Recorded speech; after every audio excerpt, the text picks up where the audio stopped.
What's up, chat? We're back on the Elder Scrolls trail. Meowdy to you too, Golden. I hope you're doing well, bud. What was planned for yesterday got moved today, because I was completely out of it the day before. Just needed some extra time to recuperate, gather my strength, and here we are for the next part of convincing the Dunmer to choose me as their messiah. We got half of the political parties important in Vardenfell's history to choose me. And now we gotta get the rest of the gang to follow suit.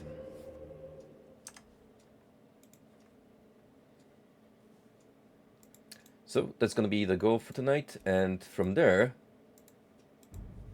we'll see how long it takes to move on through this part of the main quest. And from there, plan our next steps.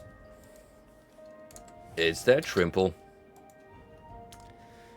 I see, as the game continually proves that usually there's a couple of extra hoops involved, which may be hidden behind not so obvious clues that I have to decipher as we progressed.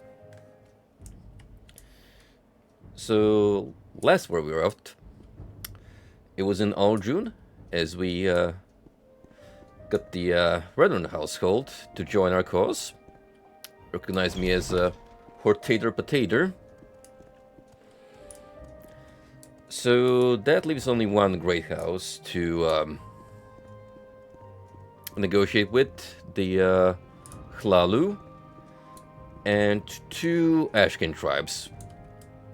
One which we could go for immediately, as I do believe I have the gift item, which I need to grant their chief so he's on speaking terms with me. And we still have to figure out what to do with these guys. They're giving me a very vague mission to find a legendary creature that is gonna bring prosperity to their tribe. But I don't know where to look for it. And it's not like I can ask the NPCs, unlike other such quests, to try and provide me with more hints. No. This one I generally just have to bumble around until we find the correct location. So, with the Hlalu, most likely I will have to go to Vivek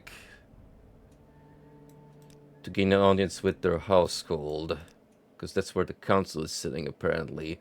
That I think we can leave for last, as we've already received the invitation from the Temple of Vivek to assess our claims to the title of Nerevar.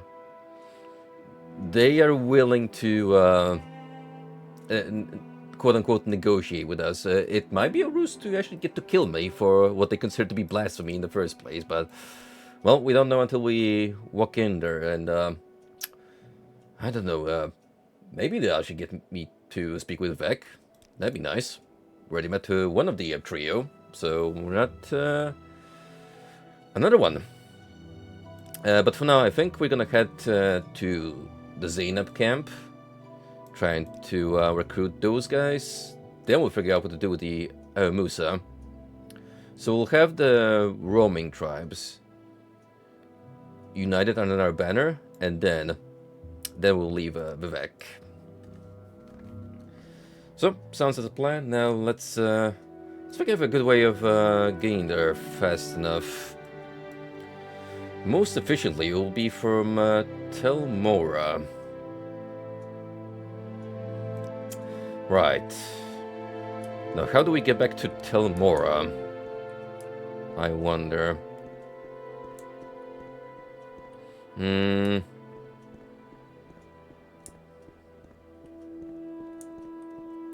Right, we might have to take the Living Zeppelin again, as I like to call this fun creature design. Because, right, the way the Mages Guild here works is very interesting indeed. It's essentially a one-way portal. Yeah, sure, you can hop on here if you want from other guilds across the continent, but since no one's here at the local branch, yeah, you're not gunning back for conventional means. Balmora nice is cool or Margon? I say you take me to Balmora, and then I'll take the Mages Guild. Whoosh! Haven't been here in quite a bit. It used to be a pretty important destination for all things main quest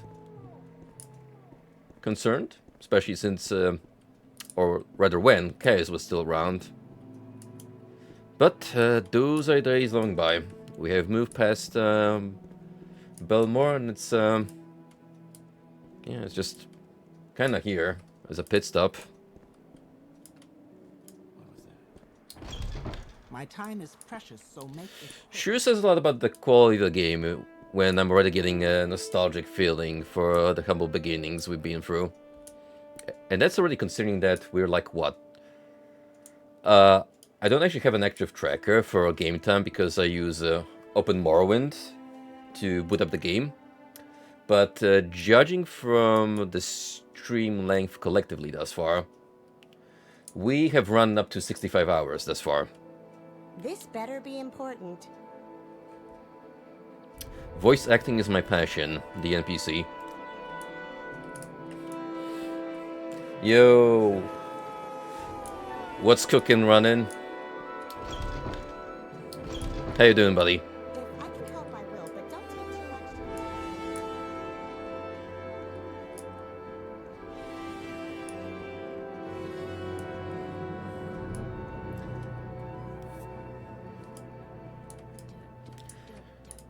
The Morrowind, you say? Well, we've been knocking out the main story of the vanilla game thus far. I've went pretty far into the Tribunal expansion pack, but the progression for that content is a little whack. I don't like how you have to go through certain arbitrary gates along the way just to be able to unlock more of the story missions. So we might come back to it to at least wrap up the main side of the story, but I'll essentially just have to do some active artifact counting so we can go to that museum What assistance do and you need? basically Care just to tell me what unlock this is further about? progress. Mind you, we still have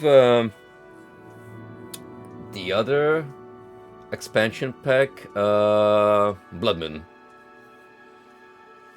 But that I think will leave until I'm ready to fight Dag of Ur, which we will leave as the epic finale of the stream series. Eldrune, Caldera, Sage of Mora. I would like you to take me to Sage of Mora, please. I suppose it is my duty to help those less fortunate. I'm listening. This place, this one room is so crammed with NPCs. I'm surprised there's still oxygen for you guys to breathe. My patience is...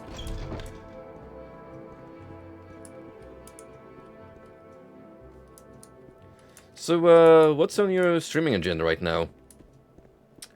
What have you been up to lately, and what's the plans for the future?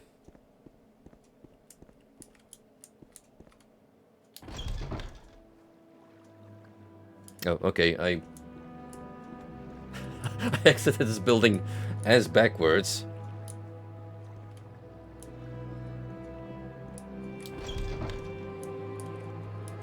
I like how that's just a door leading out into the water if you want to take a quick dip.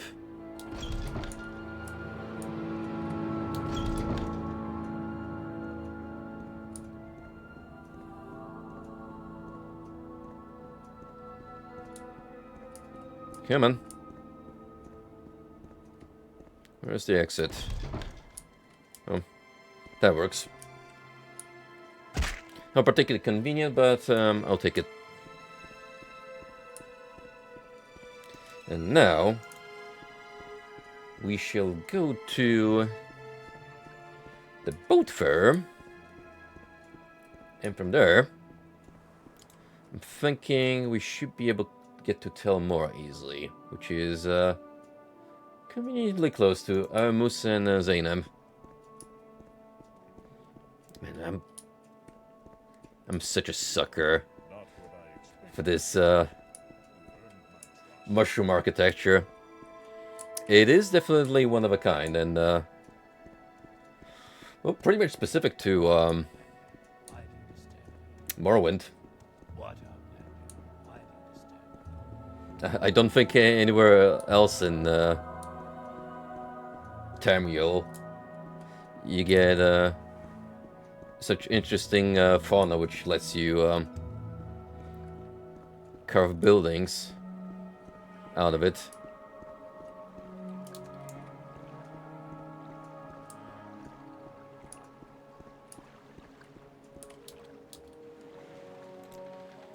Please take me to Tel Mora. I'm Pit is waiting. out or hit the road. Oh, okay. Nice to see you guys. Sheesh.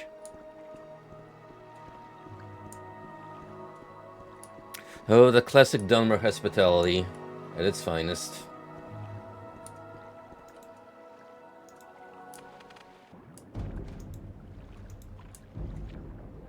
I shall return to the water where I belong.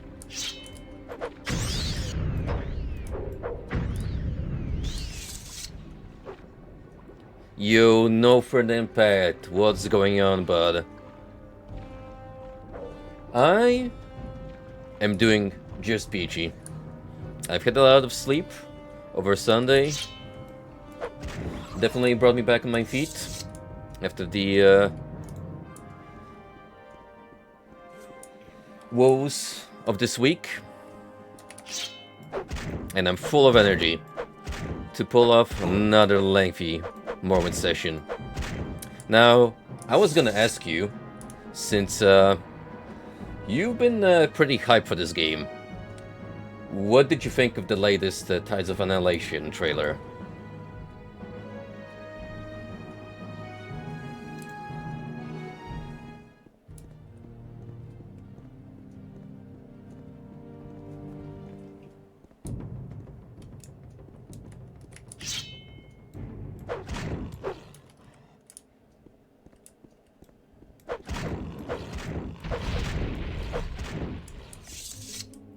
Yeah, I thought it looked pretty great myself. I mean, obviously it's hyped up and cinematic focused, because,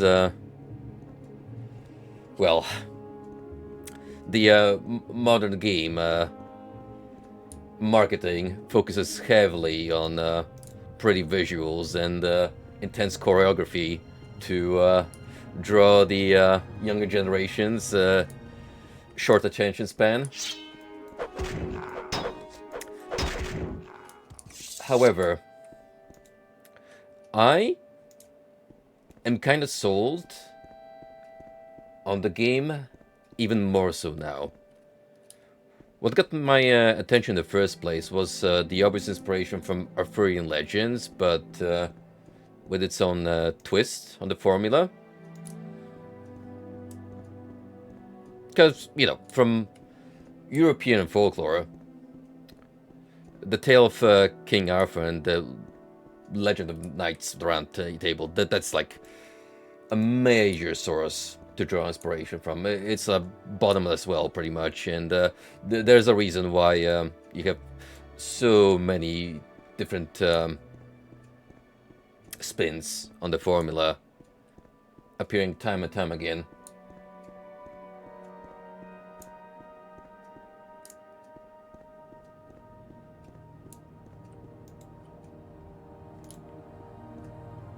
Yeah, I guess you make a fair point. I mean, if you look at, say, Devil May Cry, it's always been about pulling off crazy combos and chucking them into compilations with whatever was the popular rock music of the time. Unless you were just drawing directly from the in-game soundtracks, which I couldn't blame you for, because they're hefty iconic.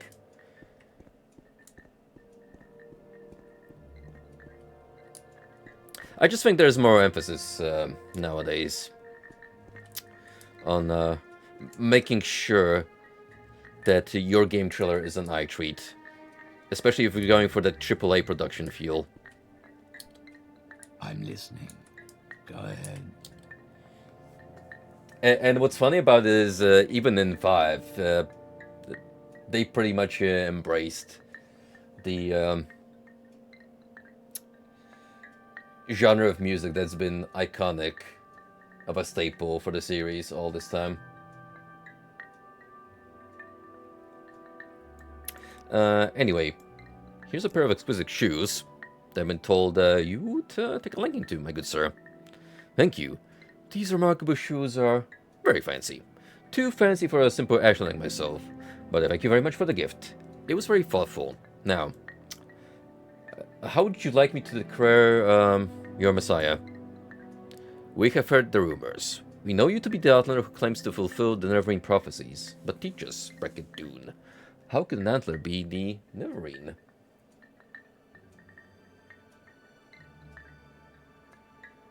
Oh, no problem, but the moment you return, I will gladly talk over a few things Tides of Annihilation related. Especially one aspect that really caught my eye. Tell your story, show your proofs, and ask to be named Nerevarine. Ho ho! Excuse me, do not think me rude, but seriously, do you believe this story yourself? I mean, no offense, but you must admit, you are an Atlantlander and completely ignorant of our ways. How could you ever be our war leader?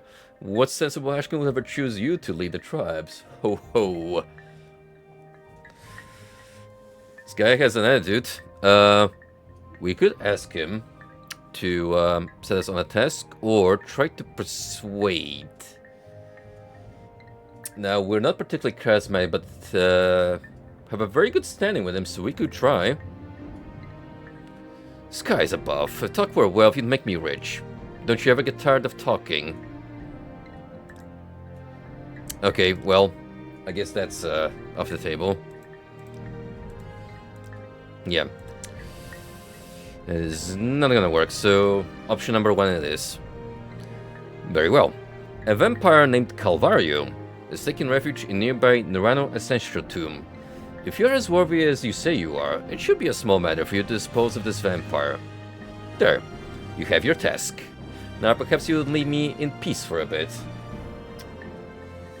You know, for a guy that they've just given a luxury item, you are full of yourself. He's a vampire, a young one, but quite dangerous of course, as I'm sure an adventurer of your wide experience would know. Probably driven out of his lair by older, more powerful vampires. I would never offer advice to someone of your reputation, but perhaps a visit to the potion makers and enchanters of Telvos and Telmor might be in order. I'd use them myself, but I say potions and scrolls can be quite handy and a tight spot. Vampires are monsters that feed on humanoid blood. Once they were human like you and me, but they get the blood disease from another vampire and they become vampire themselves. Well, him using human is rather superficial, as canonically, in the Elder Scrolls verse, any sentient race can become a vampire, and yes, that also includes Khajiit and Argonians. It doesn't just extend to descendants of the mayor. That's why they still exist. Everyone hates them, yet no one wants to come near one. But doesn't prophecy say that Nerevar has nothing to fear from disease? So you have nothing to worry about. I'm sure that is true. We have become immune to corpus, at the very least. Not sure if that extends to vampirism, but I guess we'll see. Nerevar's ancestral tomb is to the north, but you are a stranger and may get lost. Listen. Go west from our camp until you reach the mountains, then turn north and follow the mountains, keeping them on your left. When you pass the ruins of Nehu left, keep your eyes to the east, looking for an entrance flanked by 2 trees to the western slope of a hill in the center of the grazelands. That will be Nerevar's ancestral tomb. I think we have Nehu left already marked on our map. Yes, we do. So that actually helps quite a bit in narrowing down the tomb location. Haven't I heard of Oh, take your time, buddy. And as soon as you get back, tell me your thoughts on that latest Silent Hill game.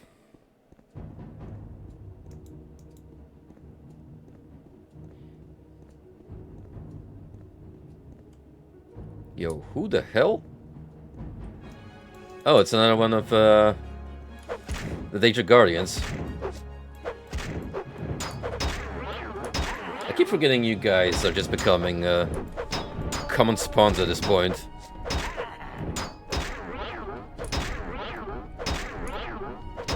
You might stop paralyzing me?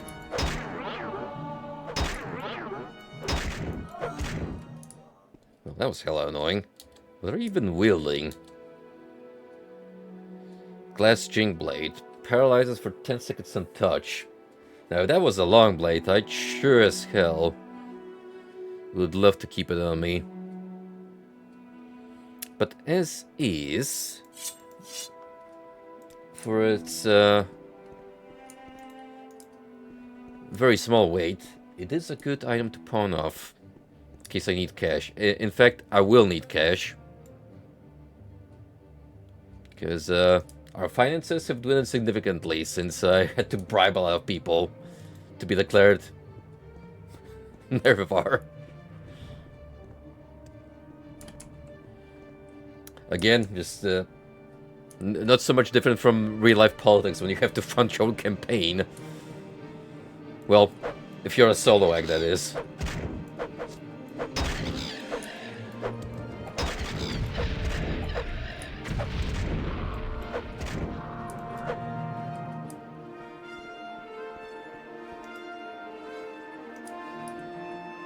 Alright, so these are the ruins, and I believe these are the trees he spoke of. So let's follow the trail and see where that takes us towards.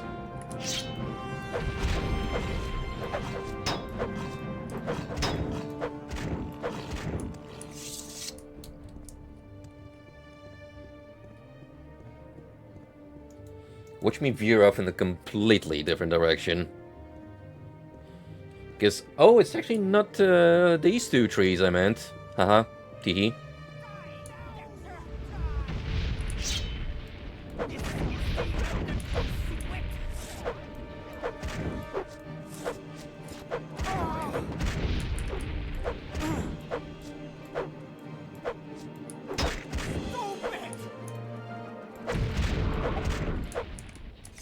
Man. I'm starting to get real sick and tired of getting stunned continuously. That's like the most efficient way, probably at this point, to just completely demolish my character. If I can't move and swing my sword around, well, that's a problem now, isn't it? Also, I do believe we may have gotten lost.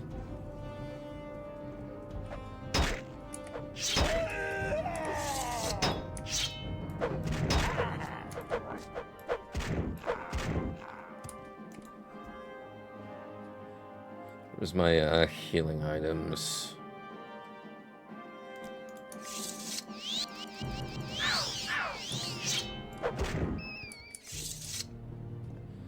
Now, could I get a little peace and quiet while I'm exploring? Would that be the place? That is a dungeon.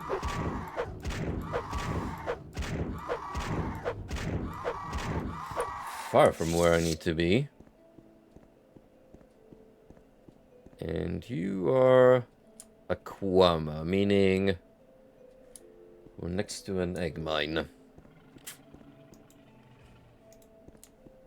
So, looks like I missed the mark. It's a little bit annoying.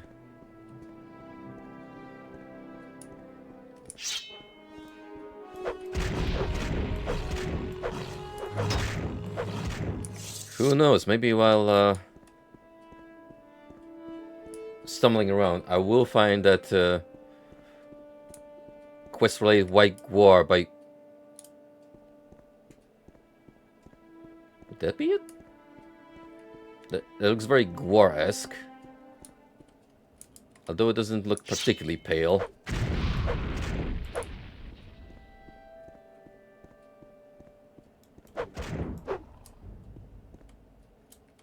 Nope. Scratch that off the list. Anyway.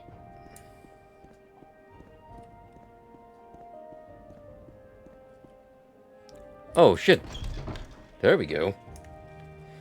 Actually made it for once.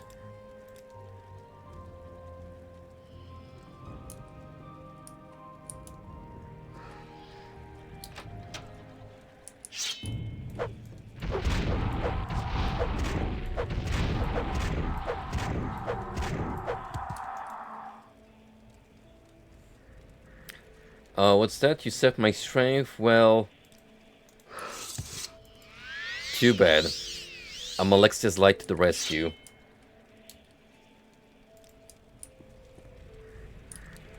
Little godsend of an ability. How spooky would you say the game is?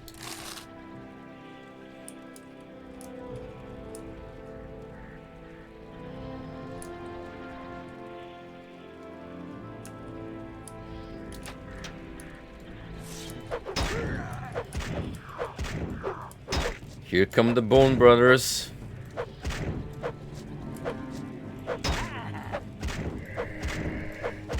Not to fear, I have faced plenty of a skeleton on my journey up to this point, and these... well, these don't provide much of a challenge anymore. Morris, you boys better clear out. Our position was given away, and we were raided by that bastard Goris. He set a small band of the dead to Drellis and wiped out all but Leuven. He was able to make it back here to Nellis to warn us. We are clearing out, heading for a new location. I suggest you and your boys get out there as soon as possible. We have a snitch in our organization. You let me find out who it is, and I'll feed their flesh to the crabs. It's as though he knows of our raiding routes. It's just a matter of time before Goris sends them damned and dead your way.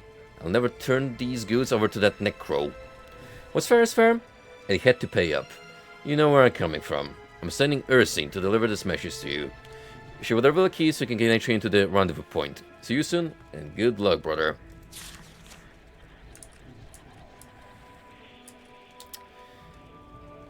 Rest the key into Indran Tomb. Okay, so if we want to raid some bandits, we now have access available to us.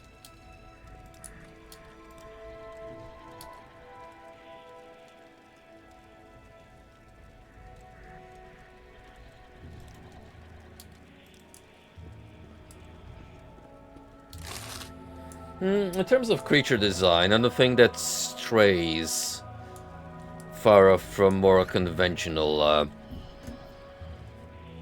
horror tropes. I mean, mannequins are pretty much a staple of Silent Hill at this point.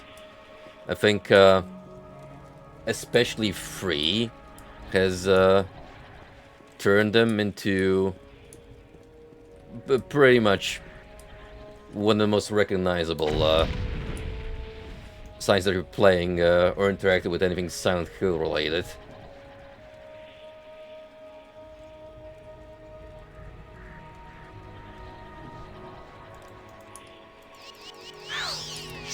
But yeah, going back to Tides of Annihilation for a second, I'm kind of intrigued by the spirit summoning gimmick, where you call upon companions you recruit to perform individual attacks. It strongly reminds me of a game I played already.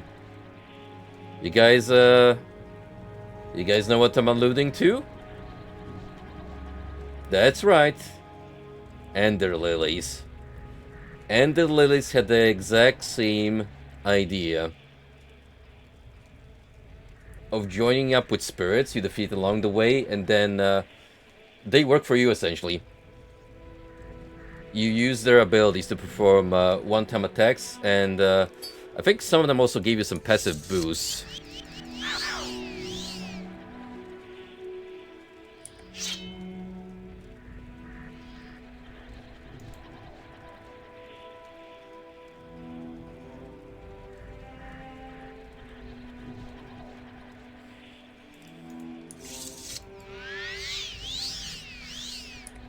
Ouch, that is a persistent poison effect. Now, do I have anything to wear that off? I do, in fact. Boom. Does the Sword of Fury also do something of the sorts? Ender Lilies was immediately on my mind on account that, you know, I play for the game and have very fond memories. So it was just a natural connection made. Also, what's up, Frosty? Big things happening for us GFL commanders, but more about that in a minute.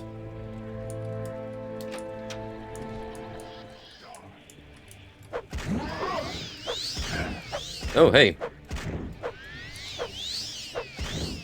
It's him, Nosferatu.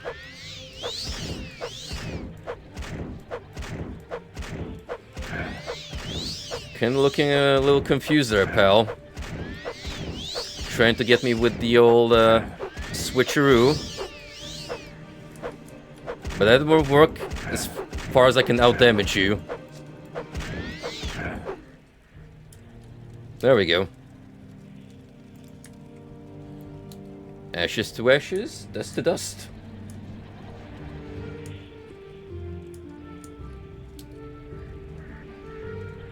Key to Norano chest. My, I'm interested.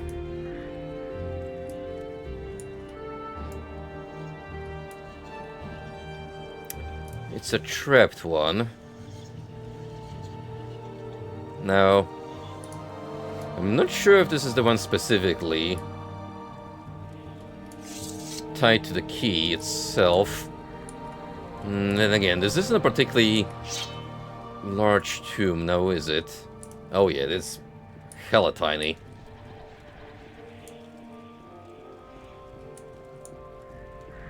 Unless it's this one? Oh yeah. Only had the cheap ring in it. Wow. How thoughtful.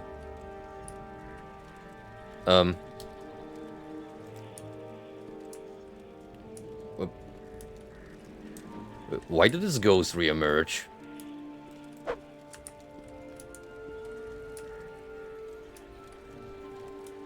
Now that's spooky.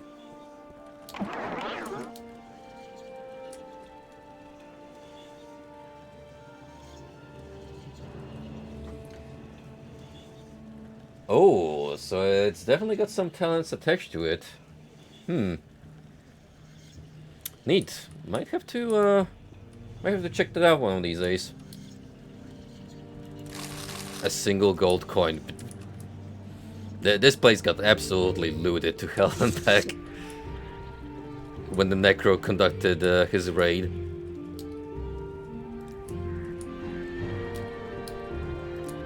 Pretty much leaving chump change behind.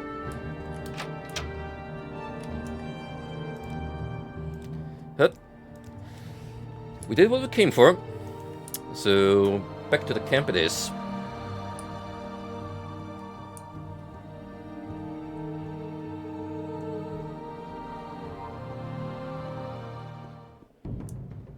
I wouldn't say what Tides of Annihilation doing is specifically whatchamacallit, unique to their marketing strategy. It's more so a trend that just prevalent in the industry. Make sure you put some flair and showmanship on your game ads.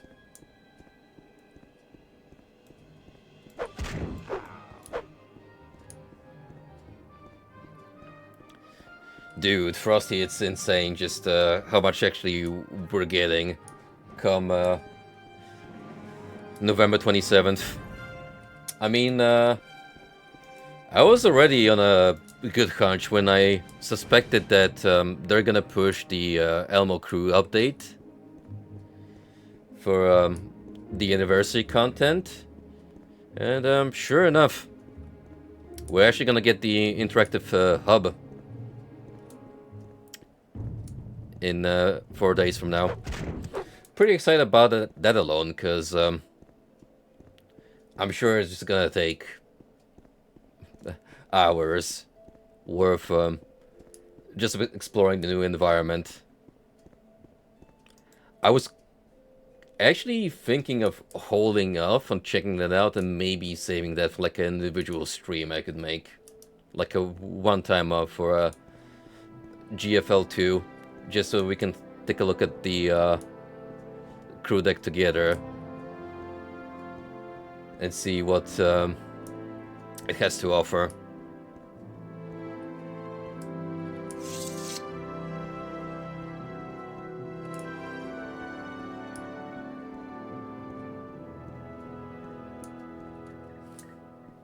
Now listen, they know the target audience, and I will be there day one when Succubus and Doris drops in the shop, because while I could actually spend my outfit procurement tickets in the gacha roll, I'll most likely end up actually putting money on the guaranteed purchase. I'm very happy to make your acquaintance.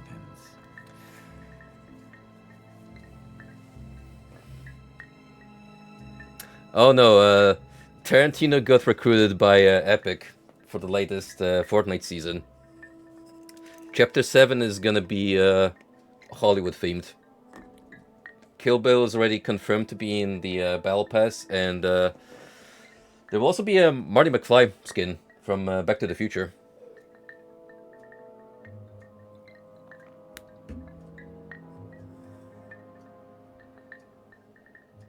Oh, I won't blame you. I mean, my philosophy when it comes to gacha is simple. I will not put money on rolls, because I'd rather just farm and gain currency. There's plenty of opportunities for it. I mean, just over the course of holding up for 2 weeks during the Lind event, I have 12,000 in my pocket. So that's one guaranteed elite, at least, depending on how unlucky I get with the pulls. It's ridiculously easy to bounce back from 0 to over 10k if you're just patient enough. But the problem is with a lot of people, especially whales, is no, they can help. They need their waifu right now. Even though the returning banners have been so generous, especially with the new inclusions, that I'm pretty sure even if you're currently split between Lena and Leva, you will soon get the Before opportunity. the Asian girl in that donut shop was sexy as fuck, right? Something about an older Asian. I would have fucked the daylights out of that Chinese lady. If I could fuck that Chinese lady, my life would be fucked. Fucking that Chinese lady is something. I can't fuck that Chinese woman. Speaking of, Yes, I would fuck that Chinese woman. Sexy Chinese Shuhua, because I just learned how to pronounce her name finally, that Chinese slut who never is also getting a new skin. That Chinese whore used to make me a nice bird. That Chinese bitch. Time to redeem. Chinese women are getting sexier. They used to always wear the. I basically fucked that Chinese lady. This Chinese bitch is trying to seduce me. Chinese women apparently give the best intercourse. I want to fuck that Chinese lady at that donut. Chinese bitches around the world. We know that. That Chinese bitch wants to fuck me. It's official. That sexy Chinese bitch wants me to fuck her with a donut. How do I wanna fuck redeem that the Chinese quest? bitch, but this bitch forgot one of the donuts. Sexy Chinese bitches give good donuts, but sexy Mexican. I wouldn't fuck that Chinese bitch if fucking that Chinese bitch cured cancer. Chinese sluts have played with my emotions far too many. I would fuck the older Chinese lady because she's sexy, right? She gives off some sort of sexy. Me wanting to fuck that Chinese lady is the only reason I'm off myself, right? These are not from her. Fucking that Chinese donut lady is the only thing I really desire in life right now. I really want to fuck that Chinese lady. I would fuck the ethnicity out of that Chinese lady, right? I want to fuck the Chinese lady and give her. I want to fuck the Chinese lady and elope with her in Las Vegas. I'd let the Chinese lady molest me if I was not. I keep forgetting just how long that redeem is. So I actively have to wait for it to finish playing before I'm able to say anything. Oh, speaking of, if you look at the channel points, I added a little bonus just on account of the anniversary update for GFL 2. Have fun, kids. Dead. Well then, perhaps I was mistaken. Perhaps you should be the Nerevar. Well.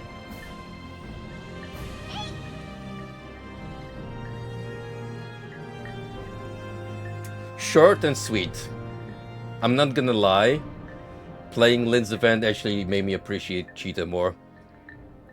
I hope Deep Oblivion, when it drops, is gonna return to voice acting. I feel like it will because it just seems so big of story tie-in that they probably brought back the voice actors to record the lines. Well, so you killed the vampire Calvario.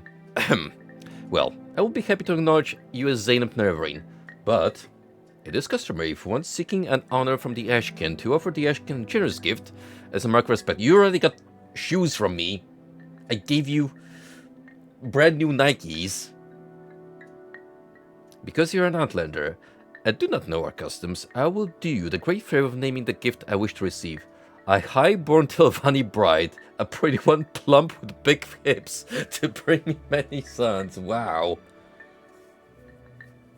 Holy shit, bro is,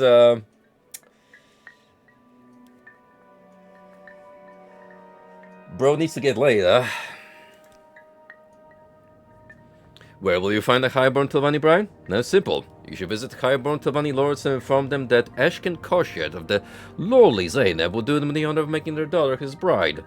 Surely many Telvanni lords would be honored to receive such an offer. Consider carefully the many daughters offered to choose for me the finest. Take counsel with my wise woman, Sunumu Zabat. She knows my mind well in such matters. Ooh, lordy. This guy is quite the picker. Aiming high, but then again, he knows what he wants. Now, I'm not sure if I'm able to bring him exactly royalty, but we'll think of something. First, let's consult the wise woman. Because she seems to be a little, you know, more down to earth. So maybe... Muthsera?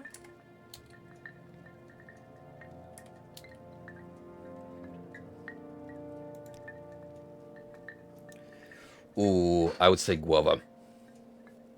I actually crave for the flavor. Even though I should know better since I've been on a monthly worth of hiatus. But you know what? Pull one out for me. Do me the pleasure of sipping on the light green in my name.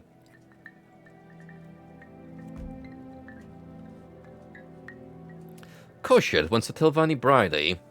No highborn Telvanni would wed an Ashlander, but I have a plan. Go to my friend Seville Emain, slave mistress of the festival slave market in Telrun, and tell her you need a pretty dumber slave to pose a Telvanni lady.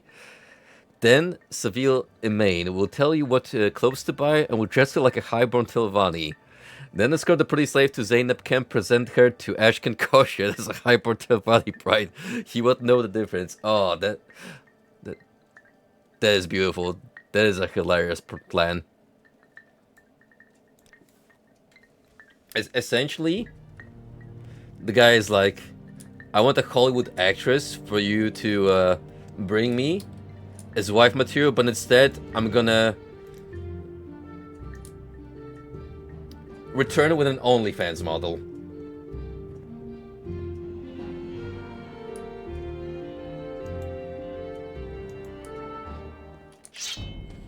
Well, since this does require us trending back to Alderun, I'm gonna check on the other guys for now.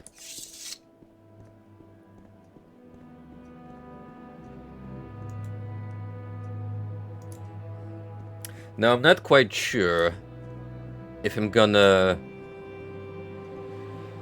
roll for Leva or Lena, because I don't have to worry about Endoris. She is already part of my team, and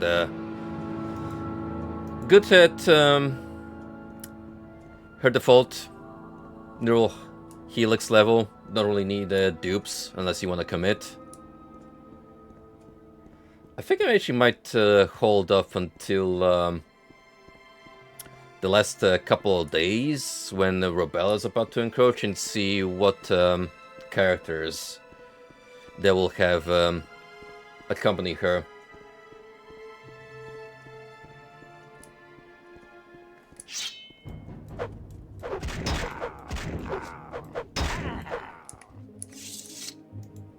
Yeah, unfortunately, the Western GFL2 community has been a bunch of crybabies, going so much so as pulling down tier lists because they're like, oh, we don't want to commit to this game anymore because of the skin gacha they have. Say, on the other hand, a funny thing about that dude, he's just been playing Uma Musume instead.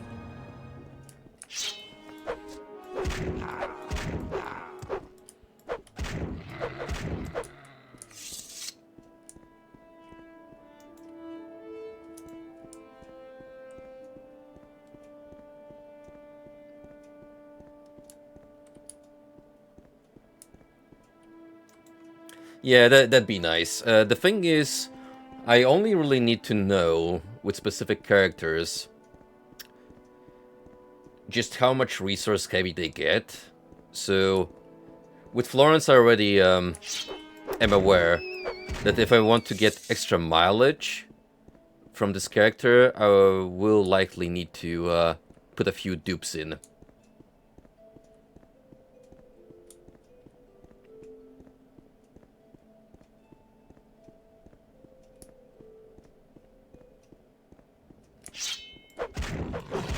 If GFL 2 was on the lineup for the Game Awards, that'd be a no-brainer for me. Like, instant click.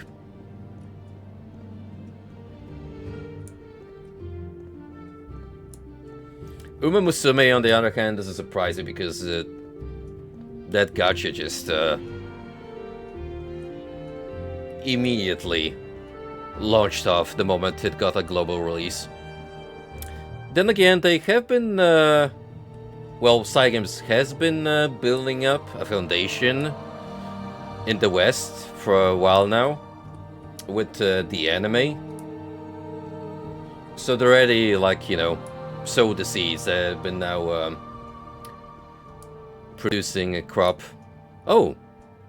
Hey, buddy! How convenient. I've been looking out for you, you know? You weren't actually too far from the campsite. Alright.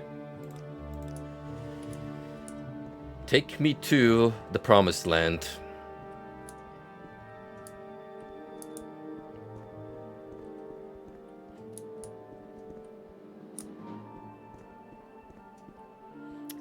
Have you guys heard the rumors that supposedly Valve might come out with Half-Life 3 for the Game Awards?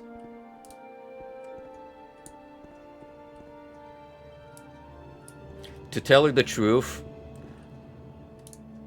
it has about as much validity to me as a Bloodborne PC port, which has been floating around time and time again.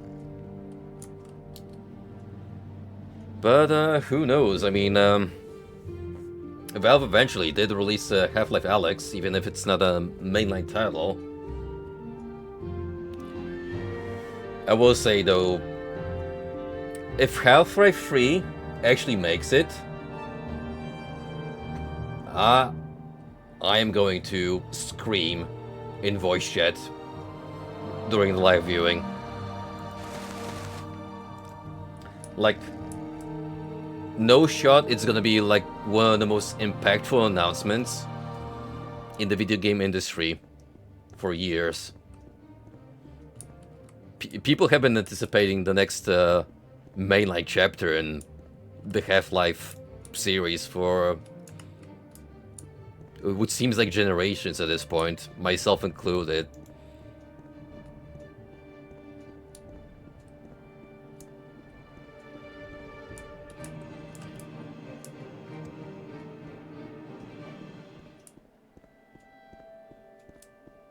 Oh, you don't have to worry about Kojima ever looking bad at Konami. He has, in a couple of years, using his reputation, connections, and hard work, actually just built a solid company that has him set for life. And granted, he's already hit 60, so I don't know how long he plans to stay with us. Naturally, I wish him a very long and prosperous life, but still.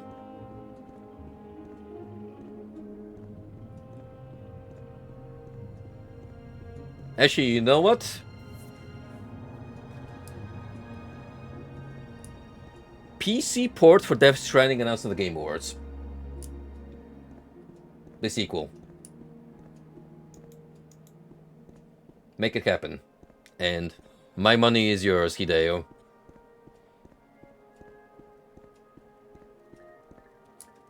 Now, which one of you was it who asked me to find this white guar? I found the white guar. Once I got in range of it, I immediately began to move west. The guar has led me to a cluster of rocks and trees. Here I found the corpse of a woman who looks like she was once a healer. Muthsera? I think it was you, wasn't it? Wealth beyond measure, Outlander. I've seen you journey in a vision. I know what the white guar led you to, and I know who she was. In my vision, I saw you led to the corpse of Ashamanu. She was a healer many years ago. She gave her own life to save the lives of others. It is said that she will give her life again and again, so that others may live through her sacrifice. You have witnessed a miracle, my child. You now hold the amulet of Ashamanu. Thank you, child. This amulet will be the salvation of my people. Take this in return. It is a shield of legend among my people, the shield of the undaunted. Use it and you will feel the strength return to weary limbs. Travel well, friend. What is this shield? Because, granted, I already have a really good one. Shadow Shield, Shield of Undaunted. It's lightweight. Does restore fatigue. A little bit better than this one, but, well, as far as armor rating is concerned, yeah, I think we don't need to upgrade. Anyway.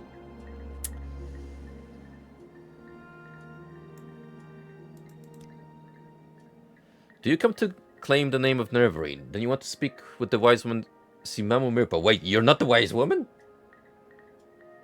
Did I just do a completely optional mission? I think I have. Whoops. But first you must show respect and speak to one of our Google accounts. You'll find them in their yurts. They will speak with you. Okay, well... That was pretty random, I have to say.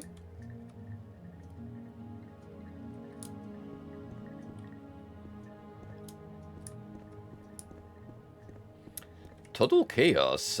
Tell me more. There's someone watching me. I can tell. Let's see.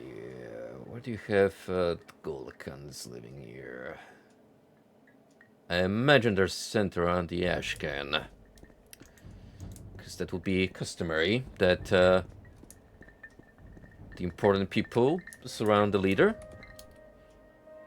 It's actually little bits like these that really make me appreciate the thought that went into planning Morrowind. Like, this right here is a prime example of paying close attention to the culture you design for your fictional race. And then essentially let the world building work itself. That is just chef's kiss.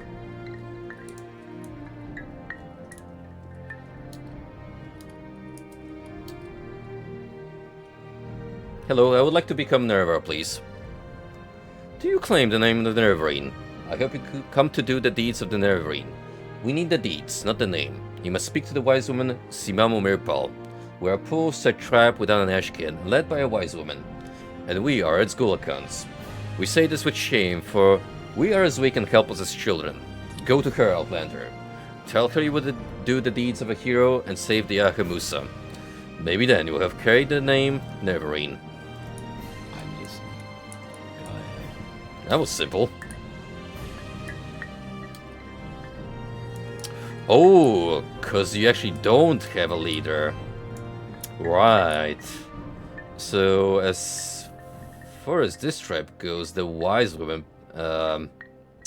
operates as the figurehead. Makes sense. In the absence of actual tribe leader, you would appoint a shaman to be like the not only spiritual but political guidance. So you have recovered the amulet of Shamamu. Urshimu Sarapli told me of her vision, and now you have come. You have done the tribe a great service, but perhaps you may do us a greater service yet. I have heard of an outlander who seeks to fulfill the Neverine prophecies, and to be named Neverine. Are you that outlander?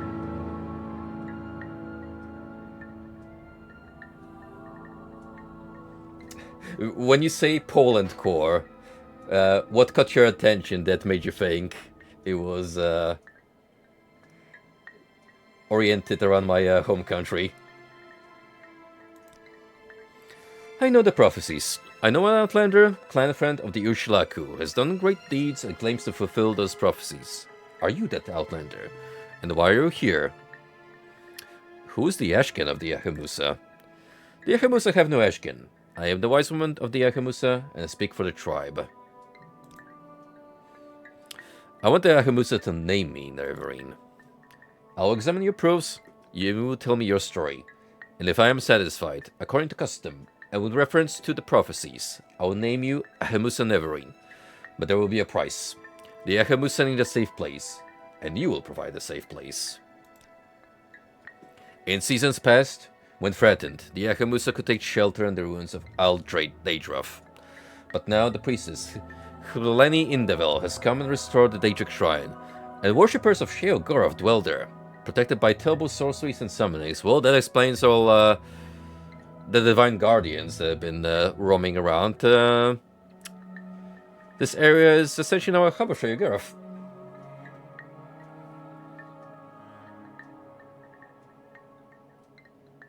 Oh! A remake of an old Doom 2 tool conversion mod.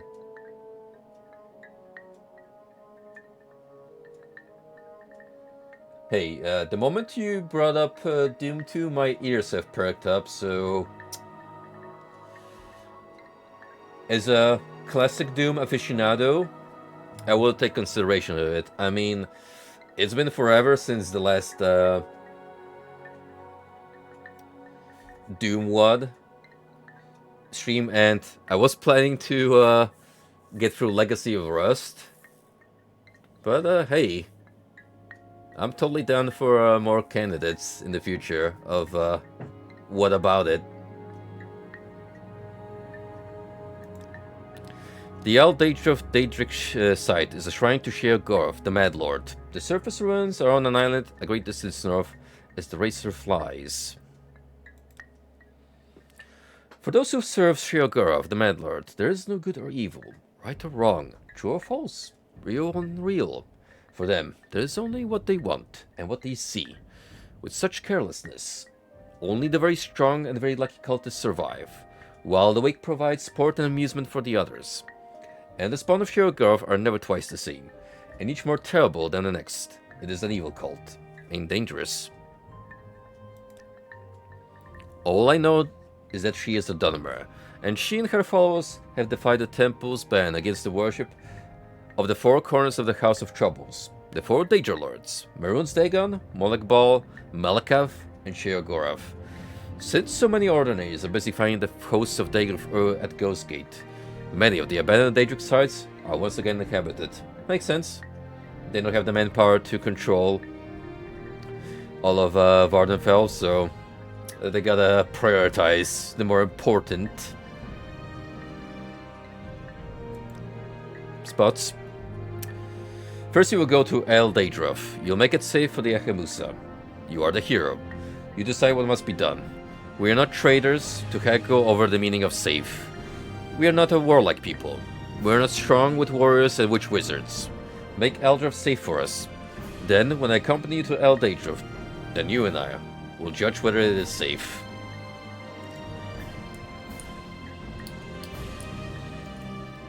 Okay, pretty straightforward. I actually appreciate a more basic sounding quest.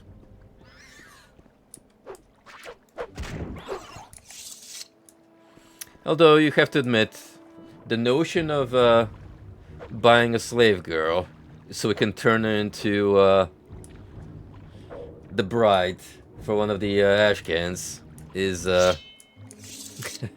quite hilarious.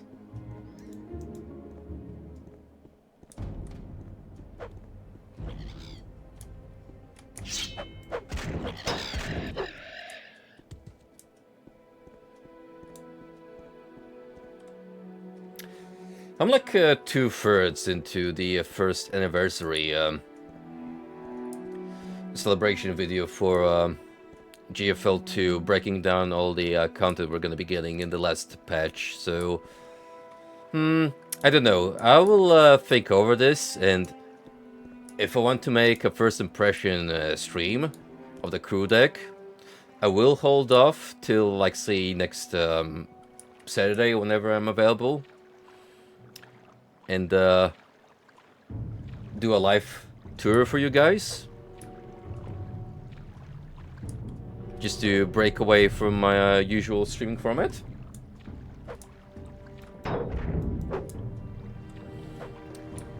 But if not, then I will look at what we got and come back with at least my thoughts on the new content. I'm kind of hoping that since this is another major update and we're getting 3 new dolls, Mika will make a habit of getting at least 2 rerun banners simultaneously. With the sheer volume of new units we've been served for the past couple of months, I feel like it's gonna be a necessity to have more banners run at the same time.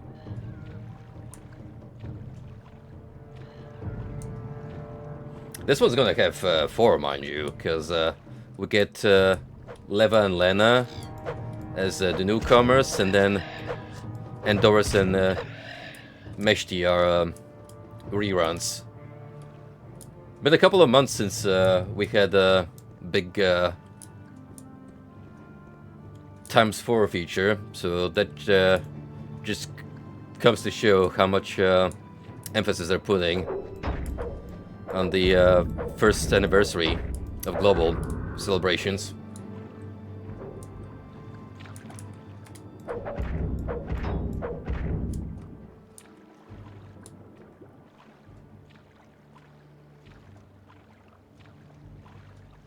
So, Frosty, how do you feel about the Chinese side of GFL2? Looks like they've been teasing some new interesting units that we'll also get a taste of in the future. Dude. I need Harpsy right now. Ever since I saw her character PV and that big muscle cat that has so many references taken from various media, like the iconic Jotaro pose, walking up to Dio, and then you pointed out the possible tracing from Billy Harrington earlier. It's like, man. That's rich.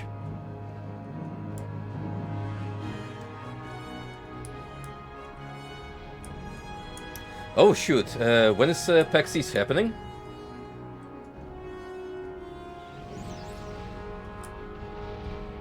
Wait, who's fighting over here?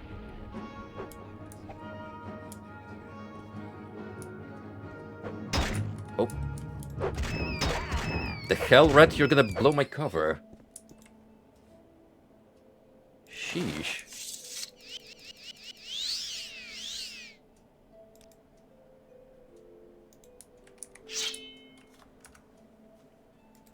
Oh, sweet. Well, you have fun, buddy, because that sounds like a blast. Not really. To tell you the truth, I'm not really going to be heading abroad again till most likely May next year, where I'm hoping to attend Combo Breaker. Because I know some of the gang that I've met in I met at Frosty Fostings. Others prefer to attend the summer fighting game event that's hosted in Chicago. So I'm hoping to meet a couple more buds that I wasn't able to do at FF.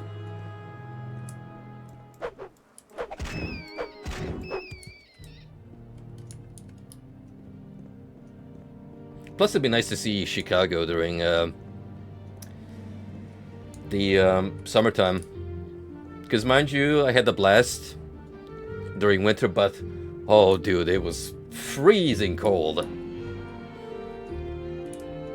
When I took a stroll by the riverside one day, oh,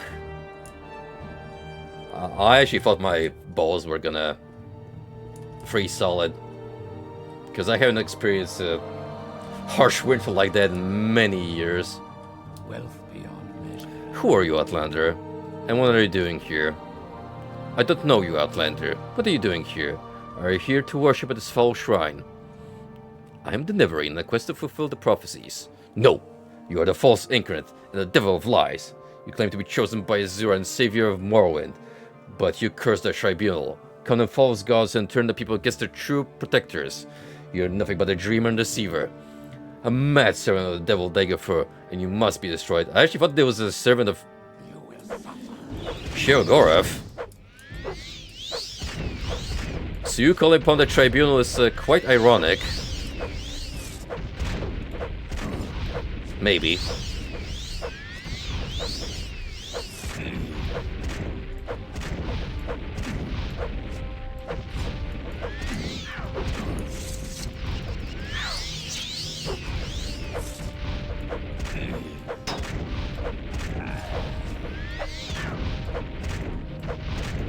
Quite the beefy lad, aren't you?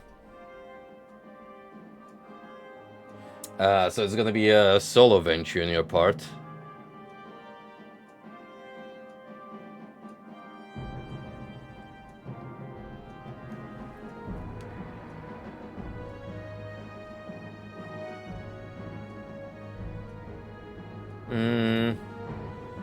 Well, this one can fortify fatigue, so that in of itself is a bonus.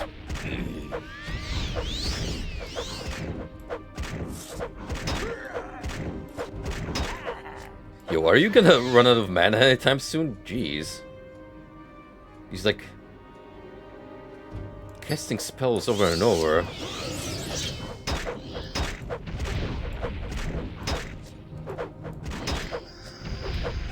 I might actually have to pull out my two-hander for this one. Assuming I didn't leave it anywhere. Which I might have. I'm not so sure at this point. Would be rather foolish of me, but well. Considering, as you can see, just how much raw equipment I got.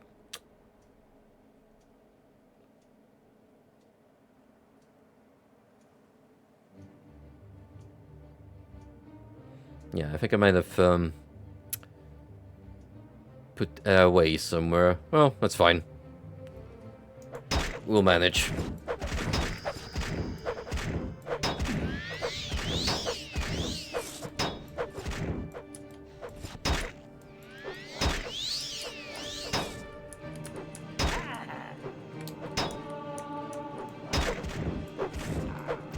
Oh, this asshole actually set my strength.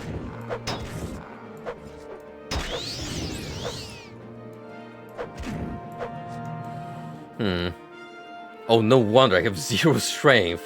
Jeez. No wonder I'm doing such shit damage.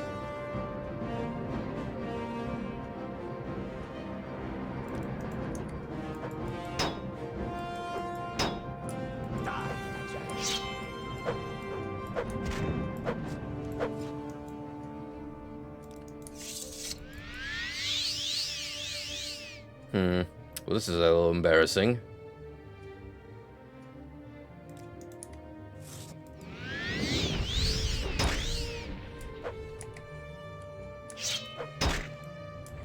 Oh boy.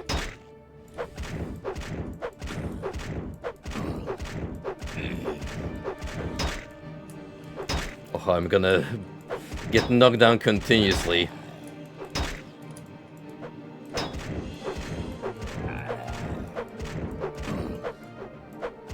Seems like he's finally out of spell charges, though.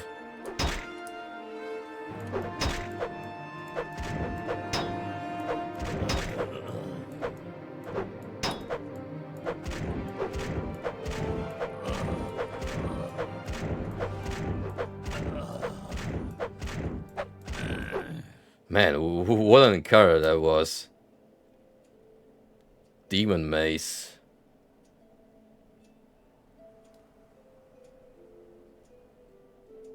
And an Interreal helmet. You had some pretty good stuff in you, my good sir.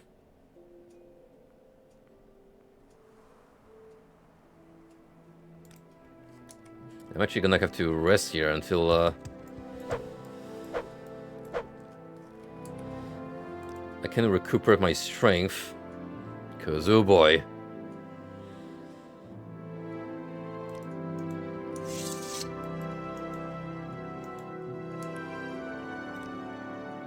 This might take a bit.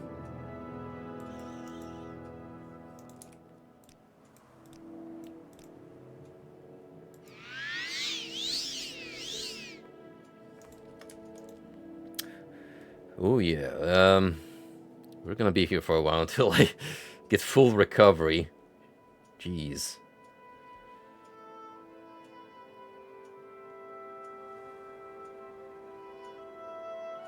Let's have something else on deck that could recover strength.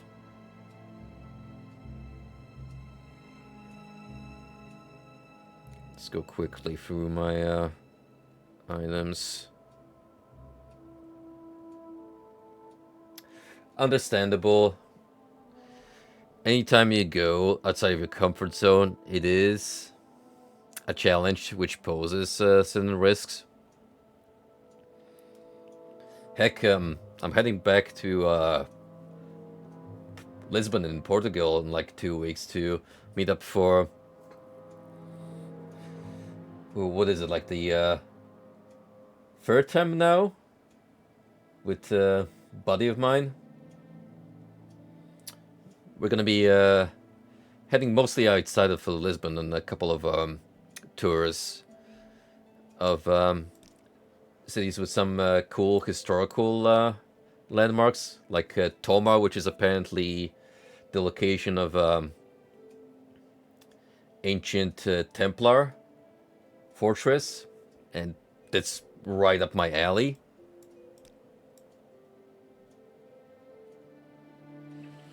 But the biggest venture so far I've done was go to Japan for 2 weeks on my own. That was literally the ballsiest move I have done, as far as traveling is concerned.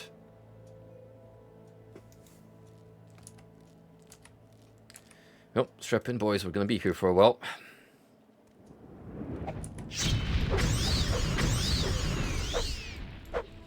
Because this curse effect is not gonna go away on its own.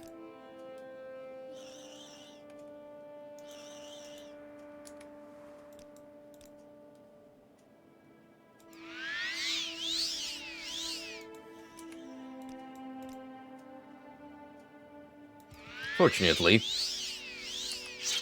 I'm not getting particularly harassed by, oh.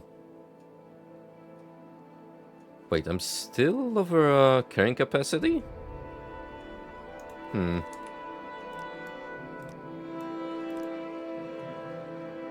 Strange.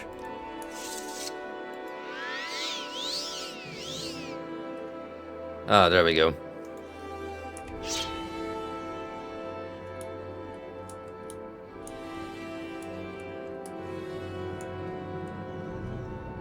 Oh yeah, always gotta make sure to plan your itinerary carefully around the flights and hotel bookings. When I was at Frosty Fallstings, I mistakenly booked 1 extra day at my hotel because I thought we were going to the venue with the boys another day, so I had to speak with the staff to essentially shave 1 day off and get a refund. But it wasn't too big of a deal, thankfully. And surely a learning experience for the future.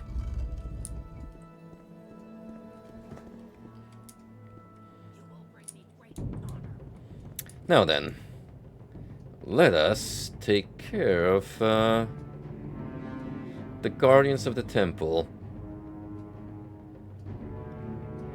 I say we help ourselves out a little bit with anything that can boost my combat potential.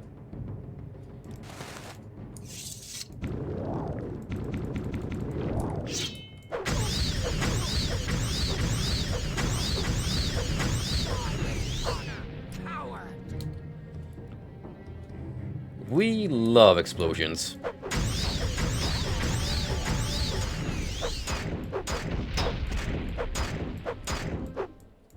Just blowing these guys up into a glorious display of fireworks. Love to see it. Oh wow, that is quite the voyage. I mean, I have been on a lengthy flight, because it took like 15 hours straight to get to Japan, so you're in you better get some entertainment with you, like a good book or two to pass the time.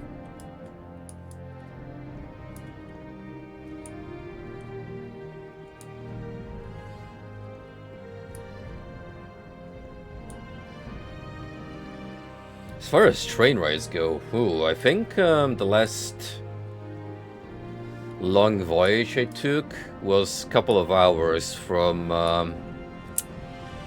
London to Edinburgh when I went to Scotland for a short vacation.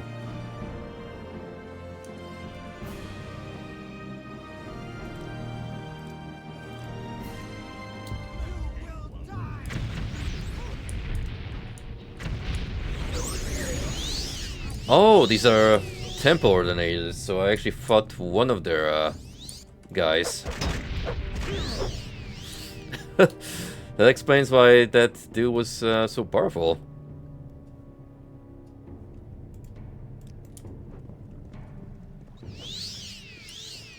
I wonder if them being around is gonna be detrimental to setting up camp for my followers. They're not exactly hostile to me. But that might change as soon as I make a claim. Ugh.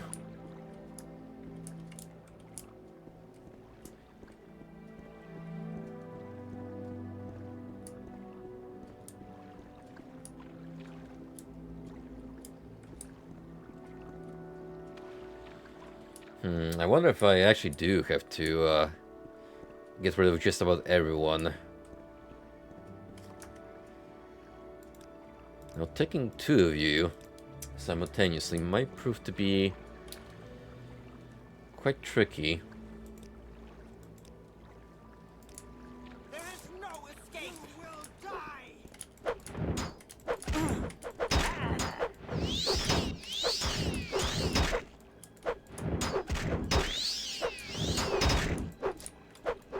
This is the end of you, Swit.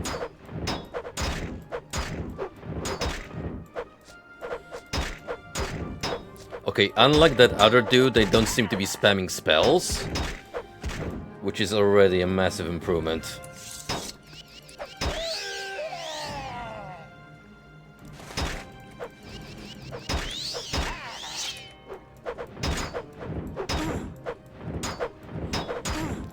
I'm still struggling on account of being flanked.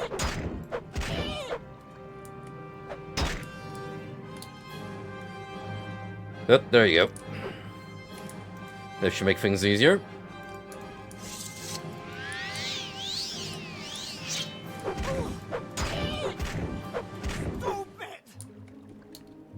Oof.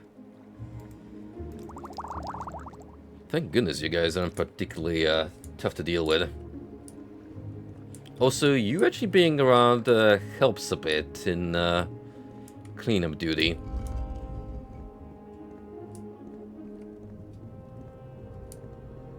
Oh, what you got on that 3DS that will keep the mind occupied?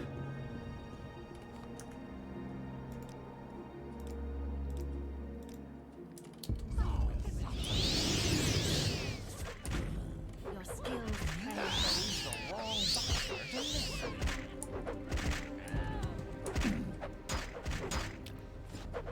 Don't you like how they're auto-locked on me instead of the immediate threat trying to pummel them down?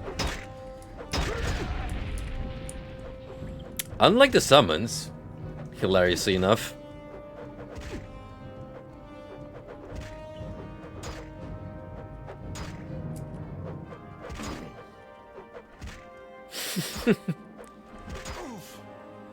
Endless entertainment.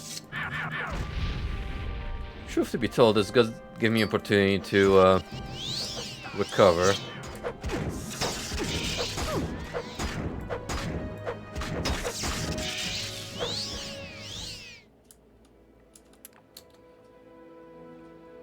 What if I tell them that...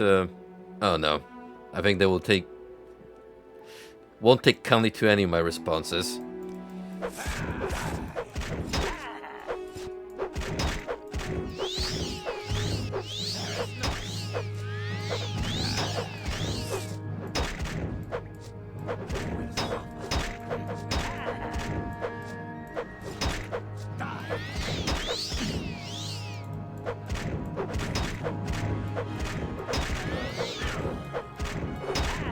Come on. We can take him down. I know it.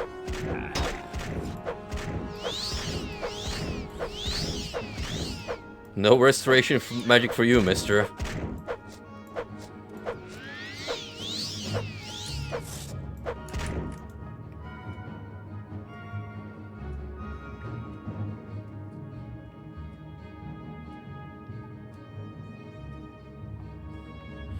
Ah, I see. Well, that does limit your options, but as long as there is some quality gaming on there, I'm sure we'll have a good time. Well, letting the train ride pass by.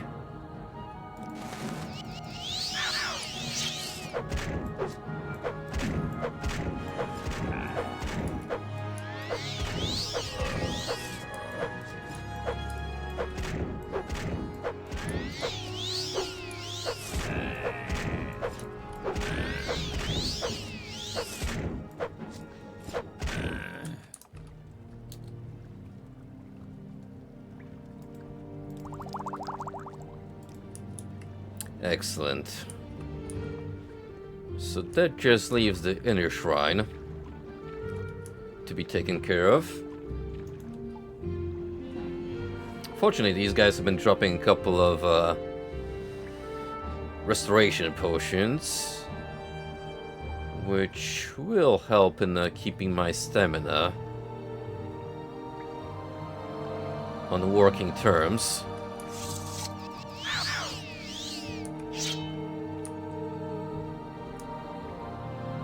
Ooh, check out these goodies. Now, hopefully, no Daedra gets upset at me, quote-unquote, borrowing any of these items.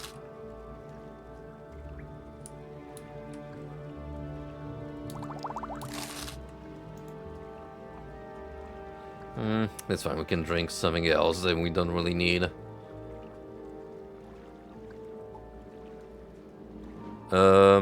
Ooh. That's not good.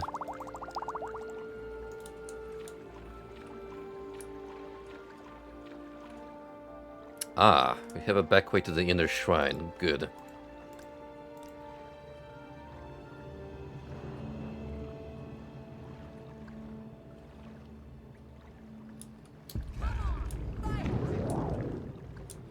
Now, this is right.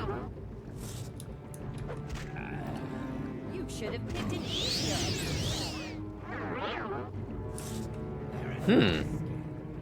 Temple Order has taken a defensive position.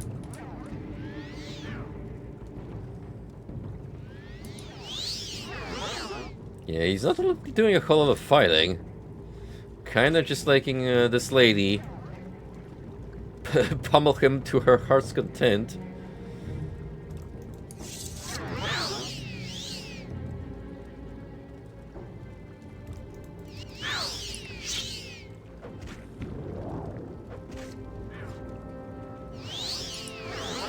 Do you mind? I'm trying to watch the show.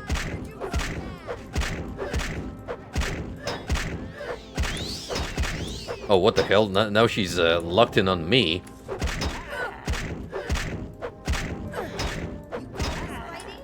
Alright, guess we're working together then.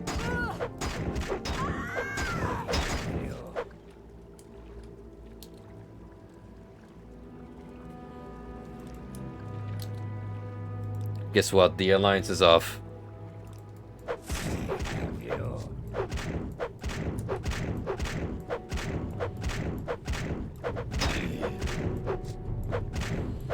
In fact, just to speed this up a little bit.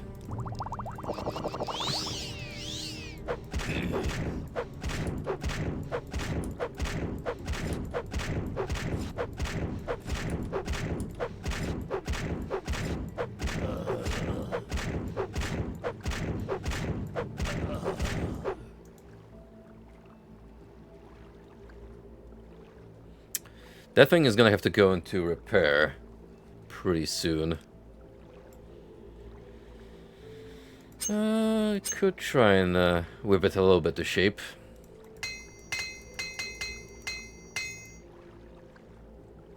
There we go. It's handy.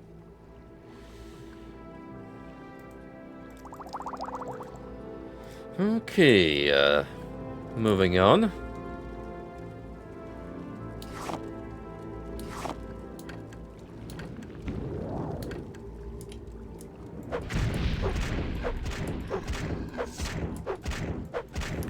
Well, you know, eventually a Dremora was gonna show its ugly rear.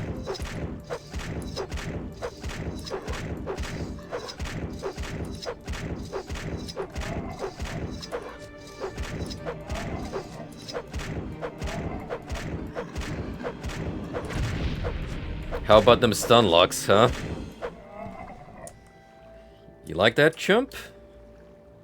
Yeah, I thought so.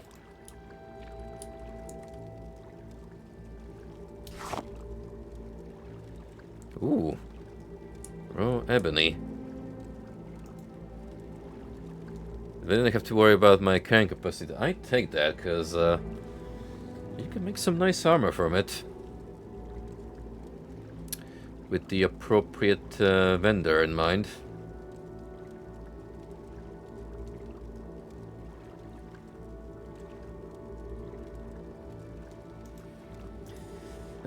Anyway, we need some healing right about now.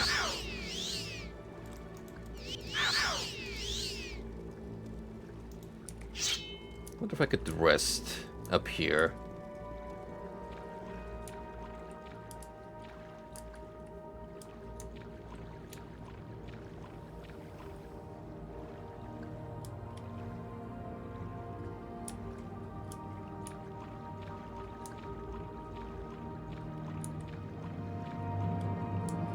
The antechamber. That sounds important. It will be our next step.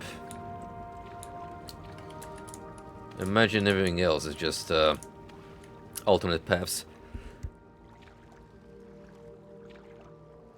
to different parts of the temple that we've been to. Yeah, that's the right wing. Outer shrine. And this is where we came from.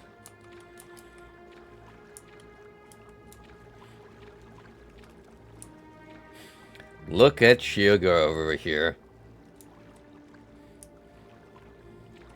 Man's always had the swag on. Yeah, gotta love how pretty much every other Daedric Lord has some kind of beast-like apparition, whereas the Mad Lord just chooses to be a spiffy guy.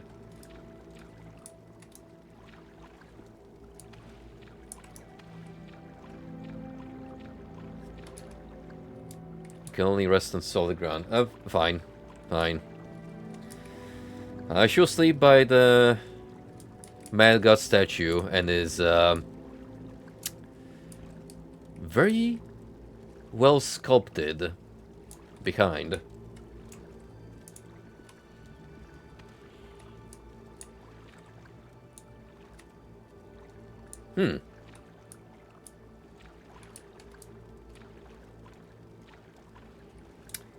You have to admit, it takes some artistic integrity to be like, well, I imagine this demon lord, who I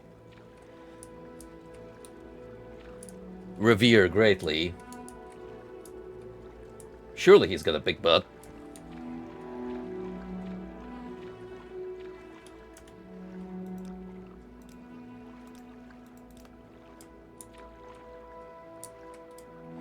Welcome home, my boy. I imagine you've just returned from your shopping spree. Bringing home the supplies.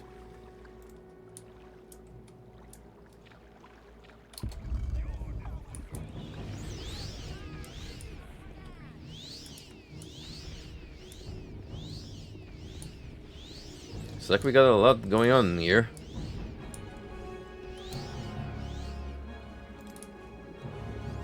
Cultists and temple members going at it.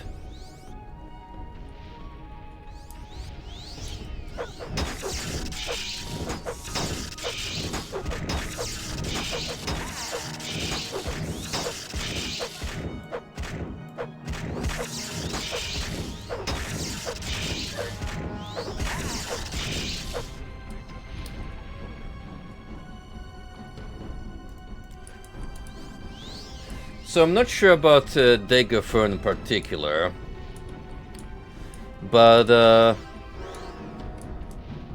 the other three demigods, they have outlawed Daedra worship in Morrowind.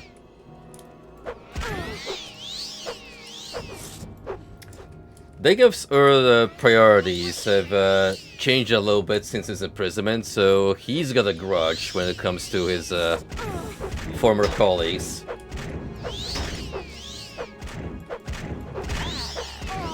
I'm sure in the end he'd probably be against Daedra worship himself, because his whole goal is to return Morrowind to Donimer, who he believes are the rightful rulers of the land. And, you know, the Daedra being manipulators are definitely not in line with his plans.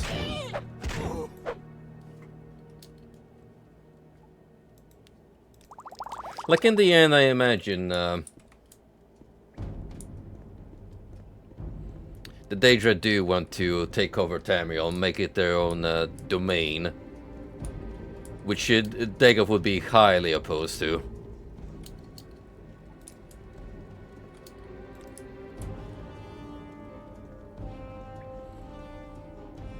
But who knows, maybe we'll eventually get to chat with the man of the hour himself, and he will give us his own POV. It's kind of been hinted at through his worshippers and letters, but you know it's gonna take a whole new flavor when Dagoth speaks himself.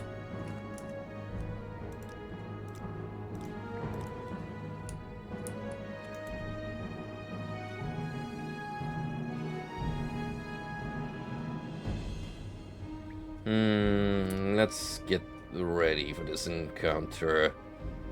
You know what? Take 2 of these so we have a steady gauge.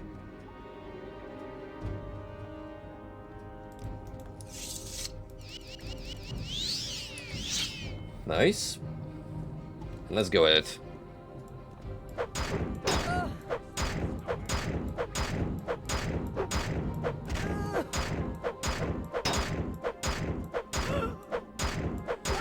Wow.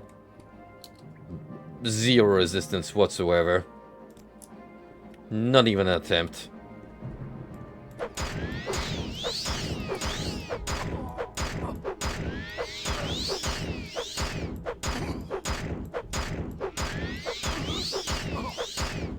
I mean, granted, this guy is sapping my health, so at least he's doing something.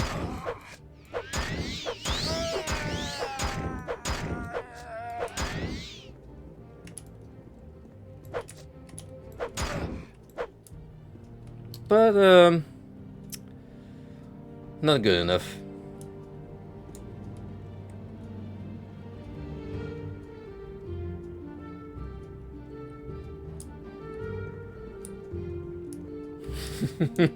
Well, those are most likely based on his actual voice lines in game, because you would need to feed the AI something to work with to produce somewhat accurate replica.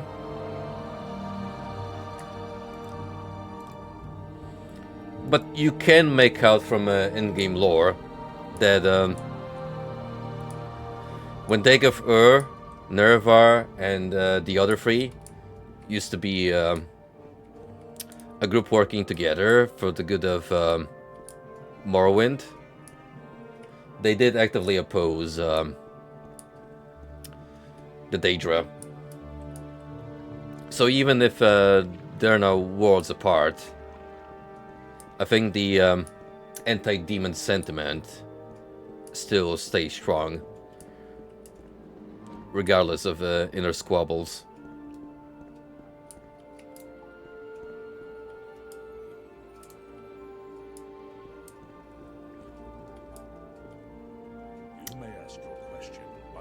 it quick. What do you mean, meow? What?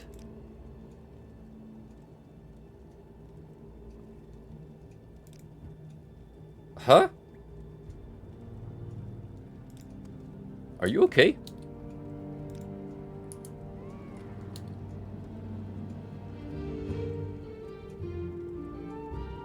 Hmm. Oh. Oh, I see. It threw me off, but this is very much like Sheogarth worshipper behavior. They are completely out of it. Well, well, well, what do we have here? Do you have your invitation? Are you a player of the game? Or one of the game pieces? Or a humble spectator? Were you summoned? Or do you come of your own free will? It hardly matters. The party is open to all, but make sure you pay your respects to the host, and grab a drink from Lusty Drake over in the corner. Then feel free to mingle with the other guests and join the dancing, chancing throng. I believe the ones in the gold mask are party crashers, but all are welcome to the Mad God's Mask and Bellicose Ball. Do you have a game you want to play? Tell me. Plead the pitiful cause of the Ahamusa, offer to spare her life in exchange for shelter for the Ahamusa, challenge her to a duel.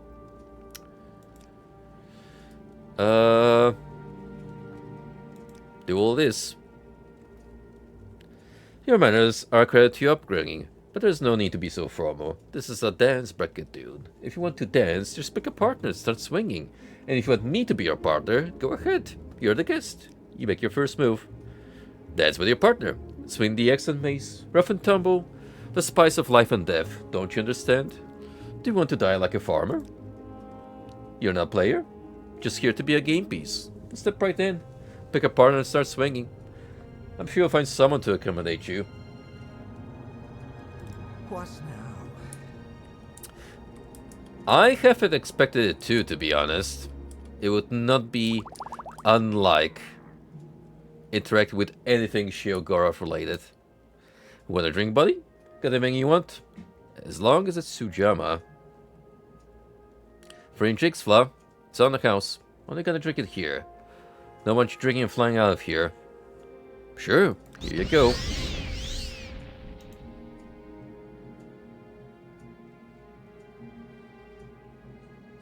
Oh. Well, it did boost my strength a little bit, but that intelligence sap? Yeah. I guess I just really do have to start swinging away.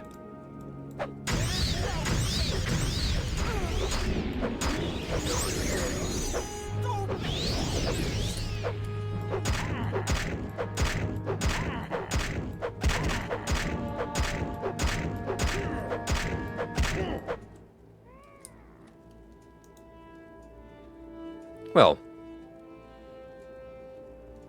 easy enough.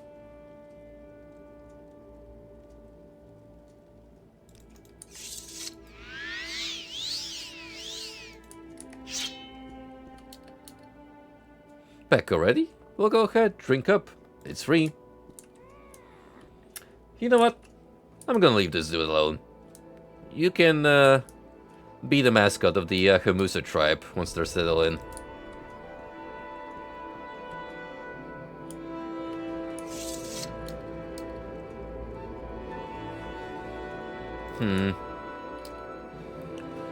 I'm a little disappointed you didn't have any unique loot to accommodate the fact you were supposedly the figurehead of this little cult operation. But on the upside, I think we've picked the place clean. As in, there's not really anyone around anymore besides that one scamp. So I guess we can report back.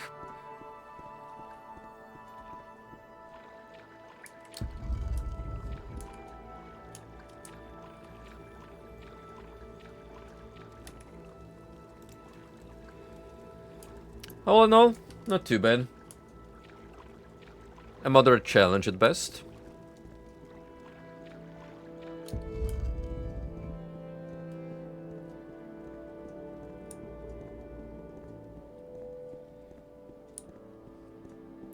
Oh, if you guys have any money to spare and would like to scoop up a good bundle, GMG, as in Green Man Gaming, a site that I haven't interacted in years now, they've put up a great collection.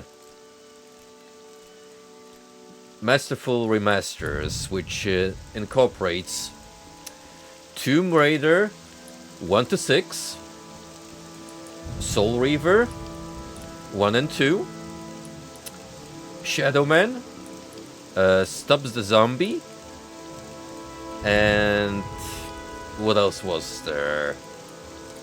Rise of the Triad, Ludicrous Edition, and Turok Free. Okay, that's one dud.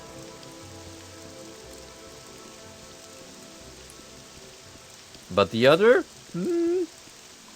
Tempting. Gotta be frank, I scooped it just for the Soul Reaver duology.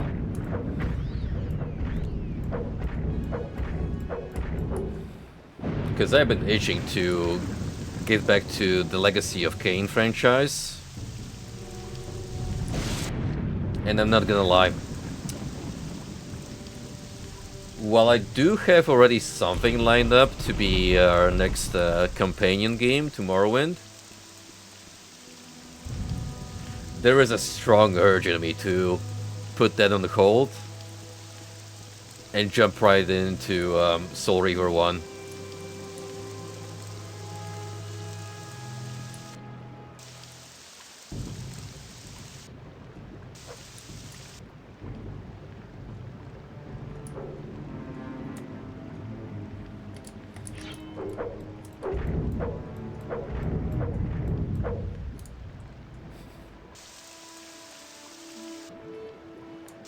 At this point, with how many times No Further Impact has brought up Mr. Mosquito, I think I'm gonna have to put that as a channel point redeem goal. So one day he can finally go, wow, I can't believe it, I actually got a chance to play Mr. Mosquito on stream.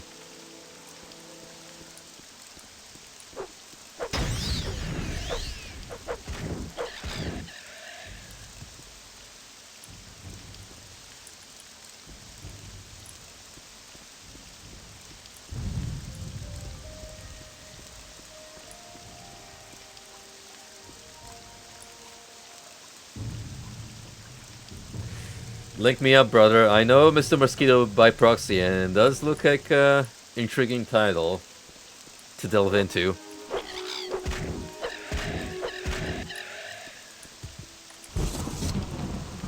But yeah,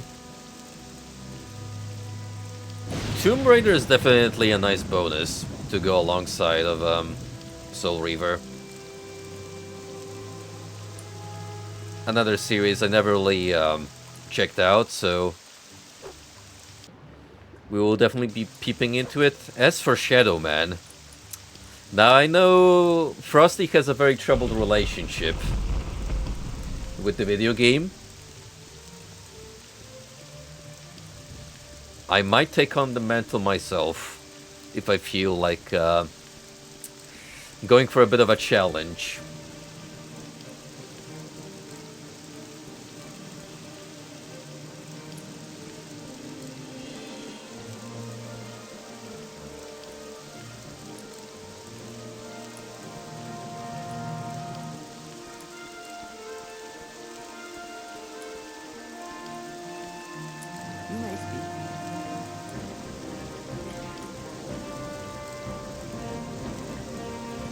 Oh, is it based on the comic book series?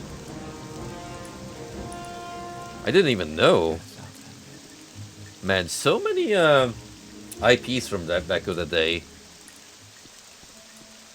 have their origins in comic books. Under sun and sky, Outlander, we greet you warmly. You got Turok, Kiss Psycho Circus. Don't really see that anymore. But then again, well, I suppose the well has run dry. Unless one day someone will make a single player Conan experience and just take more from the novels.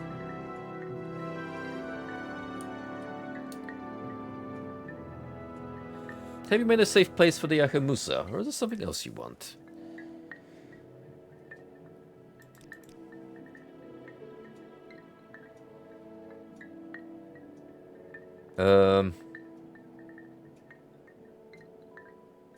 Oh, there we go. Have you made Eldred safe for the Ahamusa? Have you dealt with the priest, Helene Indevel?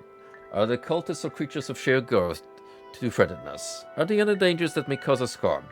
Remember, to make sure it's safe, I must accompany you to Aldeidrof and see for myself. If I die on my journey, it is not safe, and you shall not be named Ahamusa Neverine. So that's one way to potentially softlock yourself. When you're sure Elder is safe, then you will return here to me, I will accompany you, and together we will cross the waters to Aldeidrof. If I may pass in safety to the old sanctuary and see the great statue in the inner shrine, then the place is safe for my people. I have not the arts of war, but I have courage. I wager my life against the safety of my people. But if Aldeidrof is not safe, if I die on my journey, remember, if I die, you will not be named Ahamusa Neverine. Does that mean you, can May you find go all now that with you me? seek, traveler. It's better if we save here, just in case. Yes, please accompany me to Aldeidrof. Very well, Barkatun. Now I'll accompany you to the Daedric Shrine on Aldeidrof. And when you have brought me to the old sanctuary beneath the ruins, and I may see the great statue of Sher Goroth in the inner shrine, they will surely know that you made Aldeidrof safe for the Ahamusa. And I will name you Ahamusa Neverine. Go ahead, and we'll speak further before the great statue.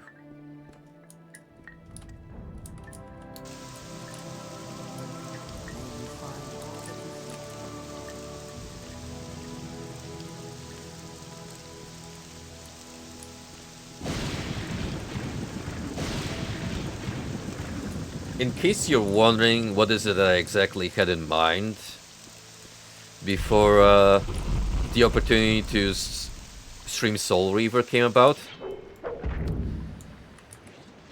there is this video game that I have picked up on 2 separate occasions from different bundles, both on GOG and Steam.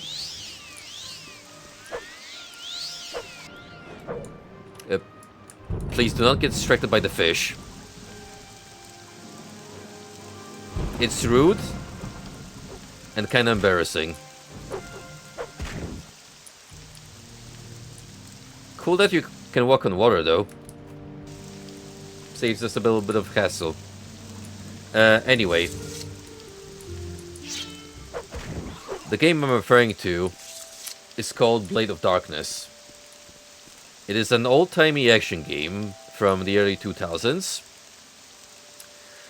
which you could compare to the likes of Rune, Die by the Sword, maybe a little bit of golfing in there. That kind of 3D fantasy action oriented aesthetic. Now, what I find particularly interesting about Blade of Darkness,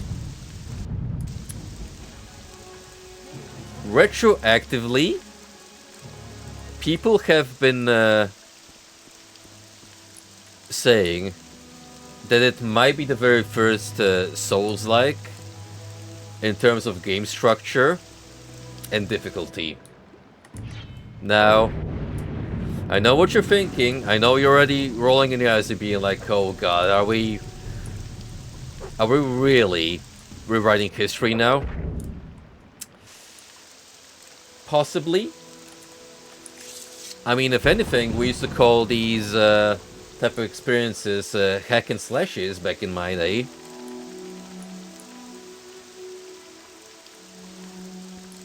But it does look interesting from the screenshots I've seen. And I think it would be worth a look.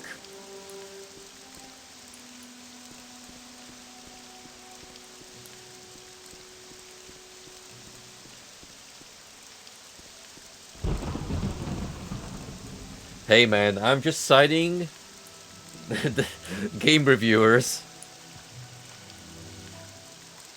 I already said what would the correct terminology be for a game predating Demon's Souls by like 8 years, if I'm not mistaken.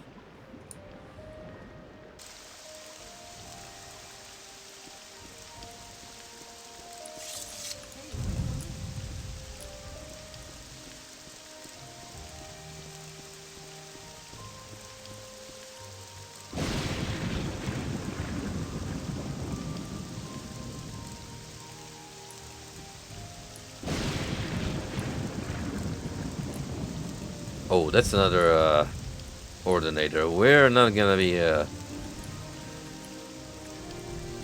choosing fighting wars with them.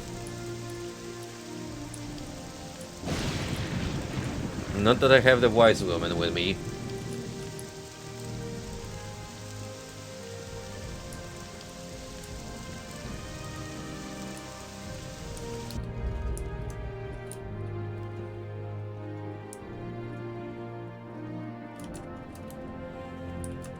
Really only need to bring you as far as the inner shrine goes.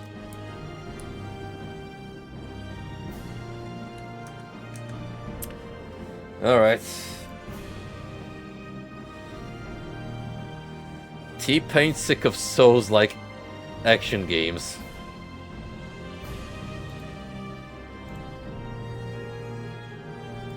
Do something else! Do something else! That's it! That's all we want! Do something else! Do something else! He's not wrong, though. We definitely have an oversaturation on the market. To the point where people are actually experimenting with the schematics and trying to take it to different directions, which I do appreciate, but still, there is an abundance of just copy-paste homework. What a shame. He was a good man. A rotten way to die. Yo, my man Frosty with the 50 months of support. Thank you, my man. I appreciate it.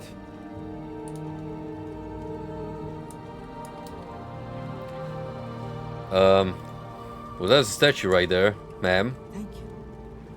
I said I will accompany you, Bracket Dune, to see if you can make Eldaedros safe for the Yakumusa. You have fulfilled my conditions. Thank you, Bracket Dune. The Yakumusa shall be saved, and if you wish, now I shall name you Nerevar of the Yakumusa.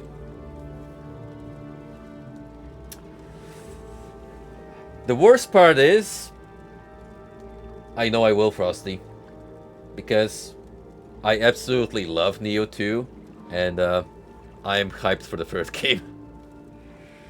Also, while I'm extending my gratitude for supporters, my buddy MP Shi, which you might remember from the collab streams, dropped me 3 months of subs from his Prime account. So thank you for that.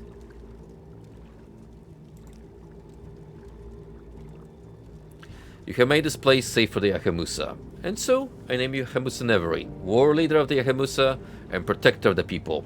I also give you the Madstone, the Yakumusa, which shall be assigned to all Dunmer, that you are the Nerevar, and that the Yakumusa shall follow you in all things, even unto death, until the enemy is defeated, or until you are dead. Now, I can stay only briefly. Soon I must return to Yakumusa camp and make preparations to relocate here. The Mad Stone Ikamusa is a protection against the spells of witch warriors. When you use it and touch your enemy, it causes the voices of the ancestors to cry out in his head, confusing him and funneling his witcheries. I'll warn you though. When you use the Mad Stone, the ancestors also cry out in your ears, so you too are made mad by the wailing. It is the Mad Stone. Perhaps it will not please a wizard, but may greatly please a warrior. Now, how does that translate to game terminology?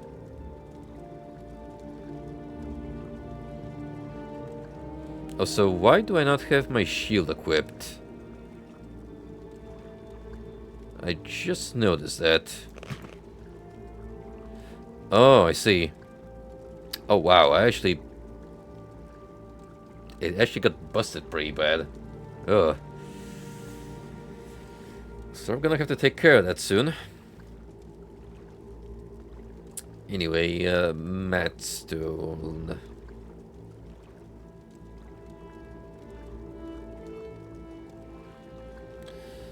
Sound 50 points for 20 seconds on touch. Fair enough.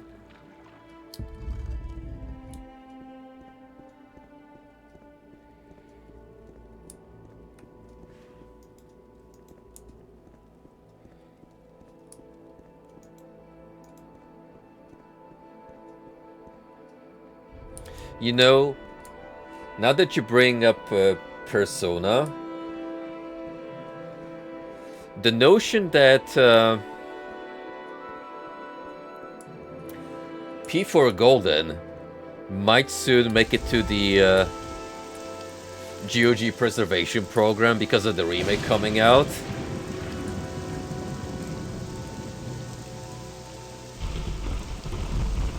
It's ironic.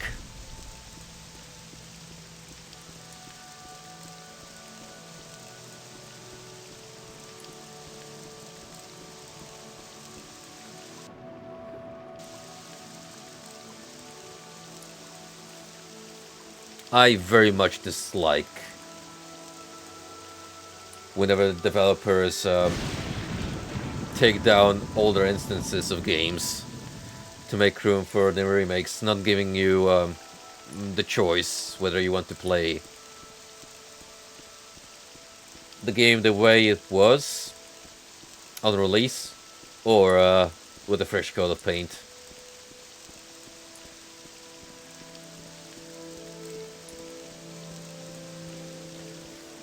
It is a sentiment I will keep on voicing until the end of time.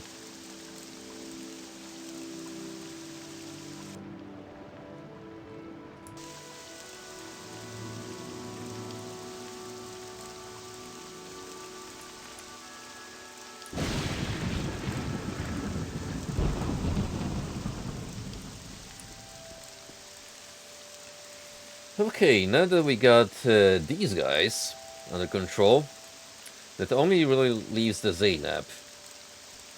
Now, as we determined, we gotta find their Ashkana wife. So we gotta head back to Aldrune. That also works for me, because I will be able to visit the blacksmith and stock up on repair hammers.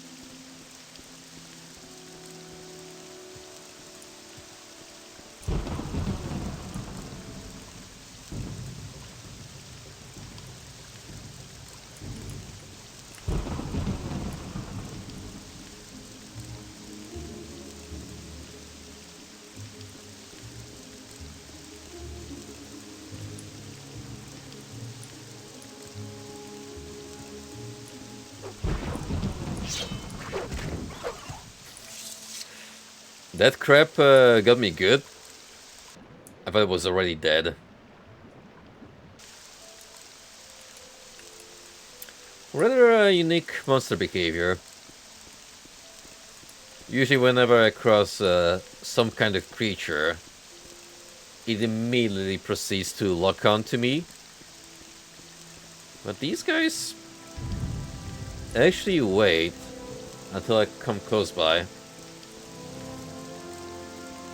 so they can take a pot shot.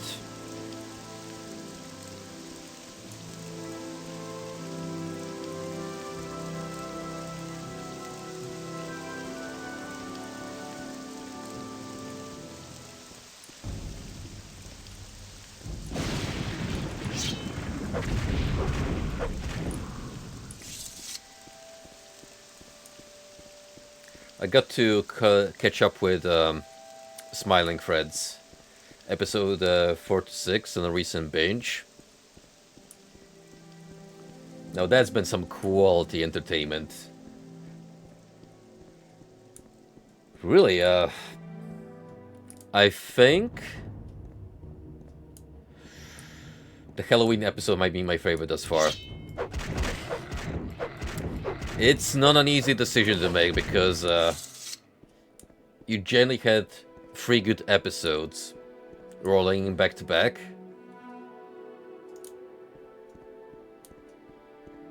The camping trip was great. Squim's return was also fantastic. Especially since his design is based off that one Pac-Man meme.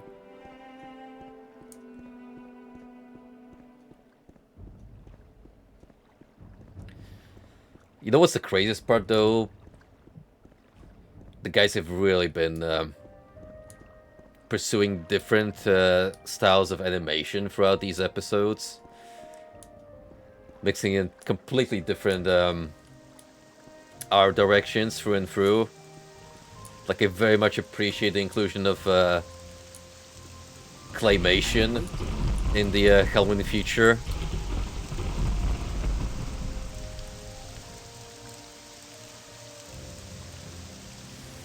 Hoping the episode that's supposed to air tonight will continue this good trend.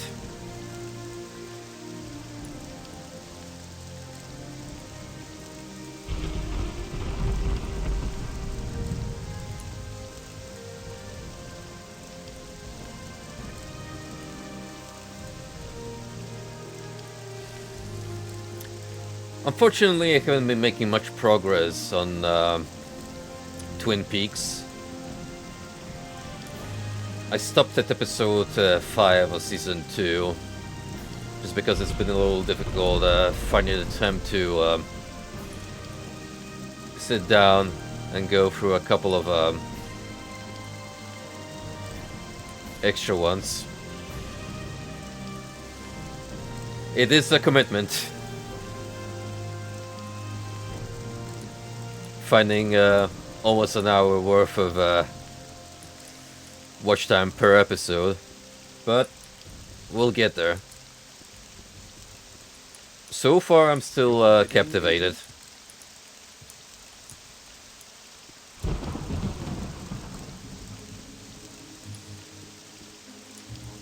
And yeah, once we're done with season 2, I will focus on the movies.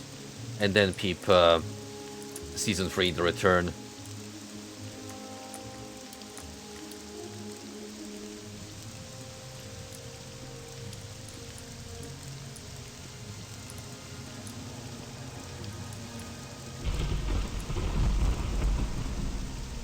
Can you kindly move so I can actually go inside? Your bidding, agent? Yes, get the hell off that staircase. Your bidding,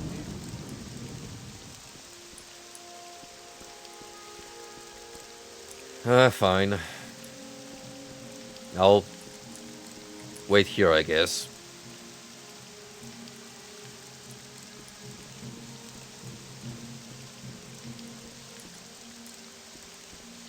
There we go. What's this about? Any time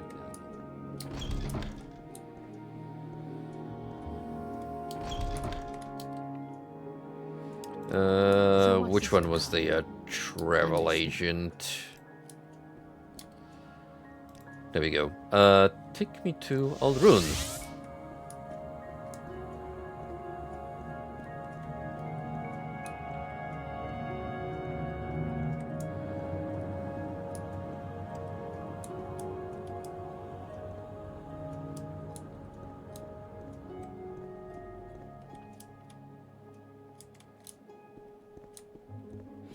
We never quite got the answer on why this location is abandoned.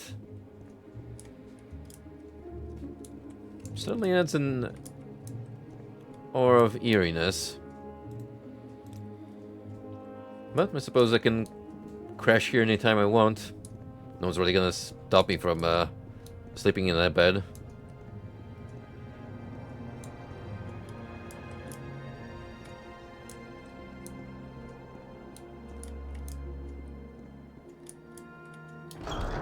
All right, I'm listening.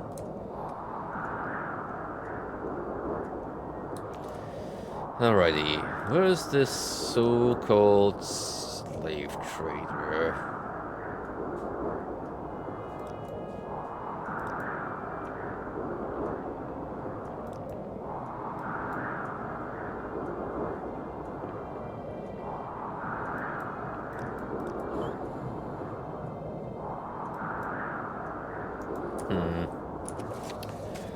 Who am I looking for exactly?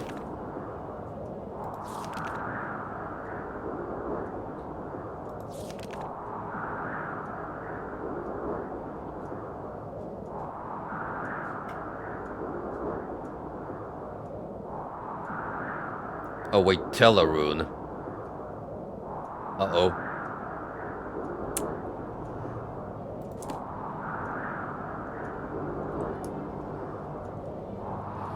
Took a wrong turn at Albuquerque.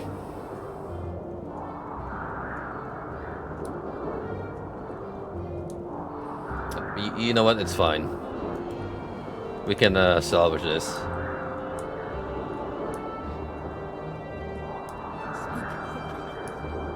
As in, I still have a reason to be here. Kinda. Sorta.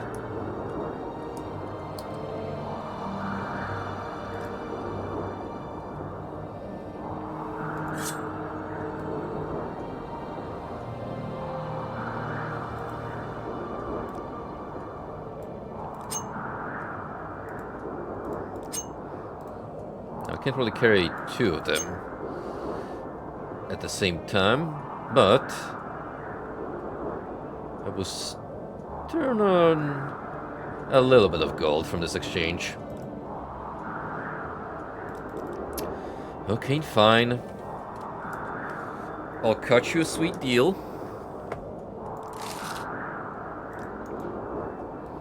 Just because.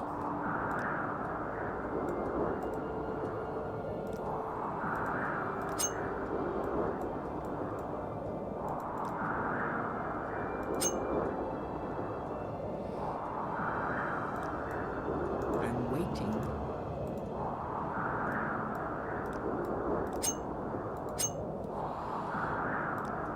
Start with the shield because that one's better beyond recognition.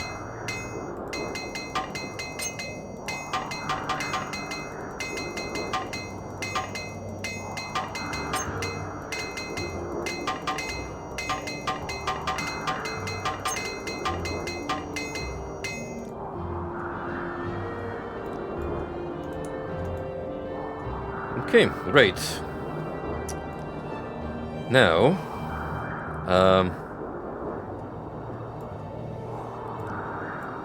I need to get rid of some weight.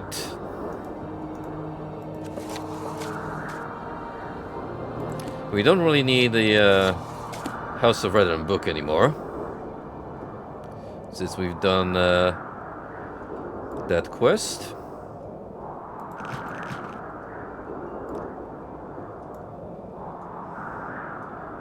Syphis.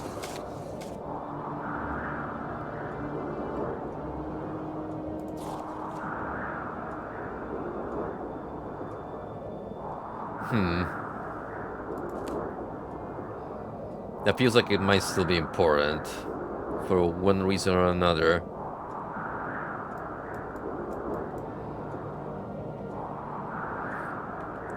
That's kind of why we're holding on to these prophecy books still. Just in case. Just in case.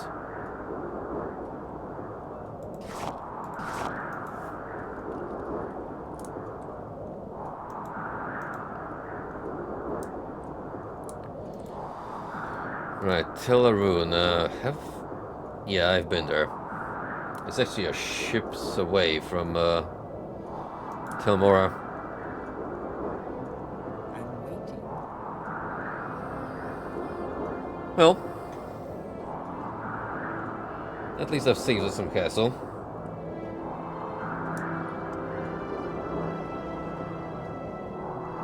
I must be going.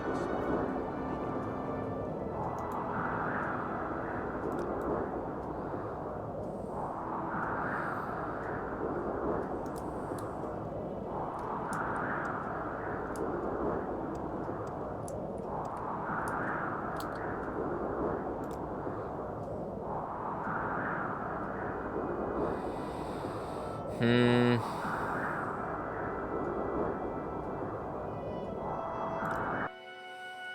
Yeah, that's the best I could come up with.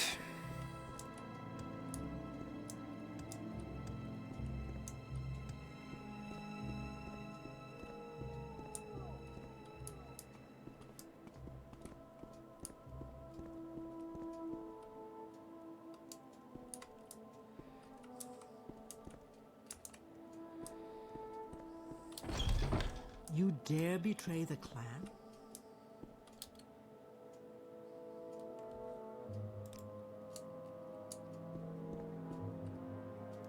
Strong words from someone I've barely talked to.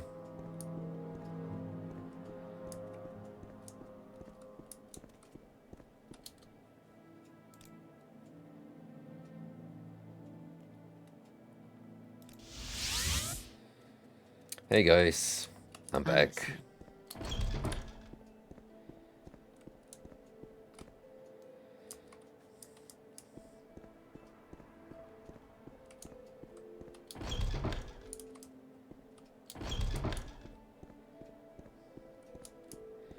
I'm back. And once more, I'm lost in this maze that is the Wolverine Hall.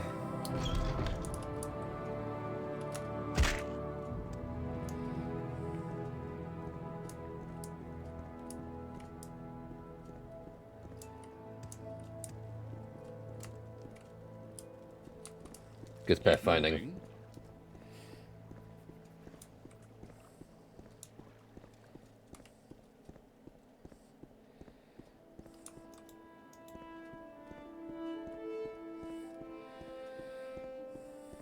You need not be afraid. Believe it or not, but I've actually listened to episodes of Joe Rogan's podcast lately. I don't do that a whole lot because most of the guests he brings to the table are not really up my alley, but occasionally there will be a person of interest, especially if it's a particular celebrity I resonate with, and sure enough, he had Russell Crowe in again.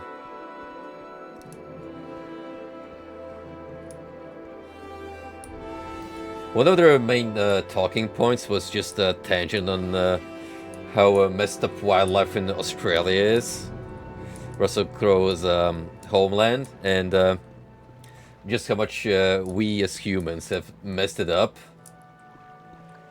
by integrating invasive species onto the continent. I do recommend doing a little bit of research on that matter because it is very fascinating seeing like the cane frog being introduced as a measure to deal with a local insect to control the population and protect cane sugar growth, not being interested in pursuing its potential food source, and instead of that, growing in such great numbers that it extended up to a good chunk of the northwest coast of Australia, and becoming a pest itself.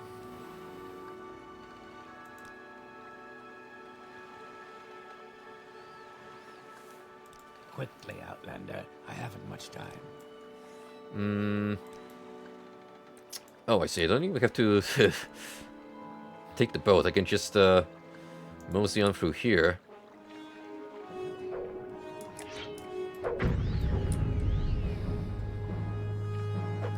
Yep. You are not mistaken, my good sir. Two of the most memorable roles Russell Crowe has played in my mind are Maximus, the Pope's Exorcist.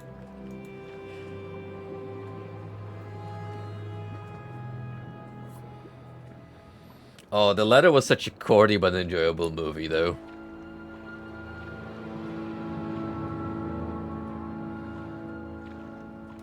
It's cute how they actually leave room open for a sequel, which I wouldn't even mind, to be honest.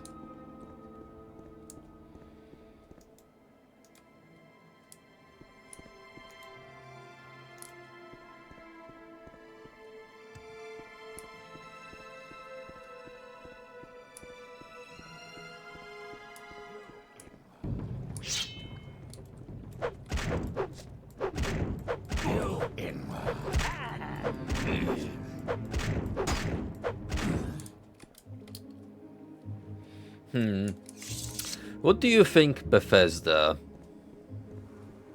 meant by having NPCs call you the N-word?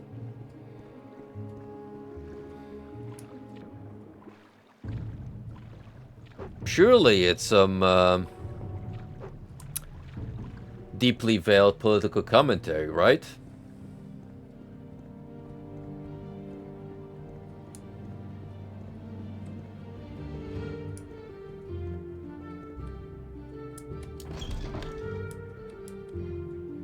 Spit it out or hit the road.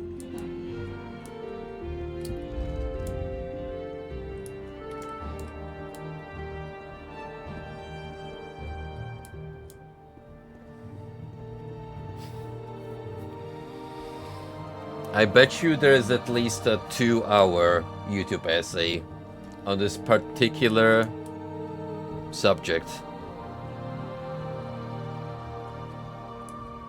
Say your words. Okay, but hear me out.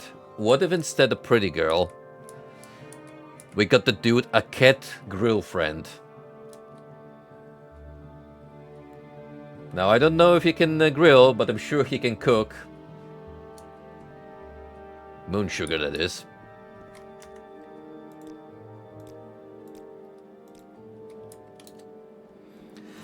Welcome, Bracketoon, to the Festival Slave Market, the finest slaves in Vardenfell. I'm Saville, Maine, and now we have the slave for you. Are you looking for standard household slaves, Bracketoon, or are you looking for something special? You need a slave to pose as a highborn Telvanni lady, sweet Alma. That's Sunumu Zamat and her cunning plans. I do have the slave you want.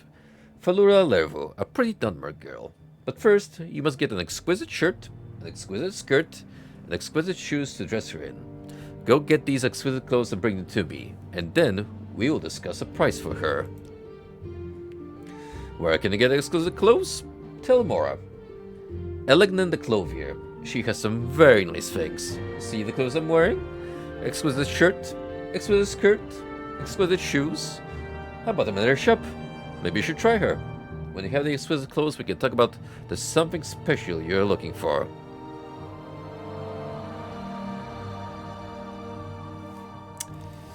Make it quick. Alright then.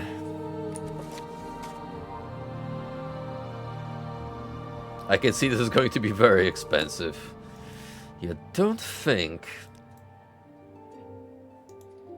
But apparently there is a Clothier in Telmora. You can help us out.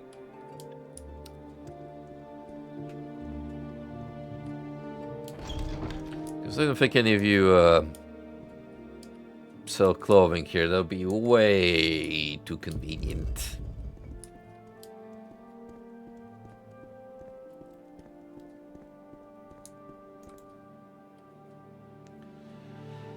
Well,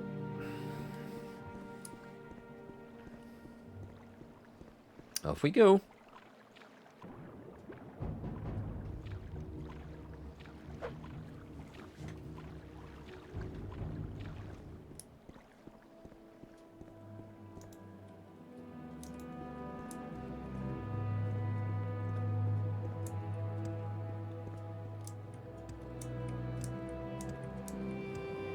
It's been a while since we took a good look at our champion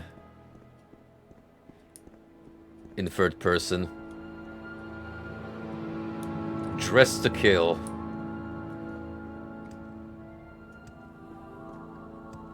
A radiant hero. Quite literally, look at the shine on that suit.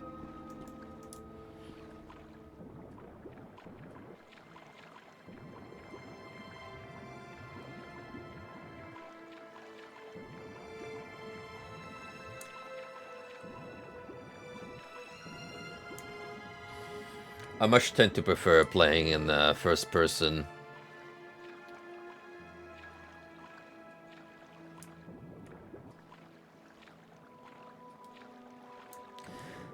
I think later down the road they made the camera angles a little more accommodating to third person, especially I do like the over-the-shoulder camera that Skyrim has embraced. Here, your character model just, well, him being smack in the middle kind of gets in the way. Especially when you turn your camera around, he's still always standing still in place. Well, I guess you could turn it into a top-down experience if you really wanted.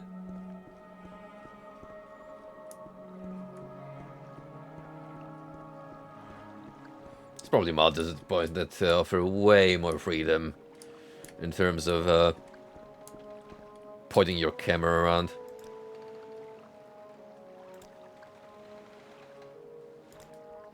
Make it quick, Outlander.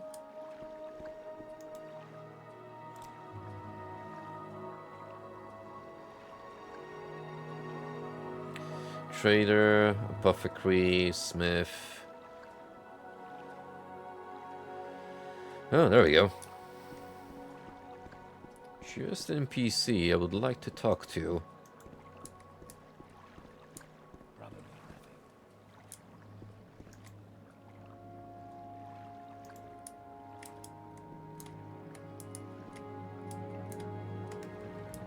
You talk to me.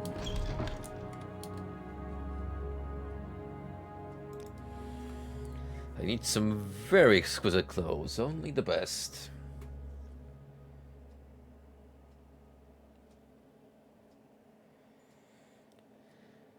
Alright, let me get shoes, skirt, and a shirt.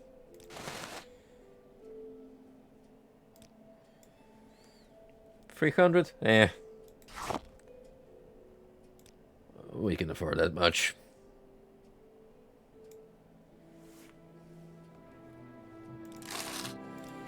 I really don't have time for this, so make it quick. Ooh. Wasn't aware that was gonna weigh that much.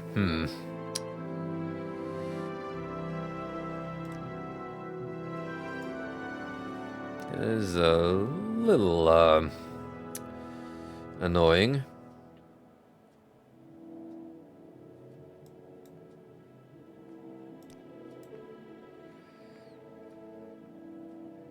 So hoping to sell off these gems.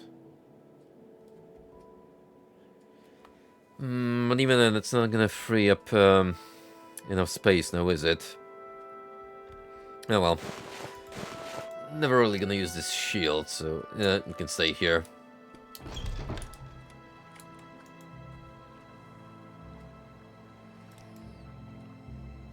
Okay, General Trader is that way.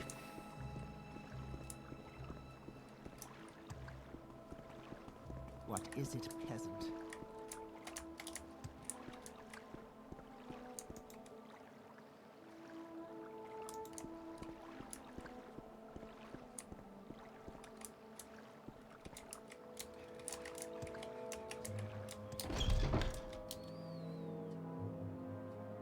Are you here to get rid of the corpus stalker?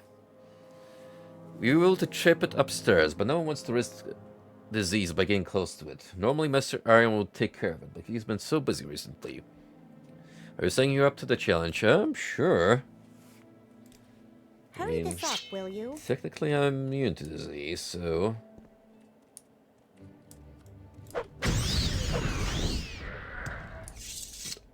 That was easy.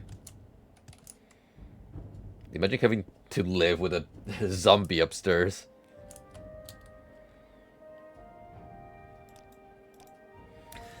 Thanks for dispatching the corpus stalker, Brackedoon. You obviously have great skill.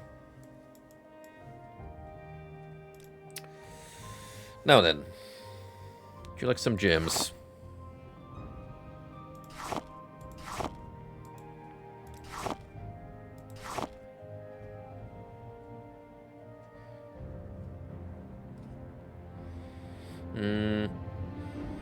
Do you have anything noteworthy in stock?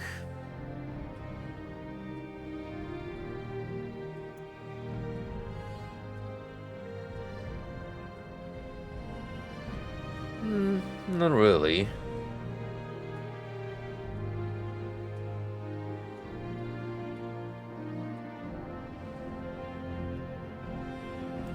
Hmm, 600.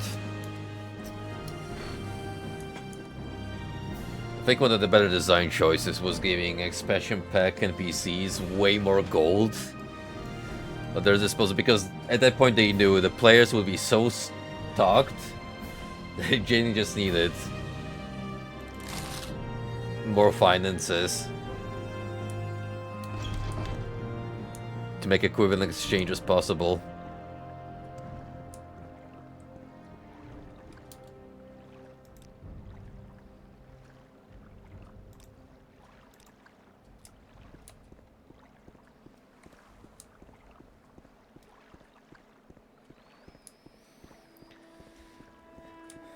All right. We are ready to dress up our wife material.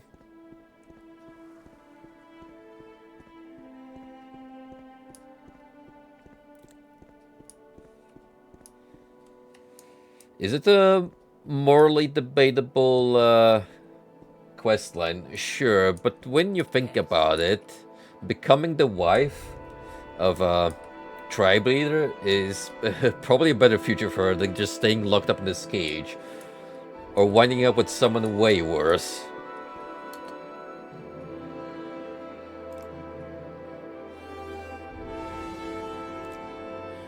Good. These clothes are perfect. Hold on to them. You will give them to her when you've bought her, but I need a little more time to coach Falura Lerva to play the part of a highborn Telvanni lady. I know just the thing we need. Go get a bottle of Telvanni Bugmusk perfume. Try Bildren Alef the apothecary here in Telrun, or Joel the apothecary in Telmora. They'll make Falura Lerva completely irresistible. Go. Hurry. Speak quickly, Funny you should mention, I think I already have that in stock. Yes, I do. You will have the Telvanni Bugmusk? Excellent. No, don't give it to me. You give it to her when you have bought her. Now, let me tell you my price.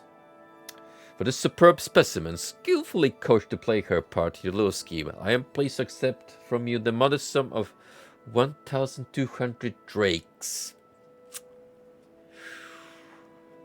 And that's already with the investment I had to put into her prior. And I only offer you this special price on my friendship for Sunumu Zabamat. Okay, fine. Very good. Thank you for your custom and come back soon. Now, here's the key to her cage. I've removed her slave bracers. When you're ready, you should speak to Falura Lervo, give her the presents, the exquisite clothes, and Telvanni Bugmusk. Explain to her that she's to follow you back to Zainab Camp to meet her future husband, Ashken Koshad.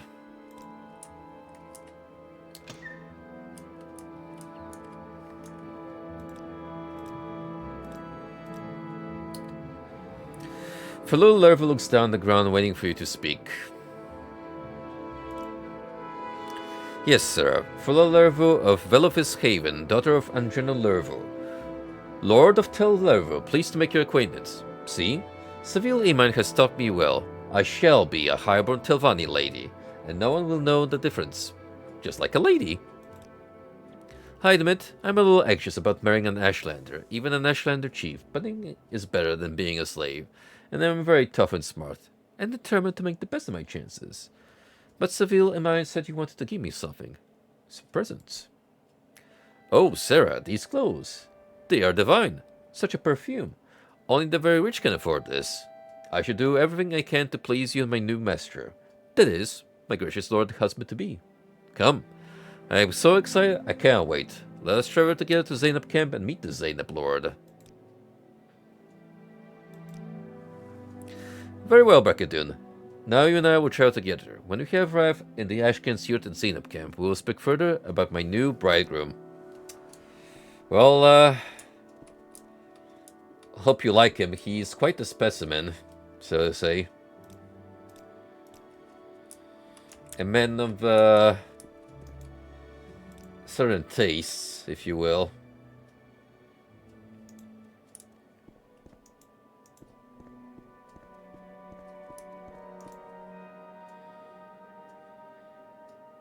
It's probably best if I take you back to Tel Mora and then head to the Zainab camp from there. Just to avoid any little accidents along the way, like you getting potentially murdered by local Morrowind fauna. Possibly flora. I mean, I haven't seen any killer flowers or mushrooms just yet, but who's to say there are none present?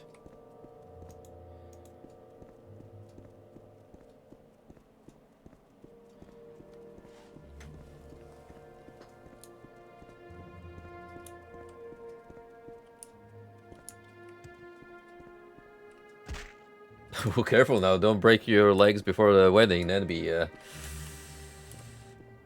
quite unfortunate.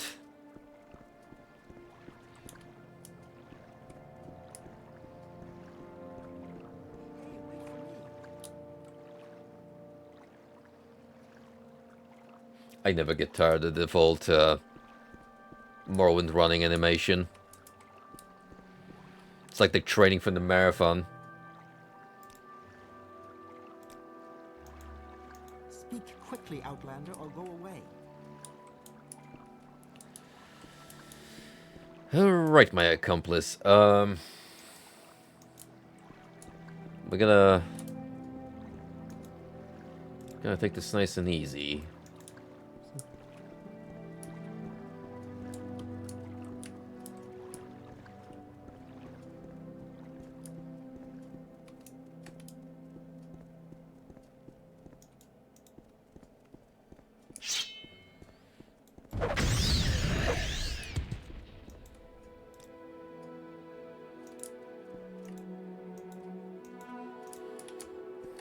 That away.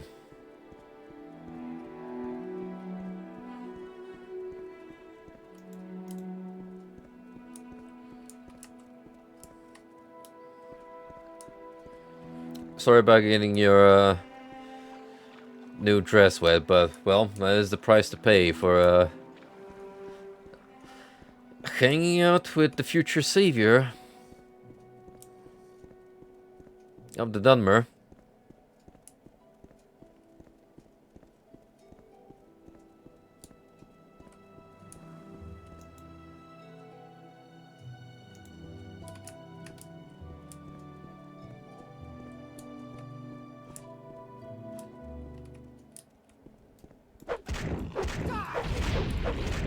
No, you stay behind and don't get involved.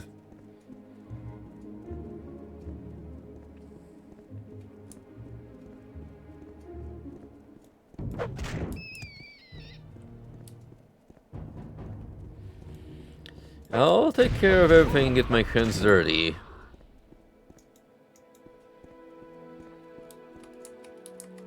You're too important to this whole operation.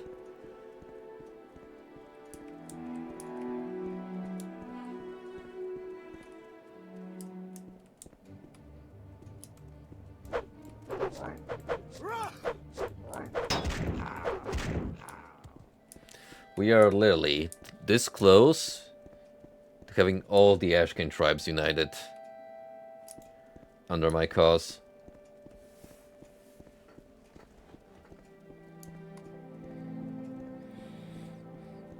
And that's essentially half the battle won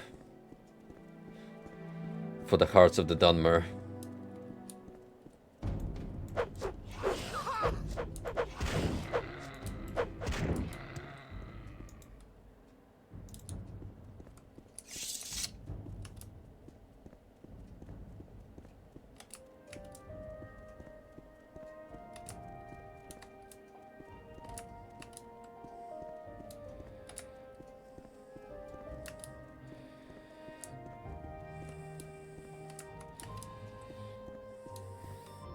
I have such a backlog to get through on YouTube alone, it's not even funny. And you know what's really gonna fill up my time? The latest Dungeon Chill upload. 5 hours of game review. 5 freaking hours. I don't think he's ever put a video of that magnitude before. But I love the guy's content, so I am very much looking forward to binge watching the latest upload. I know Modular was hinting at something that's coming along nicely. Whether that's still gonna show up in November or next month, not sure, but I'll be eagerly awaiting.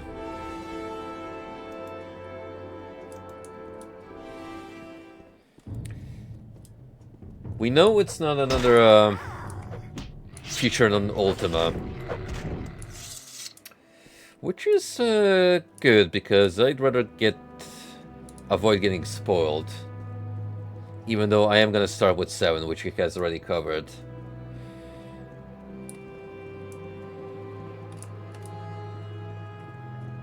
But I think he had Ultima 8 in his sights next. Haven't I heard of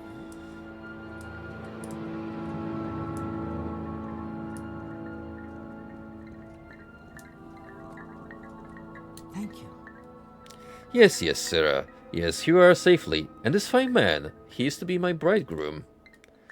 He is very distinguished looking, isn't he? That's a very,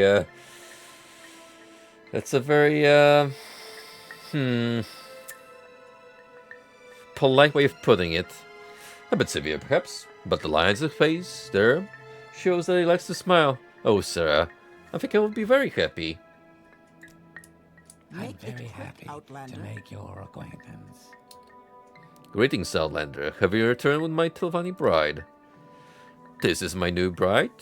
I am very pleased with her gift back in Dune, though she's not so generous in the hips as I would like.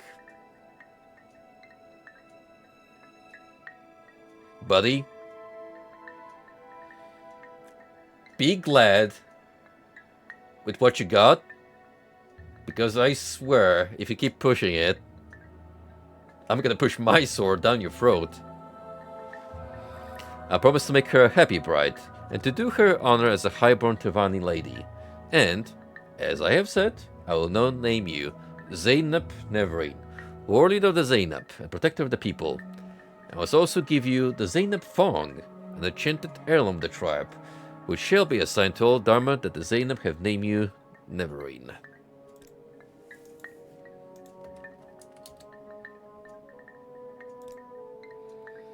Thank you, Sarah. I am very pleased with Ashkan Koshet. He is good looking, clever, and rich, although a bit full of himself, like all men. Thank you for being my matchmaking benefactor, and I hope you will return to visit when I have brought many fine sons and daughters to Ashkan Koshet. Well, you two have a happy life together.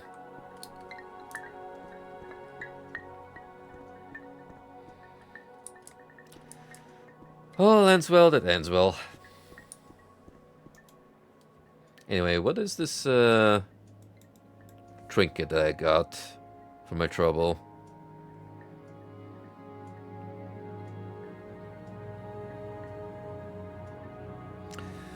Fong of Zainab. Detect animal. 150 feet for 5 seconds. Now, while the practical purpose of it I find questionable, the fact that it's worth 2,400, that's a little more appealing. And with that, only one more goal remains, and that is to convince the Hlalu house to name me Hortator.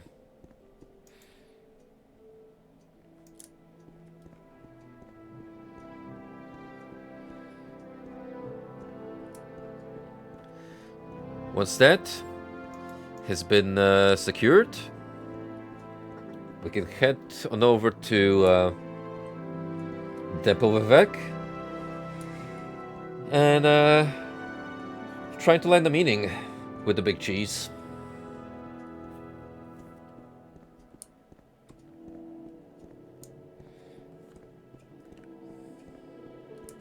You know, as disappointing as Tribunal was in terms of quest progression and what I consider to be very much a lot of filler with all the unnecessary dungeon dwelling crammed in. I'm kind of tempted to go back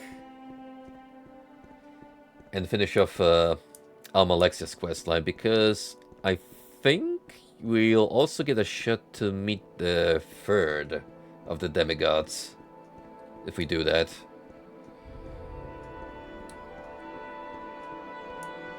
What's his face?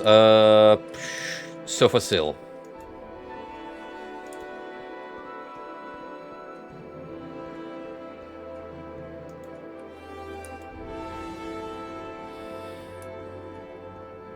Retroactively, it is a bit weird when you think about it that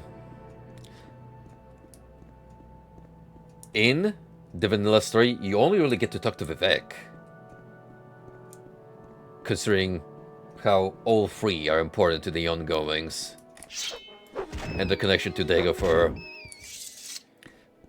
saving Amalexia and Sofasil for a separate expansion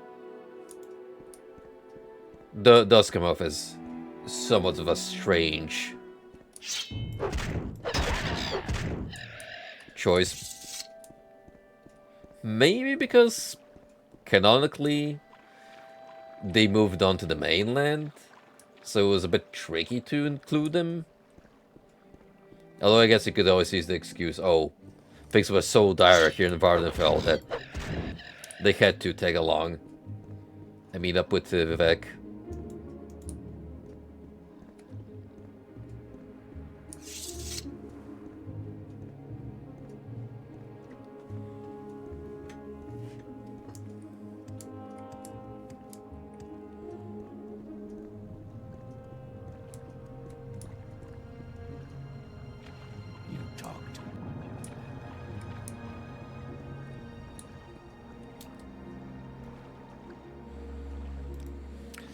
I would like to go to take me to Sage of Mora.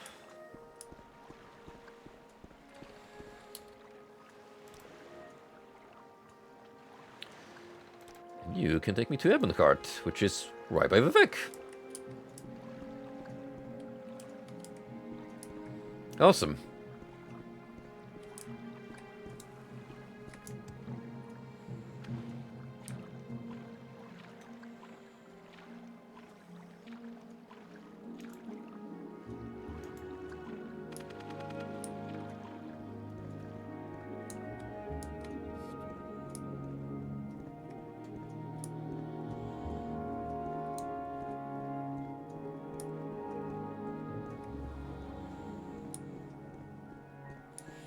We never really took the time to appreciate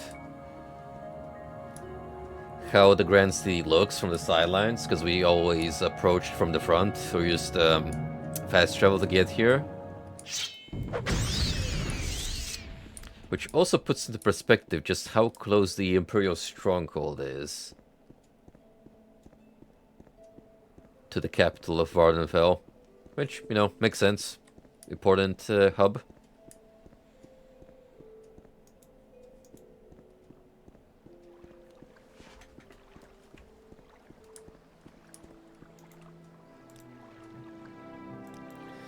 Now, we gotta find the Halu district.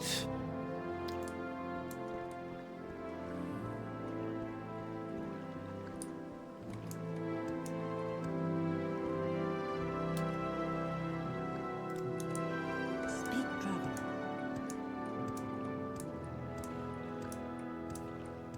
In fact, something to ponder in your mind.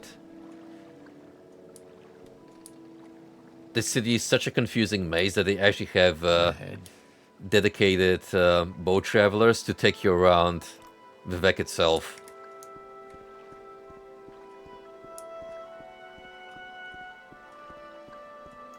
No wonder, considering each district on the surface level is the exact same. Same buildings, copy-pasted. If it weren't for the banners, you would have no idea what part of the metropolis you were.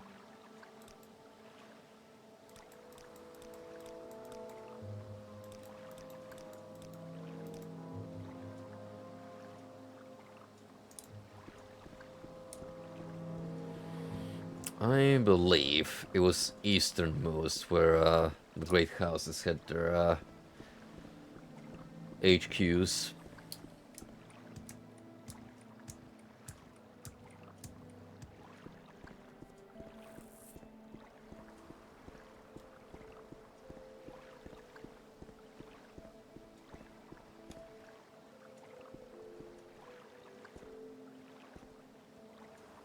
I only just now noticed, but these gauntlets that I'm wearing have the bottom layer as kind of a leather foundation, but the way it's carved makes it look like I have just my bare hands up, which, you know, flesh coloring wouldn't be awkward, but I'm playing as an orc here. So me having typical human hands is a little bizarre, to say the least.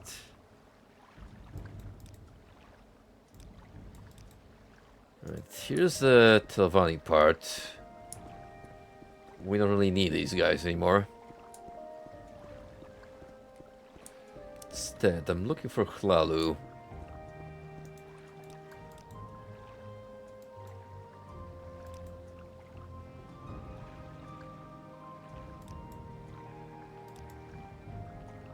St. Dylan, Redoran.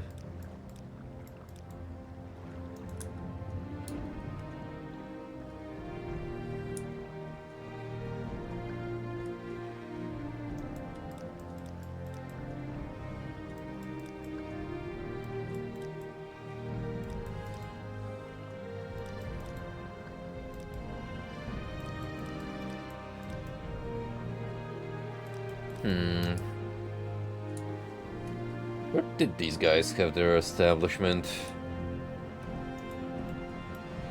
Oh, no, don't roll up the mat like that.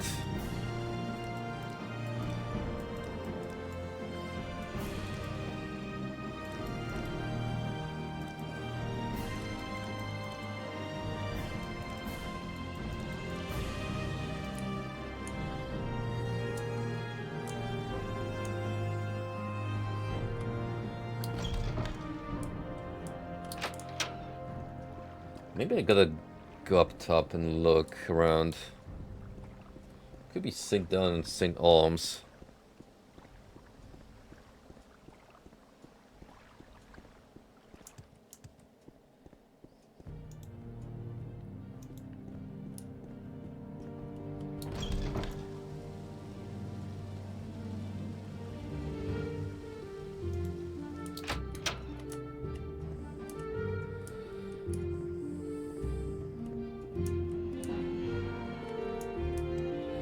Although I could have sworn they had their own dedicated plaza somewhere.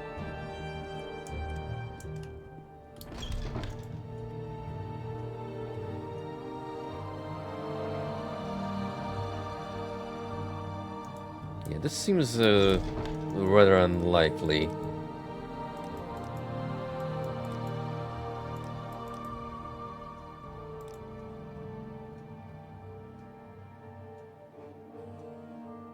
Oh, there we go.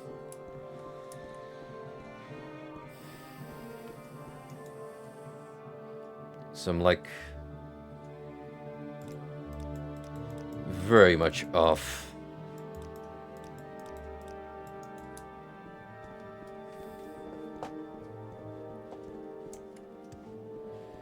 In fact, I was probably right under the nose as I arrived in town. Just completely blind in my way. Which, you know, wouldn't be the first nor last time. During the course of our Elder Scrolls 3 playthrough.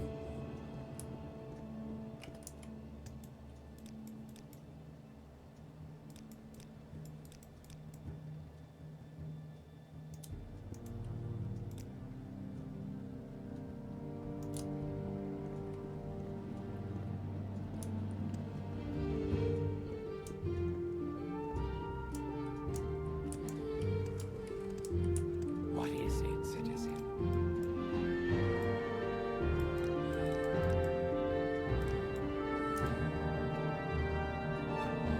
I genuinely think I walked into Vivek from that walkway and omitted the part where this was marked as Cloud territory.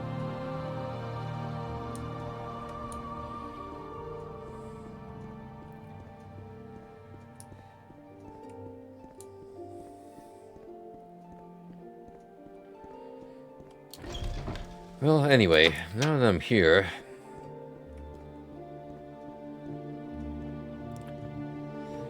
let's figure out where the embassy is located.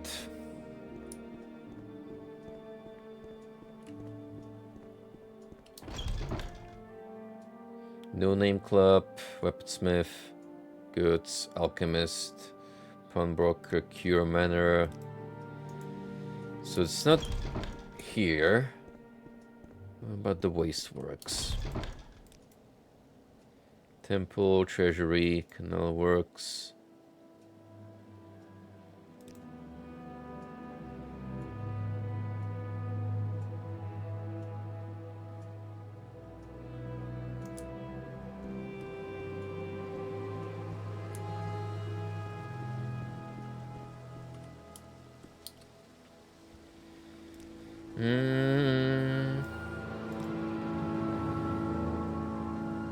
Count Sucresius Cur has a splendid top-tier mansion there.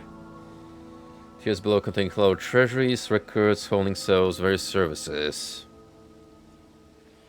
2 public houses. Some cloud nobles maintain residences in less formal St. Dylan and St. Om's cantons. Council of Manny's Manor is east of the city on Elmas Islands. Alright, so we gotta speak to the councilor first. Plaza atop the Cloud Canton here in Vivek. Got it.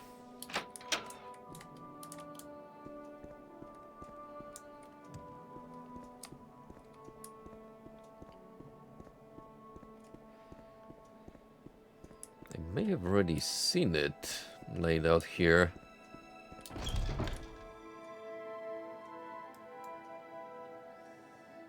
Indeed. That there is in fact the Curia Manor. I don't have a lot of patience for questions, Outlander. Do you want something? I'm looking for the big wig here. Ah. What, stranger?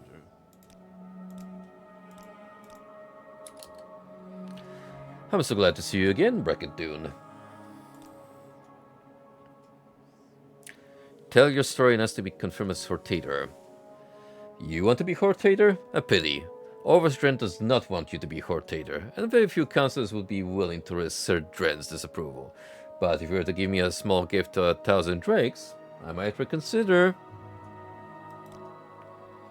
What a thoughtful gift. How did you know? Gold! It's just what I wanted. And now it's time for your gift. And I have just what you want. In my formal capacity as Councillor of House Lalo, I will give you my vote for the title of Hortator. Perhaps I can also give you a little suggestion. I'm sure you can persuade Drumbarrow to support you as Hortator, if you can find him. Overstrand has Nevena Ulas and Velanda Omani in his pocket. You might want to make a little trip to Dren Plantation before talking to them. And then there's Ingling Half Troll. Drumbarrow is very secretive. He lives somewhere here in Vivek. Overstrand. He is the head of the Kamona Tongue and lives in a plantation in the Ascanian Isles. You may be able to bribe him or trick him. He despises the Empire, and I've heard rumors that he has made some kind of deal with the Sixth House. Ooh. That's a little inconvenient for us, isn't it? She lives at Ulas Manor in Suran. Just take the road north out of Suran, cross the bridge heading west, and look for a manor south of the road. Councillor of Velanda Omani lives outside of Vivek on Elmas Island. Take the bridge to the mainland from Telvanni Compound, then turn south and cross the bridge to Elmas Island. The path from the south end of the bridge leads right to Omani Manor. Ingling Halftroll is a foreigner like me, but he simply doesn't understand the drama like I do. If you were to dispose of him, the other councillors would not be upset. If you kill any of the rest of us, of course, there's a different story. He lives at Ingling Manor in the St. Alms canton.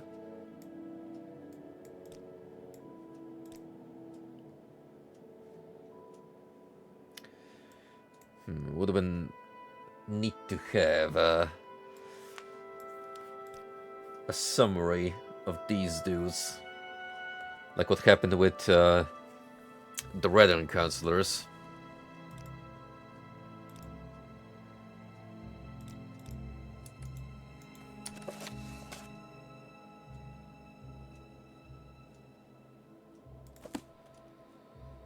Maybe one of you has a book on the matter. I mean, that'd be very convenient. Make it quick, Auric.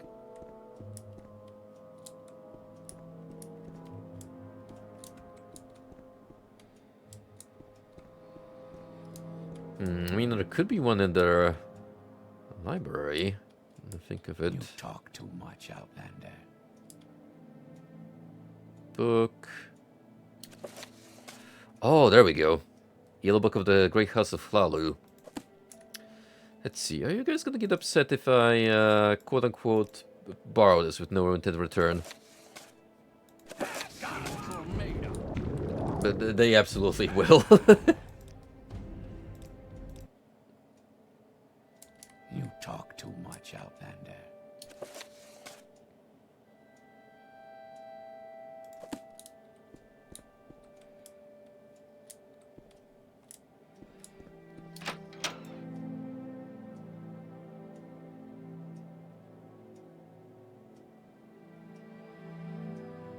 A bookstore would go Citizen. a mile. Ain't gonna lie.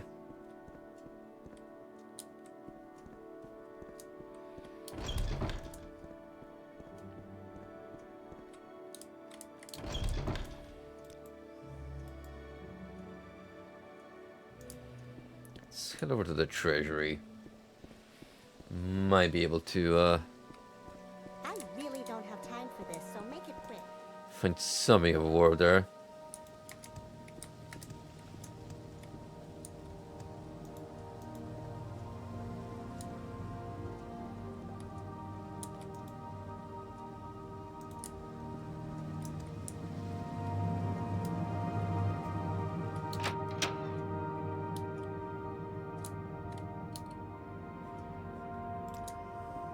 Do you want something? Prison cells. You guys got a library down here? looking. Ah, the records. My time is precious, so make it quick. Speak quickly, Outlander, or go away. Can I, like, buy any of these?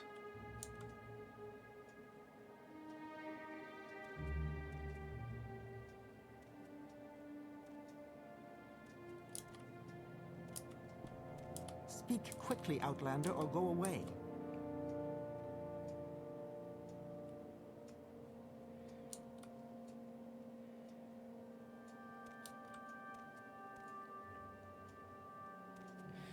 None of these look like the yellow book that I require.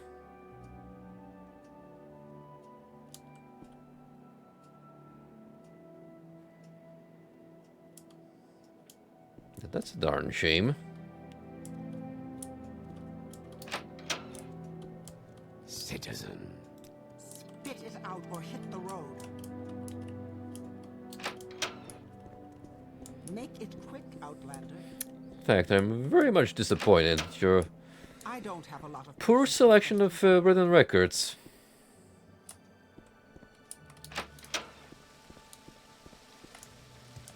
The fact that I had to outright steal it from the Counselor Manor is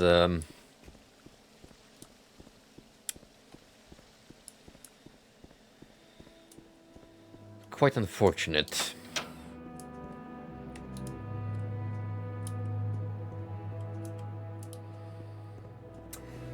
I mean, hey, I've got something else in mind. Now, it's gonna be a little bit of a gamer trick, so to say, is in I'm gonna look through each individual page and take screenshots. Whatever you're looking for, I'm sure I don't know how to find it. Make it quick, Ark. Just imagine that in-game I'm holding a digital camera, scrolling through the pages, and taking pictures.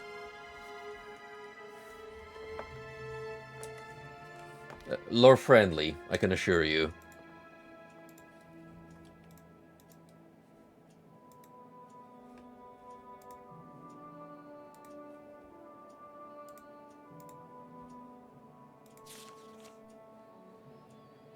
Not a whole lot of it, thankfully, just 4 pages.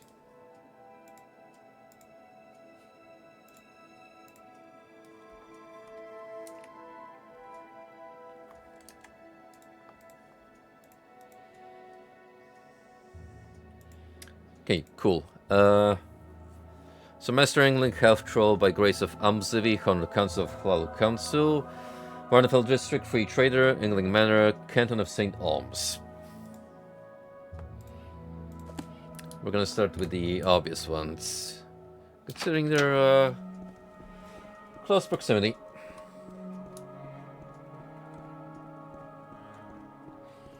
This is the only one that I'm legally allowed to kill without repercussions. Is it because he's a foreigner? Possibly.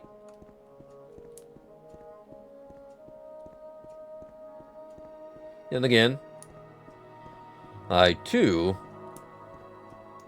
am not a native. Which makes this whole claim to be the reincarnation of a dark elf historical figure very awkward.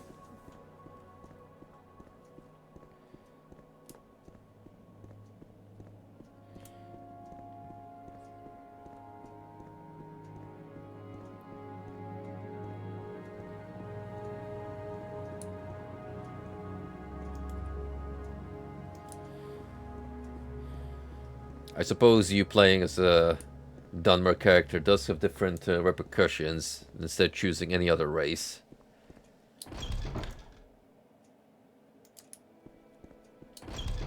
Too much trouble. Must be going Ask now. or get going. Someone should teach you some manners.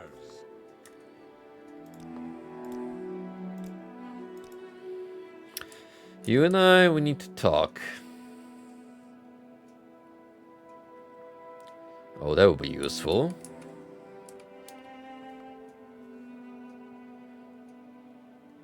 I would like your vote to become a Hortator.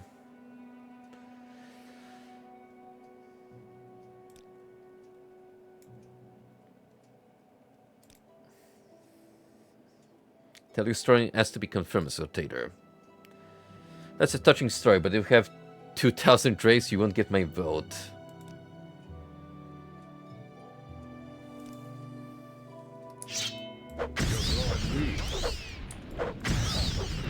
Oh boy. How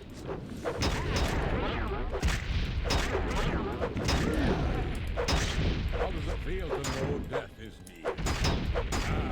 Unsurprisingly. Look at the whole manner involved.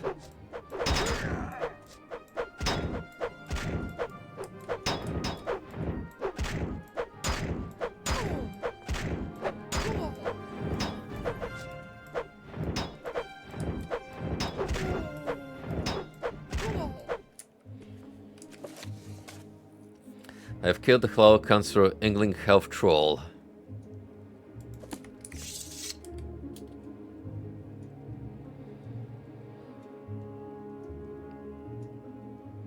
The hell, that is a unique looking blade.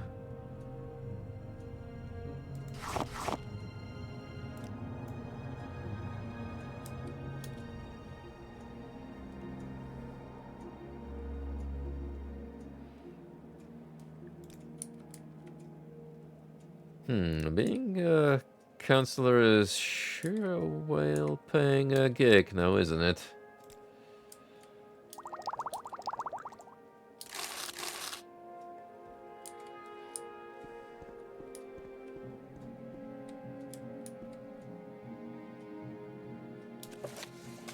And you also happen to have the yellow book in your possession. Oh, nice. I shall gladly help myself.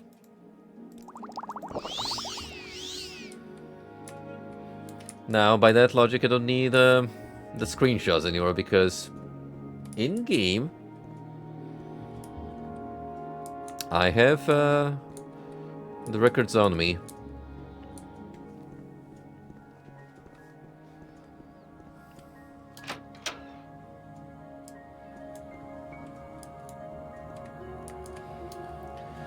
Now, what, pray tell, is down here that's so valuable?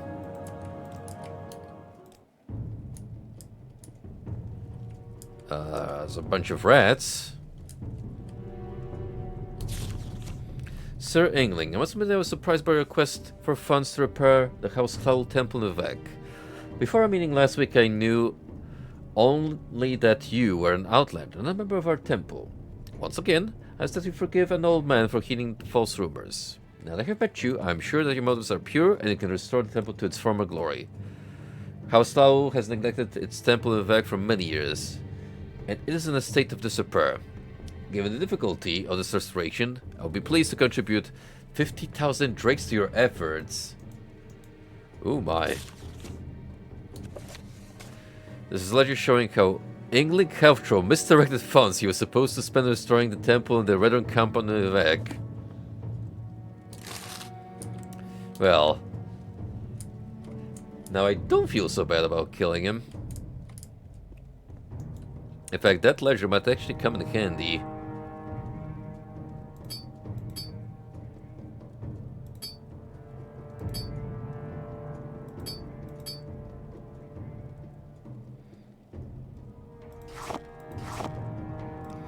So much so that I'm gonna make room for it.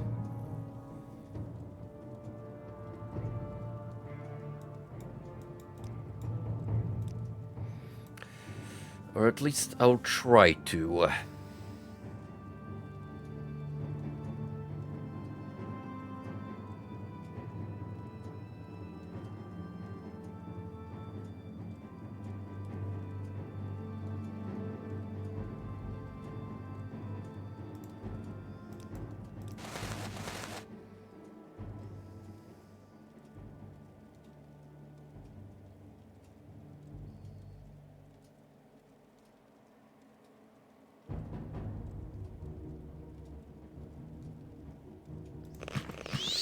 Wait, did I actually not have that equipped for some reason?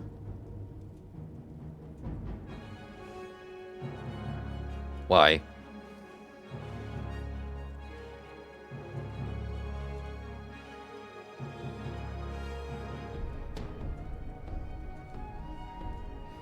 I wonder how long I went without even realizing that.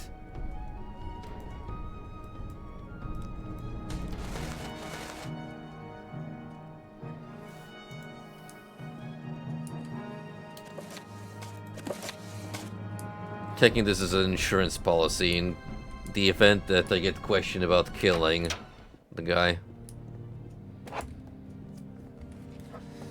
So, yeah, all things considered, he was kind of a prick. Yet no one will miss him.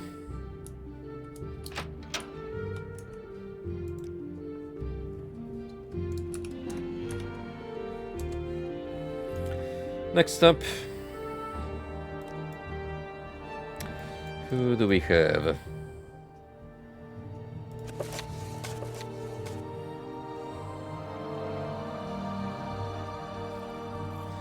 Amani Plantation, Emma's Island, East Vivek, Drambaro, Varnenfell District Free Trader. Of no fixed residence. Somewhere in Vagdo.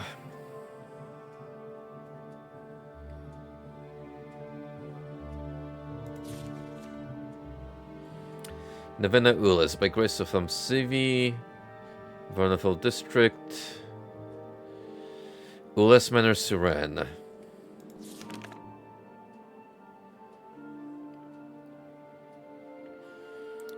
So that leaves us with... not a whole lot. I've been recommended to go over to this one.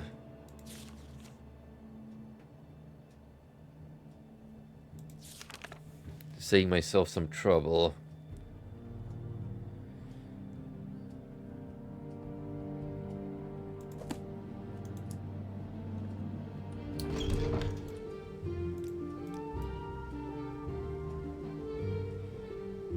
Wait, Dren Plantation.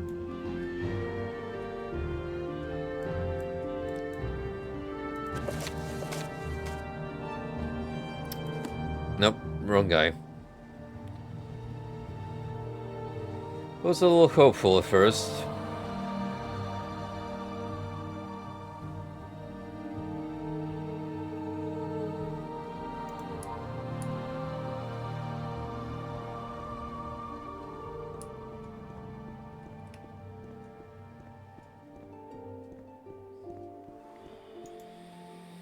Anyway, east of Vivek will imply this crescent-shaped island.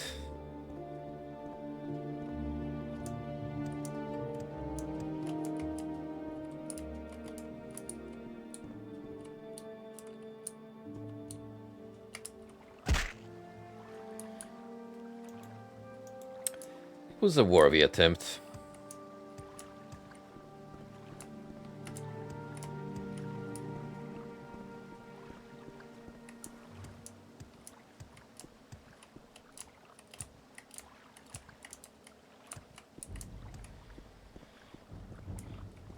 One day I'll be able to jump high enough for no barrier to be an obstacle.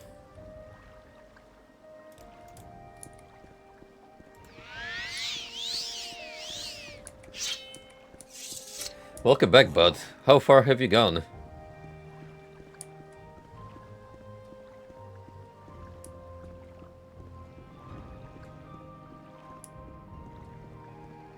Quickly, Outlander. I haven't much time.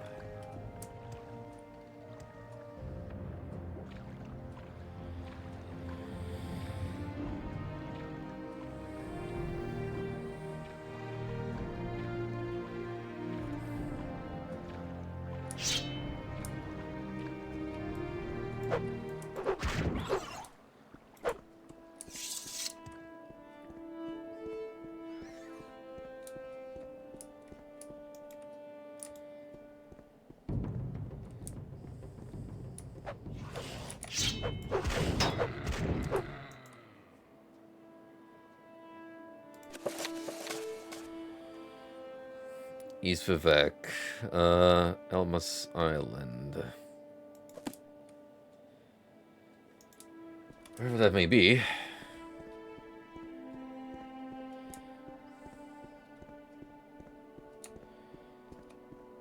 I would hope that's where I've planted myself.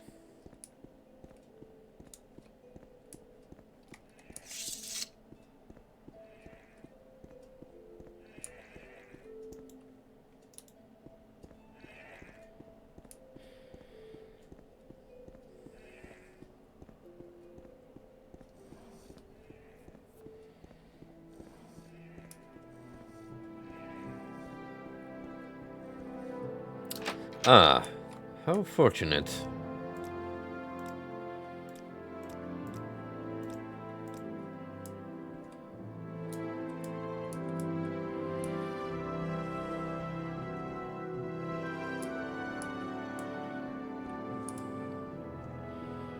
Now to find the head of this establishment. I don't have a lot of questions, Outlander. There's a very interesting story to tell, and your moonstone is an impressive ring. Unfortunately, I'm very busy at present. I will need to consult my colleagues, but I'll give your matter every consideration. I think that's a sign that we need to pull out some cash here.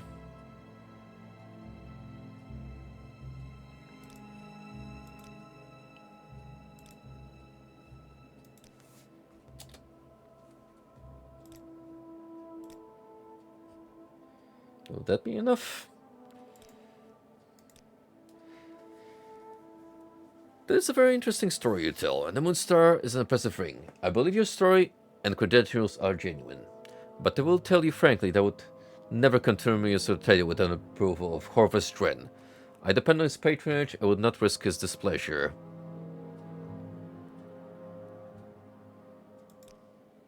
He's the brother Duke Vedem Dren, and a very wealthy and influential man. He has a niche ranch in the Ascadian Isles, so the guy I was supposed to head over to next, right?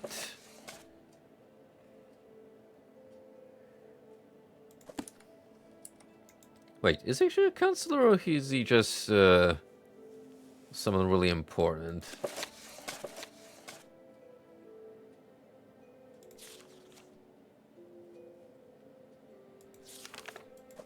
Oh, right, he might just be attached to the two counselors I need to convince. You talk too much, Outlander. Well, fortunately, we now know where this lady lives, and we almost have her convinced.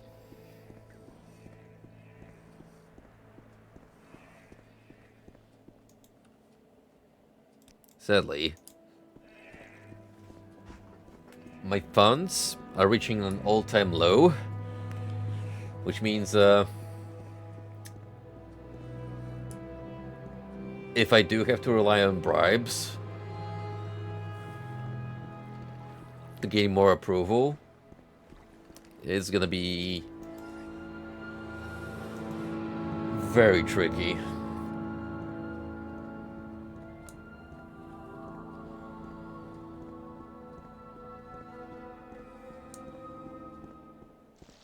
Actually, might have to drop by Mordhole where NPCs have more gold in their stock and sell some stuff there for quick cash.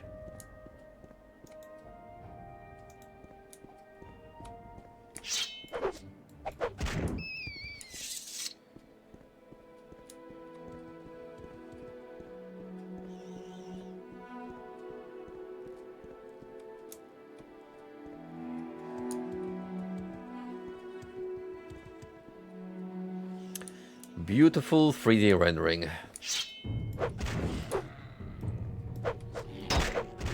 Games nowadays just can't compete.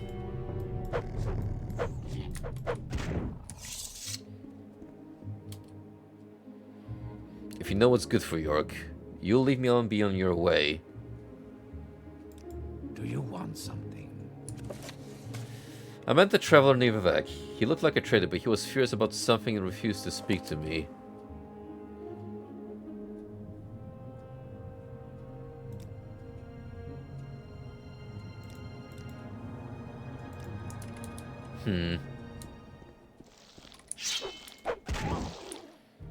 Well, maybe if he was better disposed to me, he wouldn't be such an asshole, but... Make it quick, Mark. Listen up if you really care. My former guards just ran off and stole all my goods. Yes, a whole shipment of raw glass. If you can return my goods and kill those bastards who took them, I'd be willing to teach you a couple trader secrets. It could save you plenty of money in the future.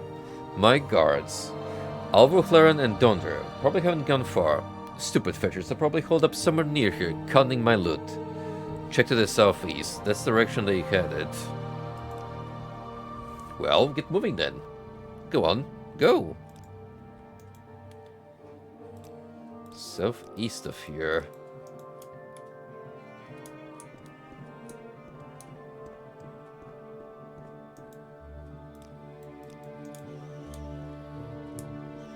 Probably some cave nearby if I were to venture a guess.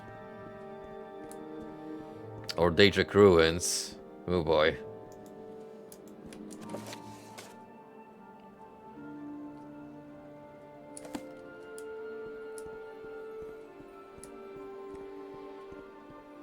It's about as close as you can get to a hideout.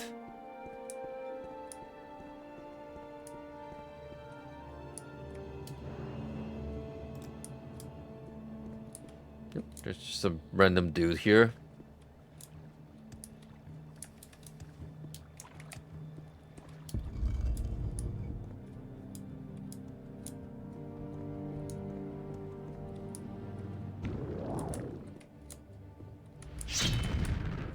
I don't think with all these Daedra, these two rogue guards have made camp here.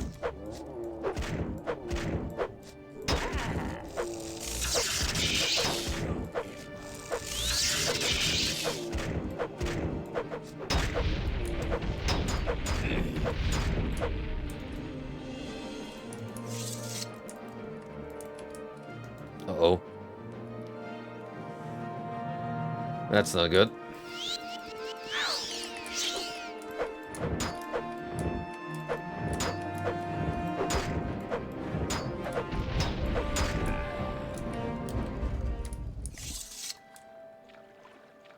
Yeah, I think we can safely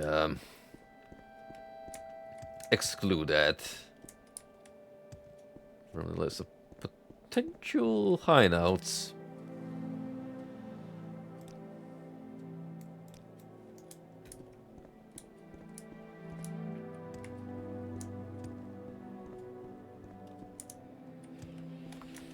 Frankly, I'm not really gonna bother with that for now. Do you want something? Especially since I have to get on this good side first to even trigger the quest in the first place. And that's money I would rather pump into bribes elsewhere.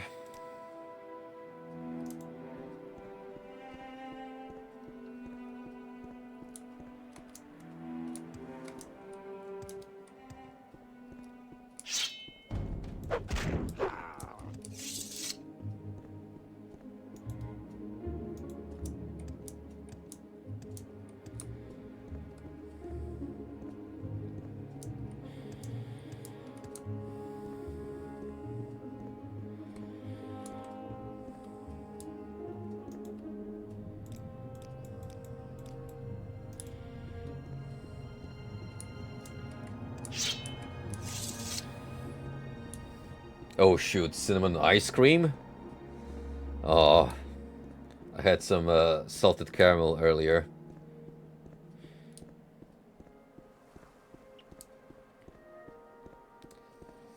Still treat myself, but I prefer to pick the protein heavy cups. Generally,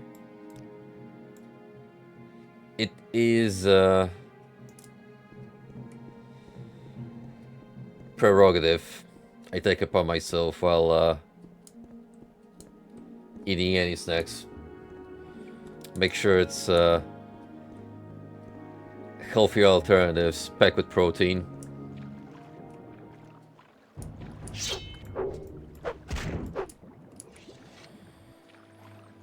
Yeah, sure, occasionally I'll spoil myself with typical sugary goodness, but I try not to make a constant habit out of it. Don't bother me.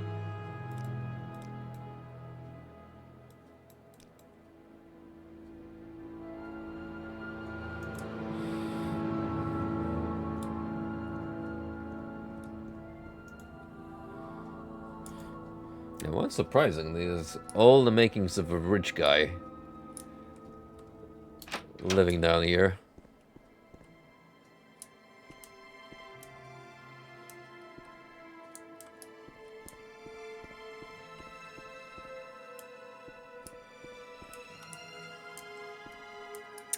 Where's the owner, though?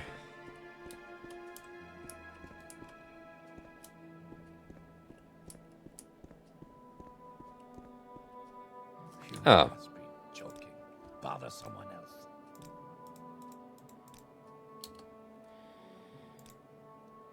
So, you want to be Hortator of House Hlalo, and you've come to me.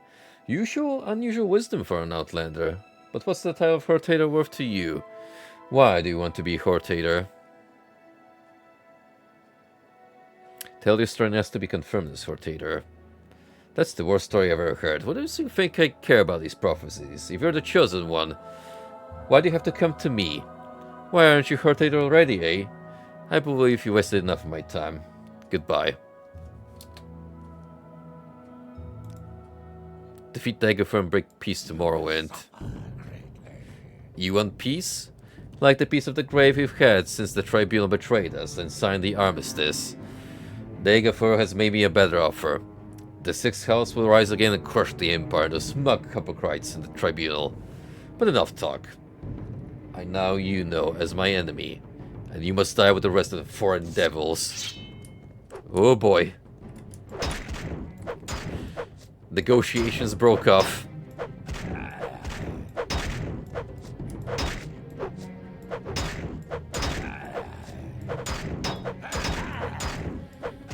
Hey, we know him to be a Sixth House conspirator. And that gives me perfect enough of a...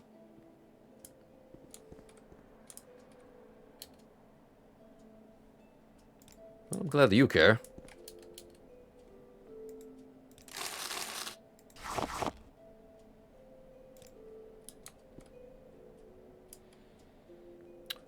Ooh, my. Some pretty cool swag you got in here. Too bad you're dead. I can no longer appreciate it.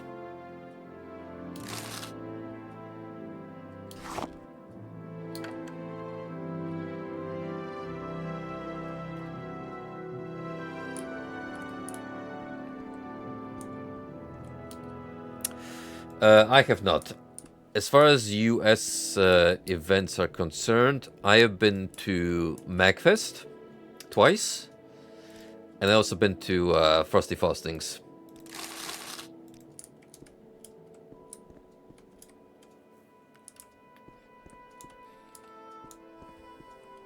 Combo Breaker would be like my third event I would attend, one in the US.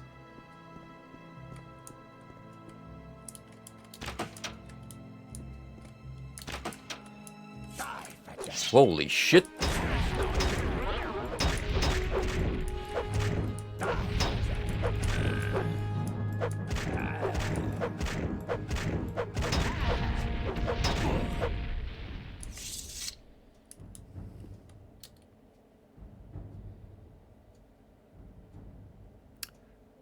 Okay.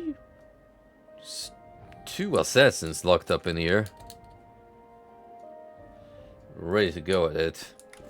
The way it is spelled is...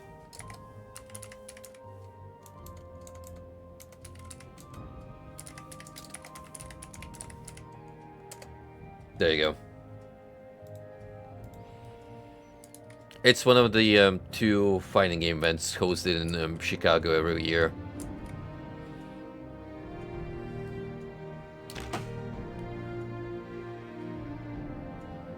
Ooh my. Look at all this. Now what does the note say?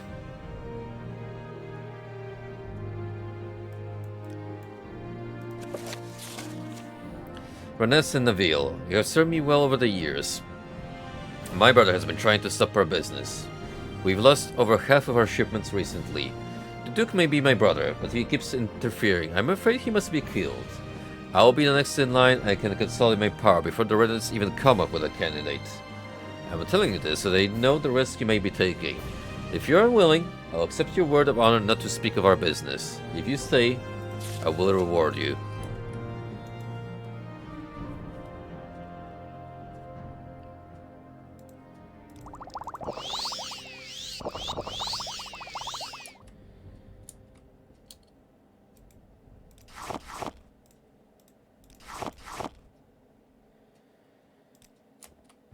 I'm gonna take the gems, because they're gonna be a little easier to sell off. Ooh, shit!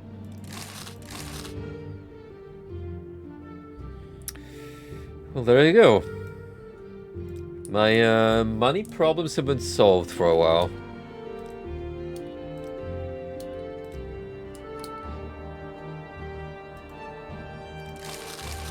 And he had more in the closet.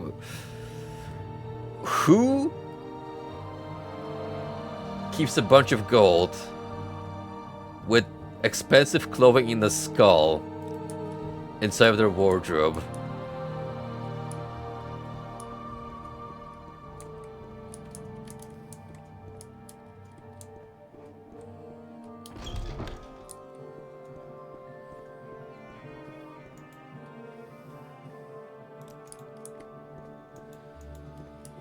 Well, that aside.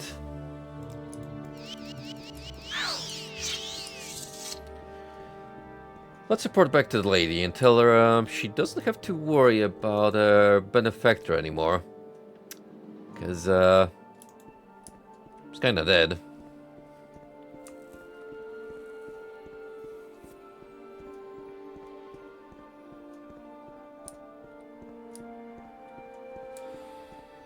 I know PAX is a pretty popular event, and a lot of big YouTubers and streamers often head over there.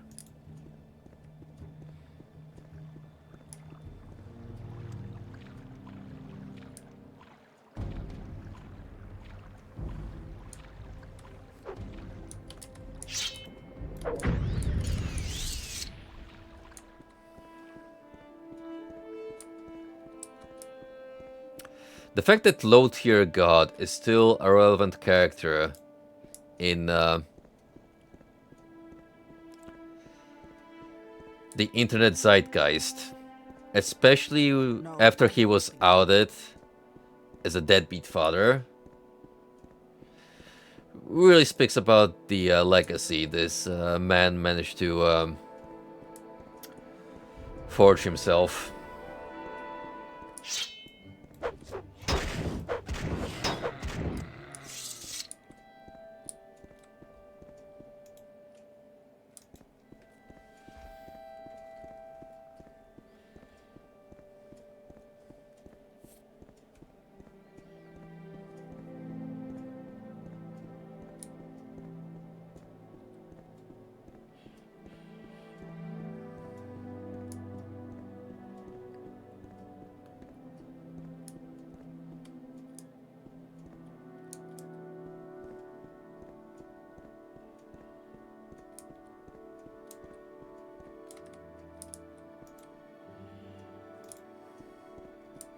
It was sometime earlier this year where people have gotten hands on the court documents declaring that he has unpaid child support and that he owes the mom a lot of money.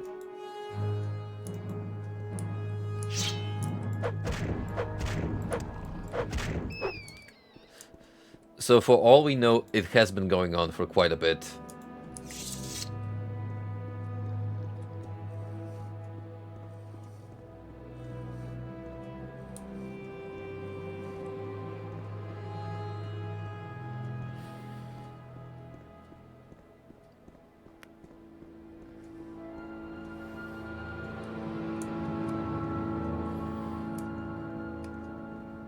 Yep, after all that trash talking and building himself as this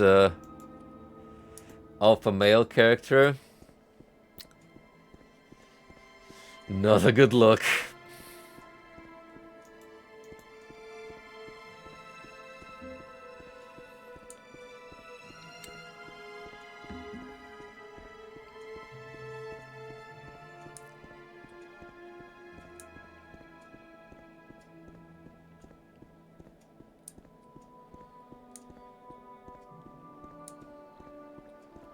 Yep, there you go. Frosty pull out the raw numbers. 150,000. Let that sink in. And you know, he has enough of support that he could easily afford paying off his dues.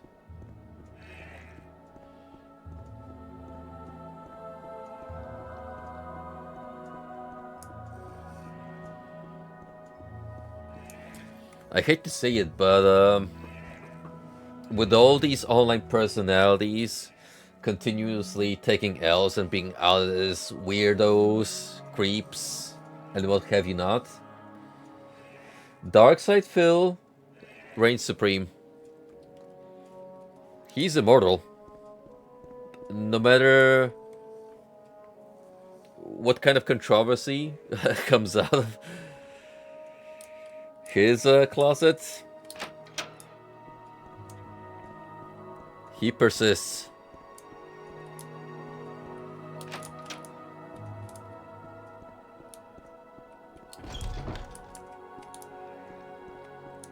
Do you want something?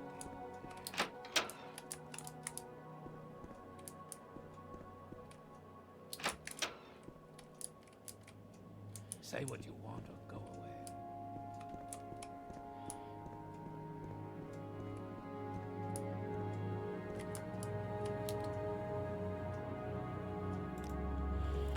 Yes, Bracketun, I've just heard of Orvestrand's unfortunate death.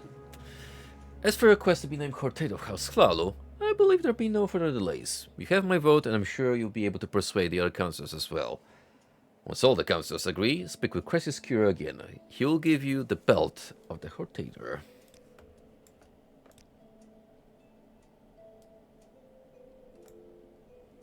Your wounds are minor compared to what you will receive if you Please, go continue ahead, to bother Outlander. me. I'm listening. Say what you want or go away. Alright, that's free taken care of. This guy has been convinced, as is this guy. That one's dead. MIA until further notice. Next up, Suran. Ascadian Isles. Suran being up here. So when you say Isles, it could be one of these.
Now, what, pray tell, have I randomly stumbled upon this time?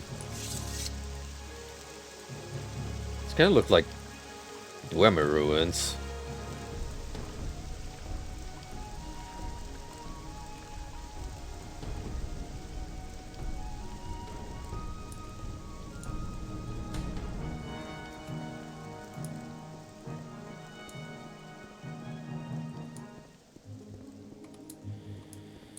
It would appear so.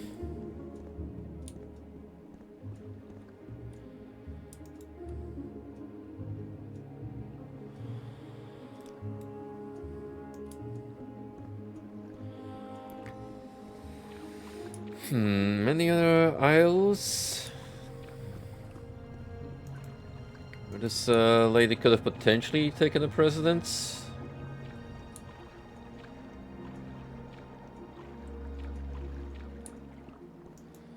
This is going way off Suran, to be honest.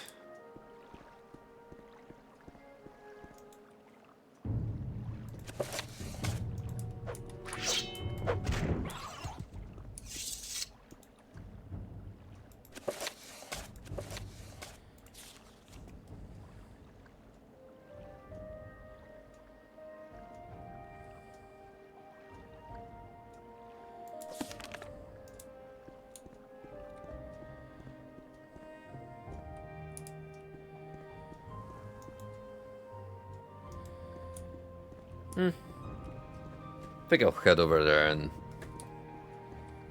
figure it out from Suran itself.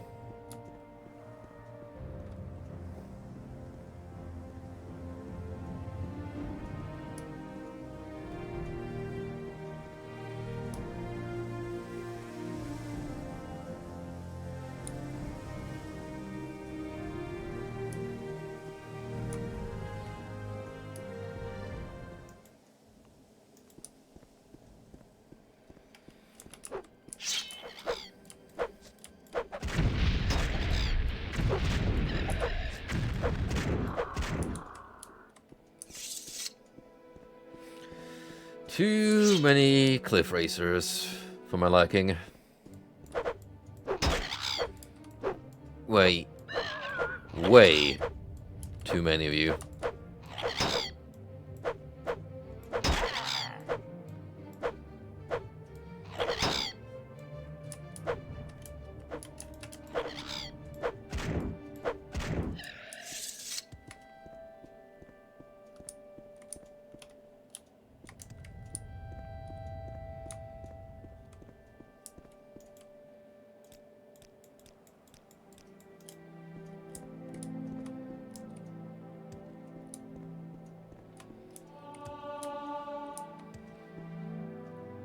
Oh, that's right, I've earned a level.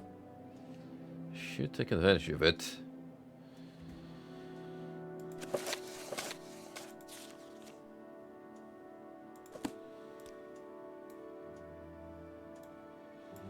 There's farmhouse.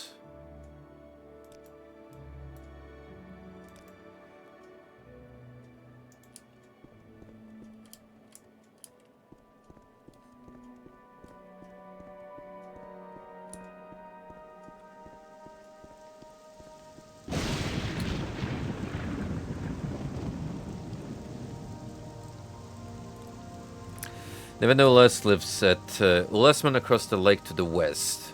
There's an east-west open plank bridge north of town that crosses the water just before you enter the highlands. Cross the bridge heading west, and Ules Manor is the first building on the left, south of the road.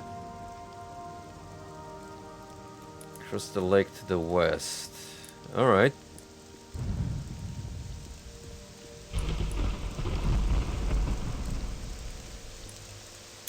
Thank you for the guidance.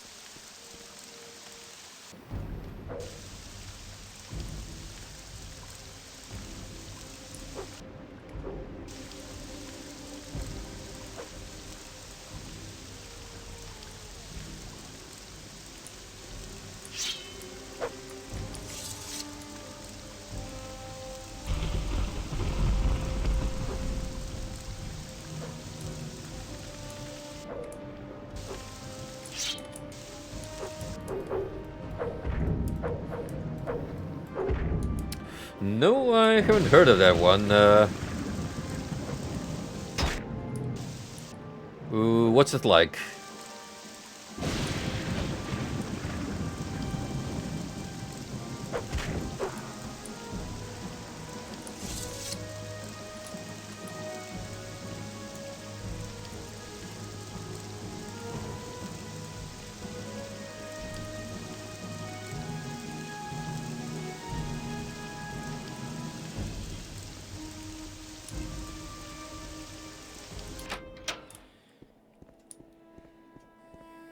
There we go. Yeah, a lot more difficult than should have been, to be honest. I don't have a lot of patience for questions, Outlander. Okay, but hear me out. I need you to help me become a Hortator. Oh, yes, you want to be Hortator. Sure, I think that's a very good idea. You'll be a very special Hortator. Is that okay? Do you need to say anything official? Here, how about, in the name of House Lalo, I hereby say you are Hortator of this house, House Lalo. Hope that's right. Once all the counselors agree, make sure you seek Crassius Curio.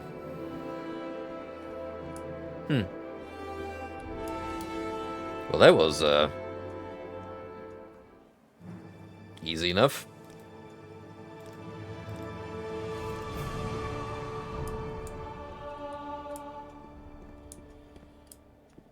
A colorful action RPG published by Fatless. I forget that there's way more to their track record sometimes besides SMT and its derivatives.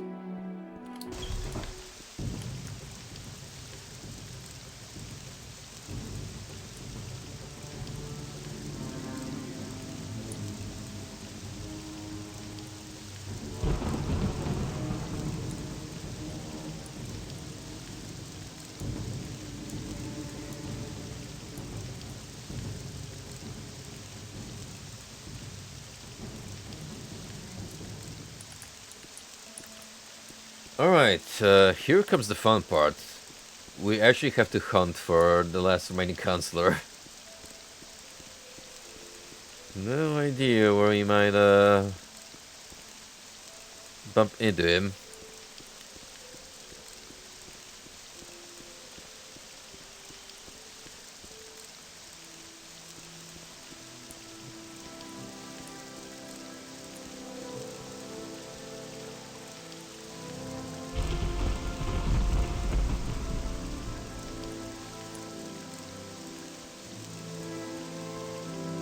Ah, who's the developer then? Is it a well-known studio?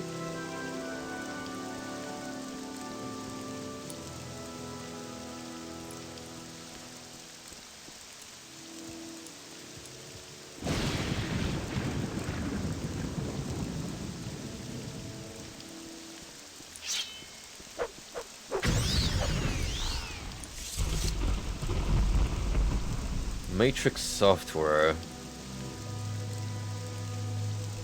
Was that their one-hit wonder, or did they actually have a track record of video games developed?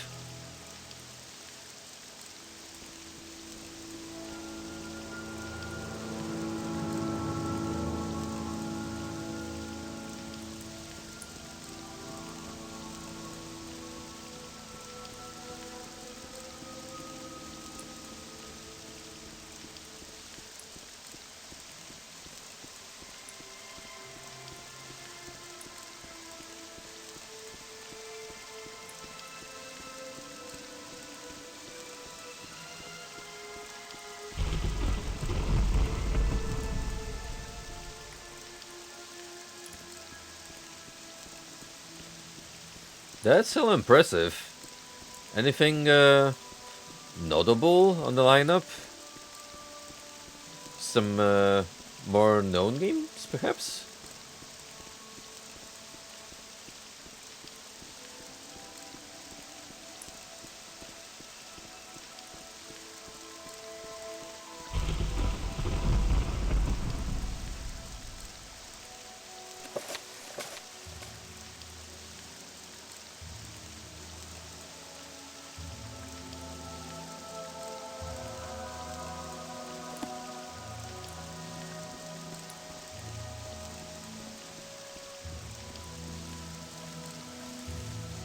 Where do I even begin looking for this gentleman?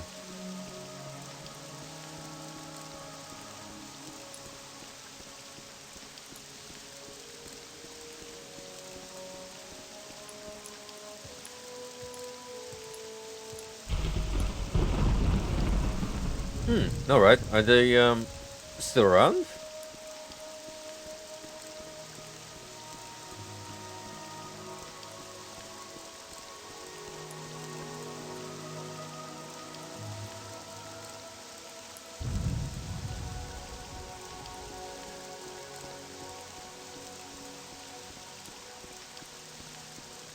I want to say our target might be one of these neutral districts. Like maybe St. Alms or Delins, but that's just that's just pure guesswork on my part.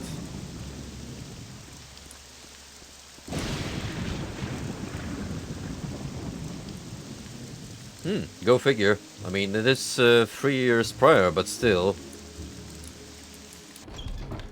very recent.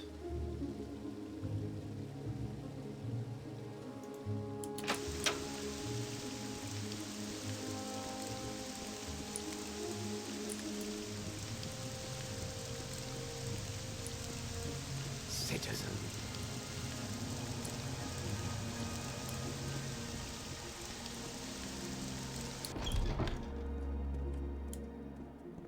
Let's hear it.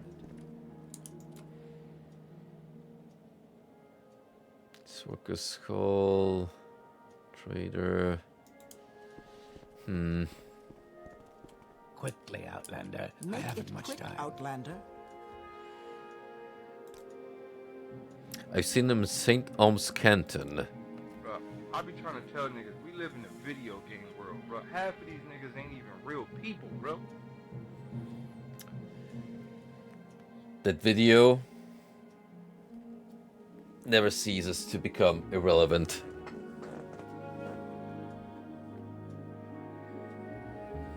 Bro figured it out all those years ago that we indeed do live in the Matrix. St. Del Canton and St. Alms Canton are residence cantons for commoners and paupers. The temples charges very reasonable rents for comfortable workshops, shops and apartments, and most of Vardenfell's crafts and light industries housed in these cantons. Navy of St. Helen the Wise is on the top tier of St. Helen, and Cloud Councillor Ingley Cowtrow has a top tier manor on St. Alms.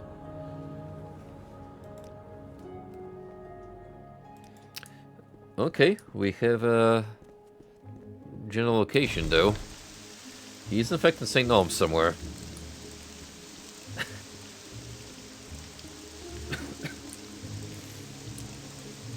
Go on about your business.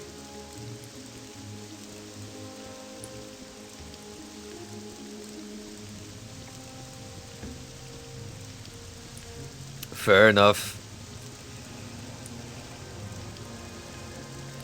The channel point rewards expand continuously with the inclusion of our latest cheetah appreciation button.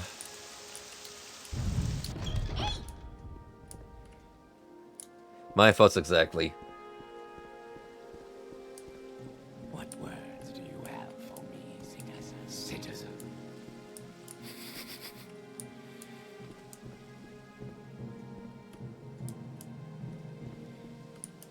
Citizen. He just keeps spamming A over and over. Until eventually he gets burned. In my head, it turns into that one episode of Dexter's Laboratory where all he can say is Alma du fromage.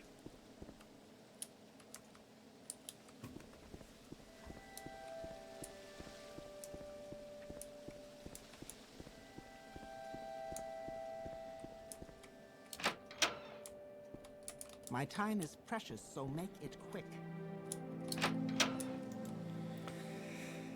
Let's see. Where could this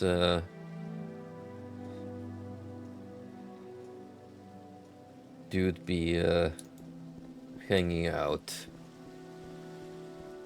This is the craftsman area, so very unlikely.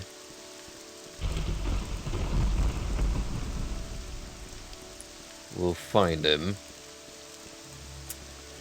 in that section.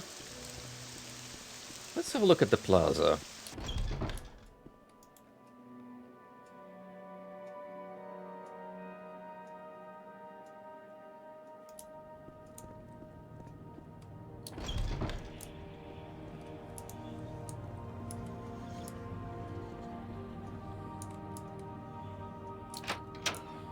Weirdly enough, I remember a couple of people hanging out here. Do you want something? Wow, what are the odds? So you found me again. Isn't it the first time, no? What are you here to discuss? About me becoming a Hortator? If you'd be so kind. You have found me, and that means you are resourceful. Yes, I will vote for you as Hortator. But my vote alone means nothing. Engling is a fool. We may bribe him or kill him. Cressius Cure is a man of passion and can be manipulated, but Vlanda and Nevena are overstrength creatures, and they will do nothing without his approval. Whatever you're looking for, I'm sure Well, know how to find it. funny you should say that. We've got everything else taken care of.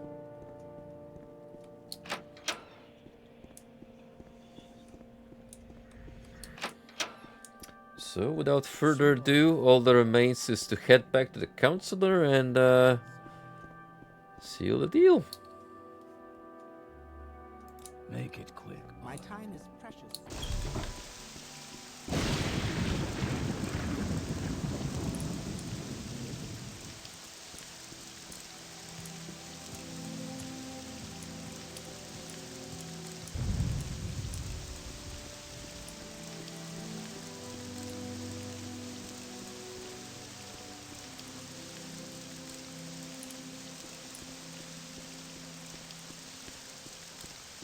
You know, something that I wanted to actually cover while discussing GFL 2 earlier, but it kind of skipped my mind. We're not too far off from catching up to the Chinese side as far as character releases are What now? taken into account. Really, I think at this point we'll only be missing Voimastina and Bafield before we move on to the more recent Chinese server characters.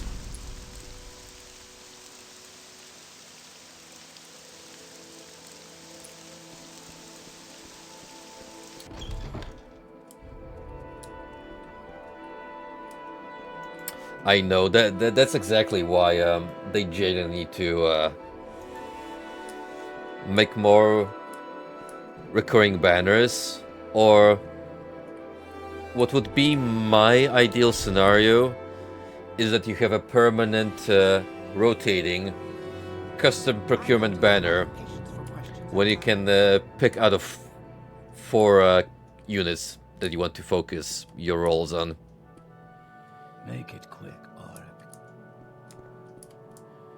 Auric. We genuinely just need more opportunities to That slave. cycle through units more efficiently. Auric.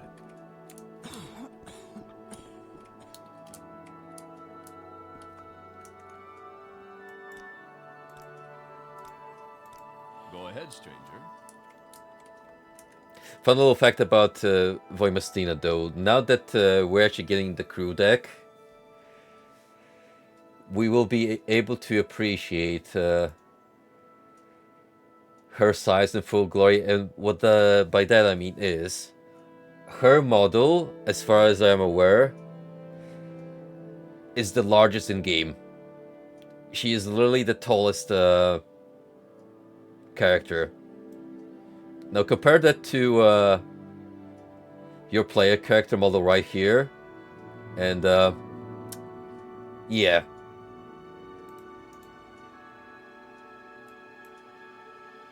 Dude.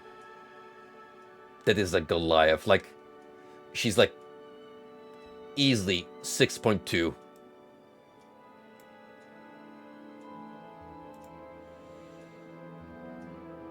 Oh, I was actually gonna get to that.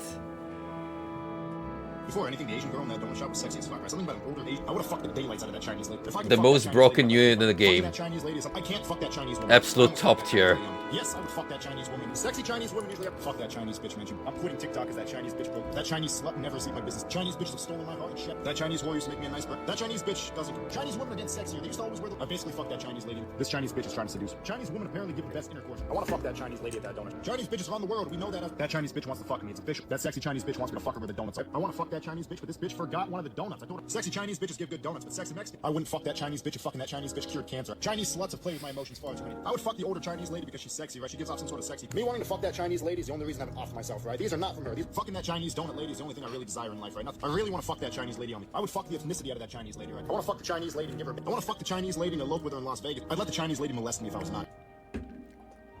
I just realized this prompt is the perfect opportunity for me to just pause and have a drink of water. This is essentially our stay hydrated redeem.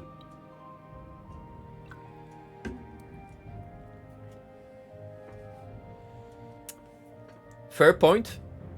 In fact, I will make a collection of all Chinese dolls from GFL2 and just keep rotating them whenever this redeem gets activated.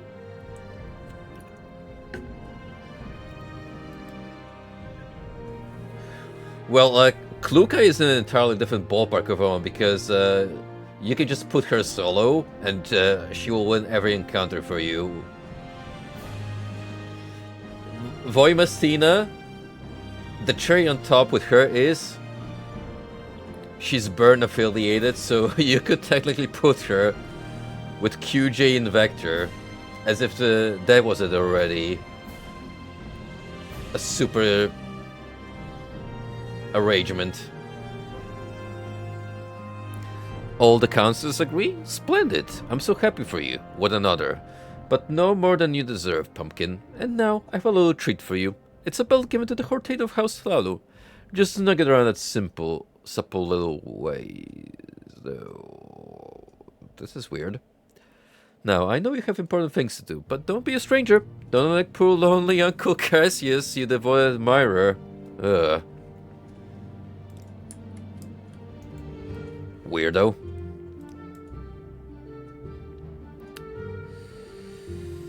Fortify Magicka by 20 points. A shame I'll never get to use that.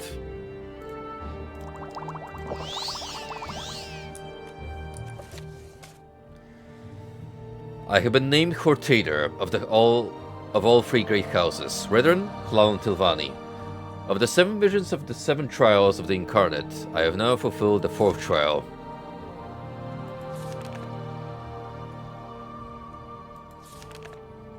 And I have been named Nerevar by all 4 tribes of the Vardenfell Ashlanders, Ushilaku, Ahemusa, Zeynep, and Erbenimsim. Of the 7 visions of 7 trials of the Incarnate, I have now fulfilled the 5th trial.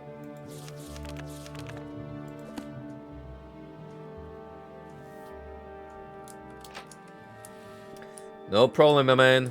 Thank you for dropping by as usual, and until next time, you stay safe.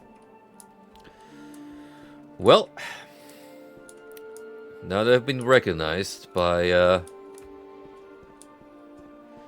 the important players in Vardenfell, let's take our steps to the temple and gain an audience with Vec. So what's this regarding?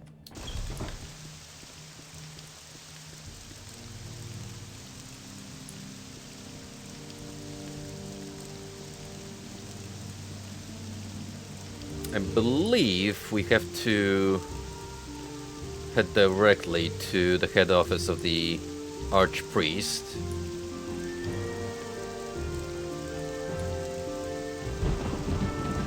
Skip the middleman.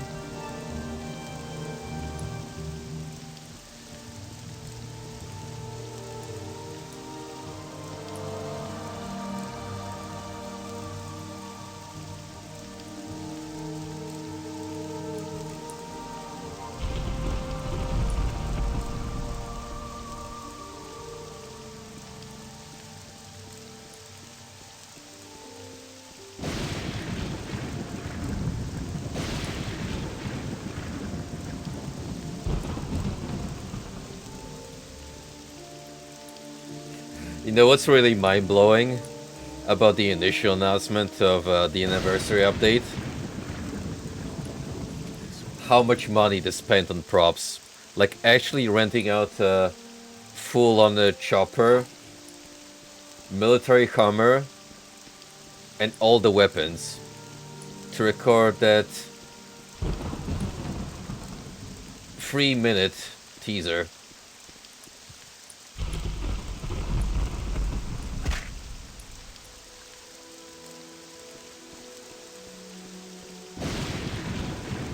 Mika has a lot of money to chuck around, and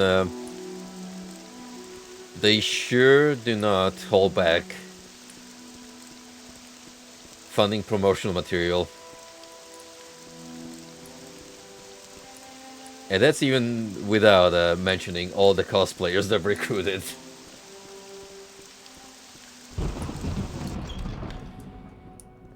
Because, you know, there's been some cute ones featured. I mean, I would very much like the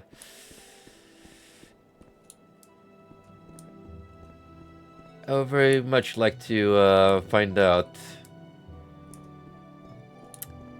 social media of the Tolo cosplayer that was awarded.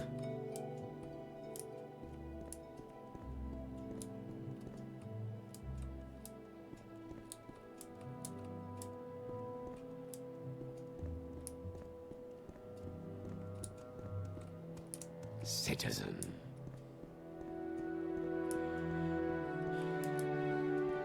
I mean, no wonder. Once Mika reaches out to you, you're pretty much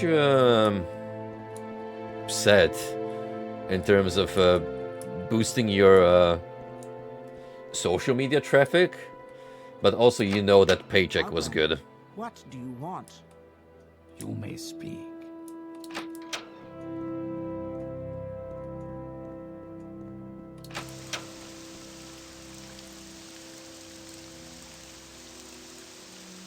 Oh, that's right, I need to go to the Hall of Processing.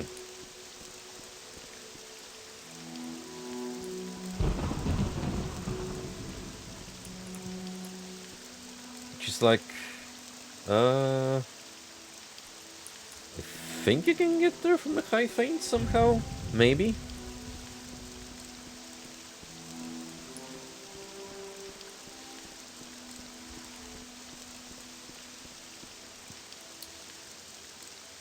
Quickly, did you want to meet the Archcanon?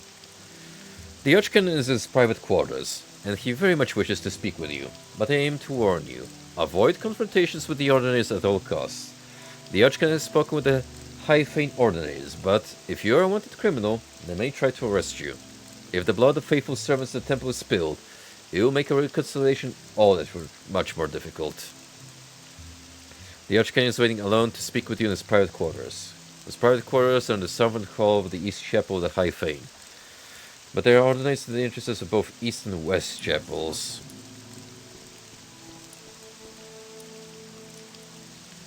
Well, in that case, we just, you know...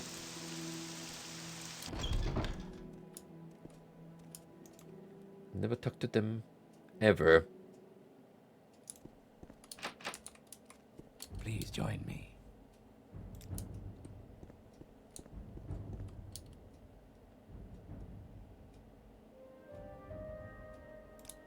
Shopping for enchantments.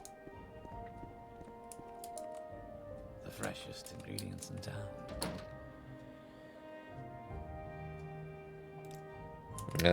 I don't think You are the one.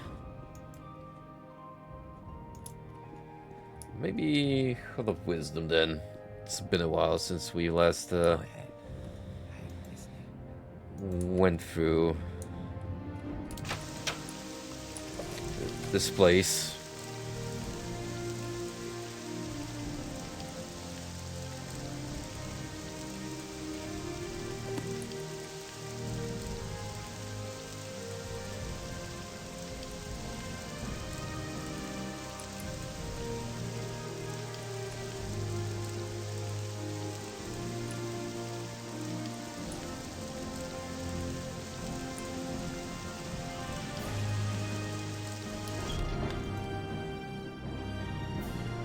Canon Offices, Hyphane, Justice.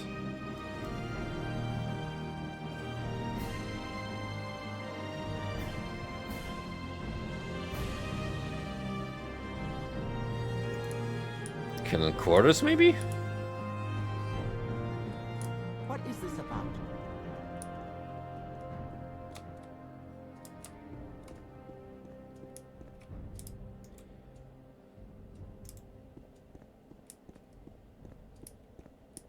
Move along.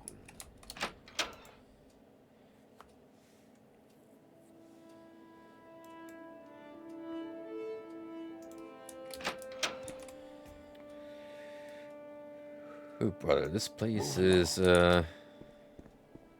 easy to get lost in now, isn't it? And again, What is this about? that's just to be taken for granted when you walk around Vivek.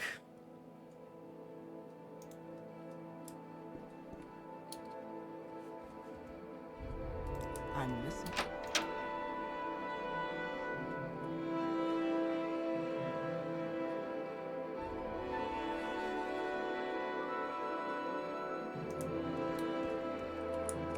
Tidy.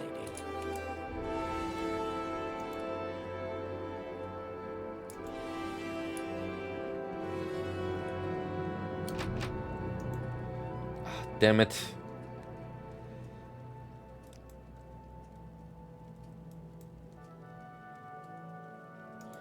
How do you even want me to meet the harsh priest when reaching him?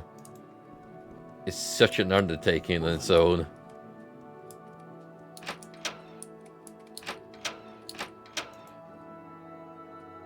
I'm listening. Go ahead.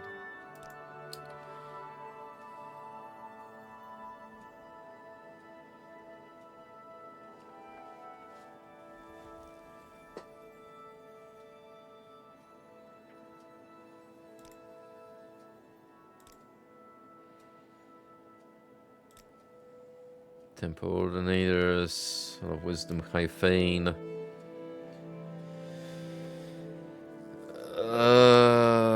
Archcanon Sarioni.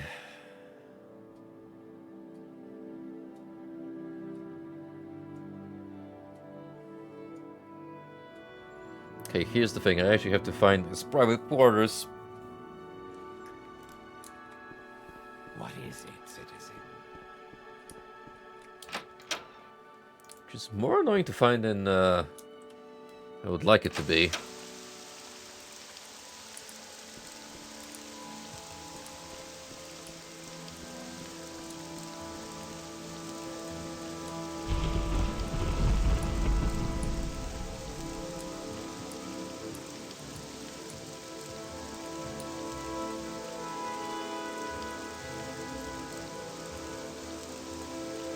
Southern half of East Chapel.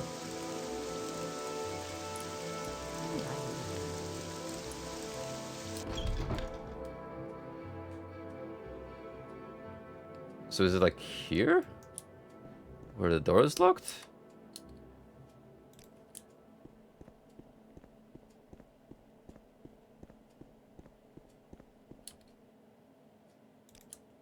Go ahead.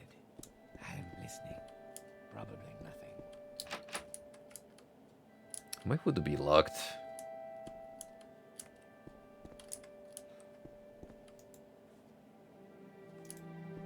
You can get there apparently from the Hall of Wisdom. wasn't there a locked door as well?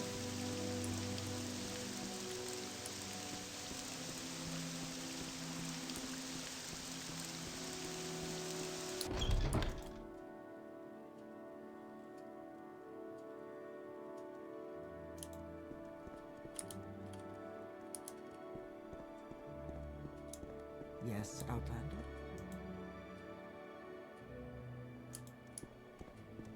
Move along.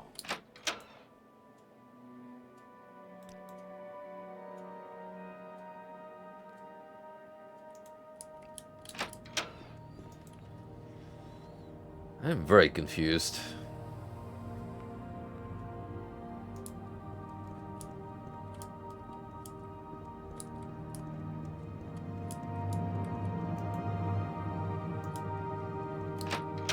I'm listening.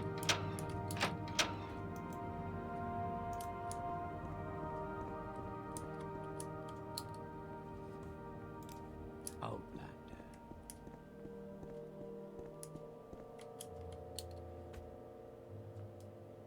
Okay.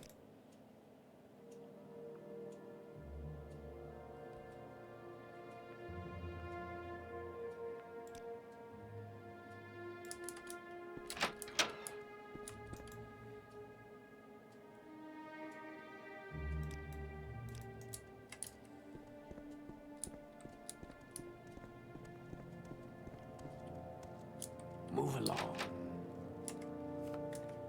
How do you expect me to get in if that place is locked tight? Fool.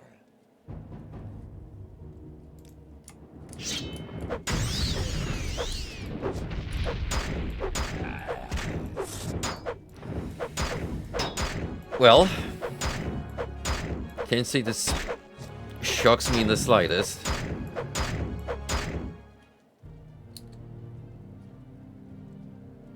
If only they had, oh, I don't know, like a key to get in here. It would solve me so much trouble.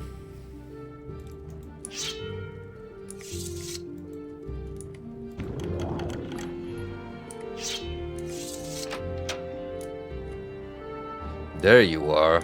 Wealth beyond measure, Outlander. Thank you for coming, Bracket Dude. You know the temple's doctrine on the Neverine. Perhaps it is time to change their doctrine.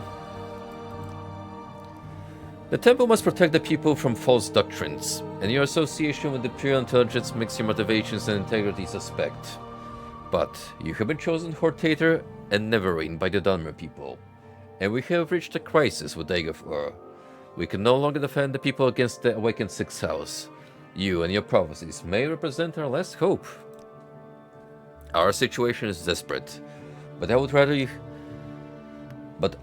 have you hear the details of our situation and the circumstances leading up to that situation from Lord Vivek himself. He has asked to see you. Would you agree to a private meeting with him and hear in person what he has to say? Yes, I will meet with Vivek. Good. Here are 2 keys, one to the private back entrance to my quarters, the other to a locked entrance to Lord Vivek's palace. I regret that, at present, the Unknowns are not completely under my control, so for now, I'll ask you to avoid confrontations with them. Lord Vivek is expecting you. His lordship is remarkably patient, but perhaps it would be better not to keep him waiting.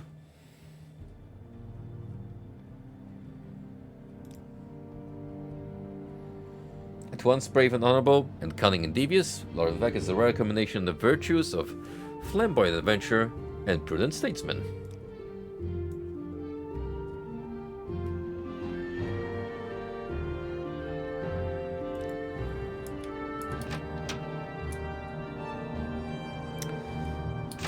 Alright, in that case, we are heading over to the palace.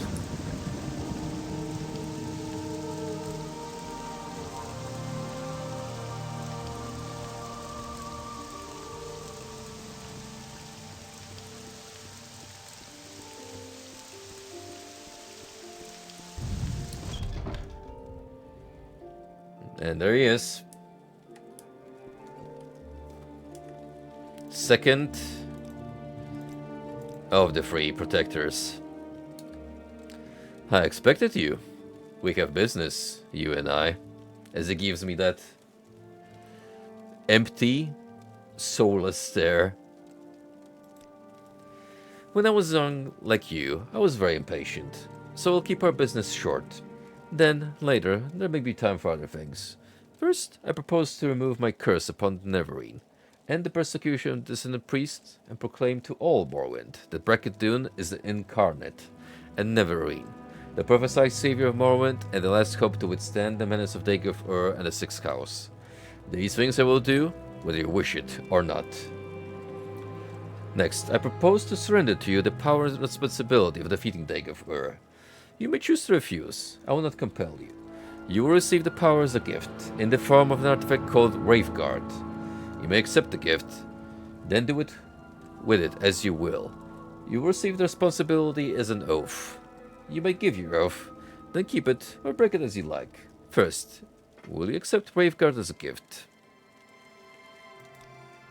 Good. Sensible of you. And now, will you give your oath before all gods and men, before all spirits visible and invisible, before my honor and your honor, to dedicate yourself and Wraithguard to defeat and destruction of Dagor and the preservation of Morrowind and its people? Yes, I so swear. Not very sensible, but very good. I was hoping for someone who would have no hesitations about making such an oath. You will now have a brief momentary sensation of time passing. Don't be alarmed. You are being taken off time in order to avoid unpleasant experience of learning how to use Wraithguard. It will be over before. There is a brief sensation of motion in total darkness, floating but without a sense of weight or direction. You know it. Now, I will notify the temple that you are our champion. There shall be no more persecution of dissonant priests, and I hope both sides shall swiftly be reconciled. We have time for questions, if you like, or you may leave as you wish. But I think there are at least two things you ought to know before you leave.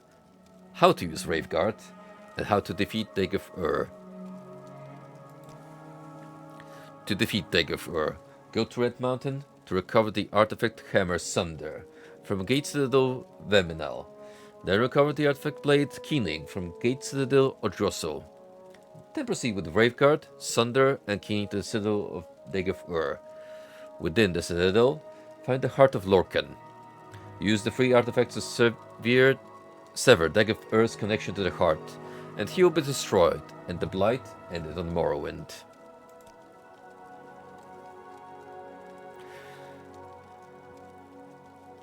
To destroy Dagor, you must sever his connection with the Heart of Lorkhan.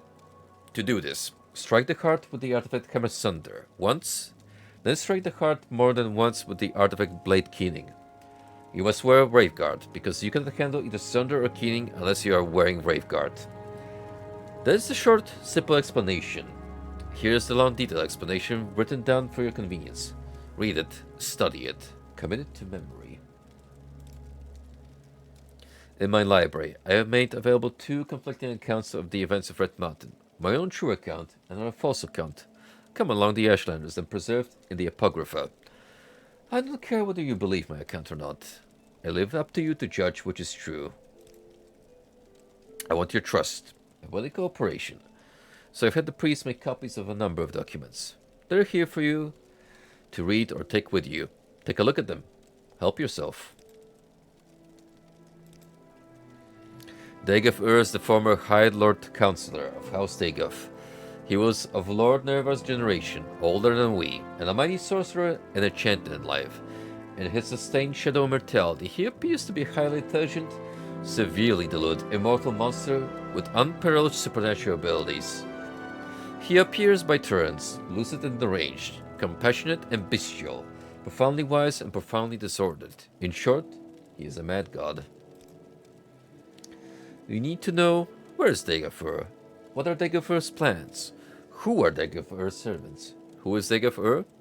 What are Dagor's powers? What is known about Dagor's defenses? How I can prepare for battle against Dagor? Who can help?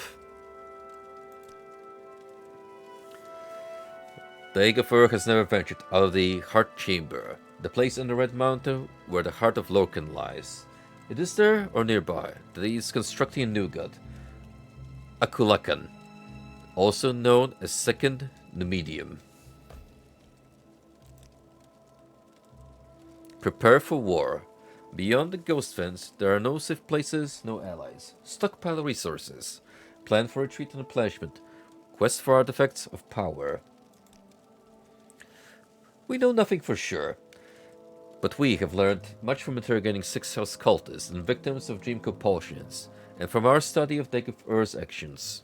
Temple Scholars and Inquisitors have prepared a document, Dagger's plans, that summarizes what we know of suspect. Take this copy. It's also available in my library.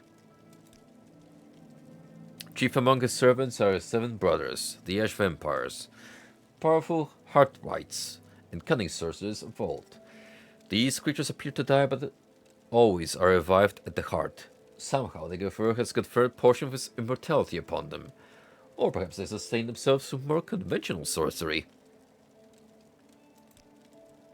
He is able to send his mind into the dreams of suspectable victims across vast distances. The victims are either swayed by his compulsions or driven mad. He also seems nearly invulnerable to physical and magical harm. His flesh and the flesh of his followers evolves toward a mutable, magical form. Daggerfur in the highest ranks can control the distorted manifestations of their flesh. Lower ranks can lose control of their bodies and become mindless corpus monsters. Confer with the Ordinaries and buoyant armigers, garrisoning Ghostfence for the latest information about defenses of the citadels of Daggerfur and his heart-white kin. Ordinaries and buoyant armigers stationed on Ghostgate have the most practical knowledge of the nightmare world inside Ghostfence. Seek them in my name for counsel and aid. Actually, I believe we've finished our business. I'll notify the temple that you are our champion. There shall be no more persecution of dissident priest, and I hope both sides shall swiftly be reconciled. Now, you are my guest, I am your host, and we have time for explanations, or counsel, or questions, or better recommendations if you like. Or you may leave as you wish.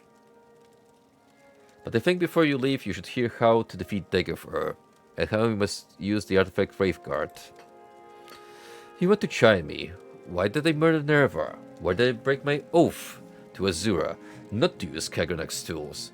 Why did I cause others to suffer? We did not murder Nerevar. The legend that we murdered Nerevar comes from a story told by a shield companion to Nerevar, Alandra Sul, who lived among the Ashlanders. The Ashlanders have retained Alandra Sul's account as part of their oral histories. The account is persuasive in some details, implausible in others, and is in any case false. I have 2 accounts of Nerevar's death here in my library. Read them and judge for yourself.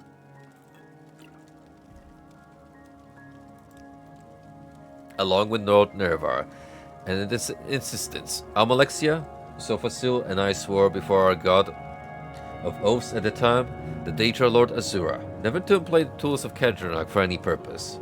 We broke our oaths. We turned our backs on the old gods. I still see no compelling reason to worship any of the Aedra or Daedra. But for respect I held for Nerevar and respect I held for myself, I should have never betrayed my oath. Of all my life's actions, I most regret that failure. Why did I cause others to suffer? I respect that question, and you for it. The most I can say is, I did the best as I could, as I saw things. Can you, mortal, presume to judge the actions and motives of a god? But, because I need you, and you need me, I'll make an accounting for my sins to you. But not now. Destroy Daggerfur, and then we'll discuss my sins. Then, perhaps, you will have earned the right to judge me. You want to know, why did I wage war on the Nerevarine? Why did I try to suppress the Apocrypha? Why did I persecute the dissident priest? Why is Daggerfur winning the war? How does the tribunal fight Daggerfur? What are Wraithguard's powers? Why did I try to kill you? Because you threatened the faith of my followers, and I needed their faith to hold back the darkness. And I thought you were my enemy. Upon the subtle Daedra Lord Azura, or upon of Emperor Eulus Septim, or a simple fraud, perhaps a hero. But not much of one of my faithful could destroy you. Now, circumstances are altered. I need you, and you need me. Why did I suppress the Apocrypha? because it was such an unfortunate mixture of truth, falsehood, and speculation that I couldn't afford to manage the confused reactions of our faithful. Any doubt whatsoever weakened their faith, and we needed their faith to give us the power to maintain the ghost fence. In retrospect, perhaps we lost the faith of those we most needed while preserving the faith of the meek and indifferent. Perhaps a mistake was made. Who can say? Suppression and persecution of dissident is just one of the standard tools of statecraft. I believe we erred in trusting the judgment of Beryl Salah. He and his ordinaries served valiantly in the war against Dagov-Ur.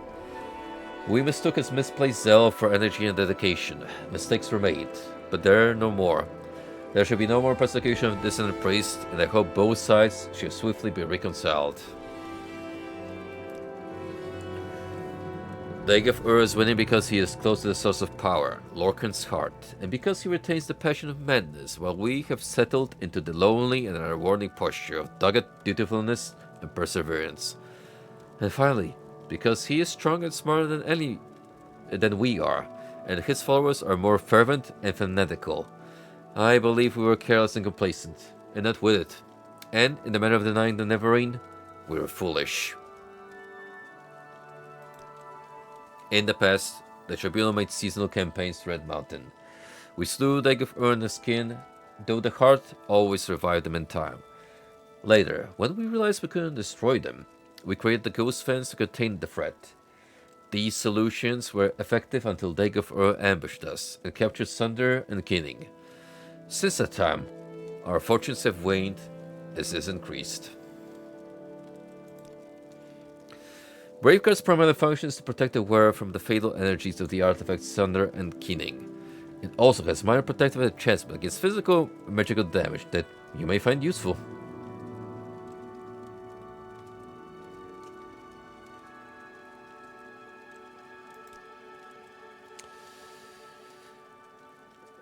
Right, so what else do we have?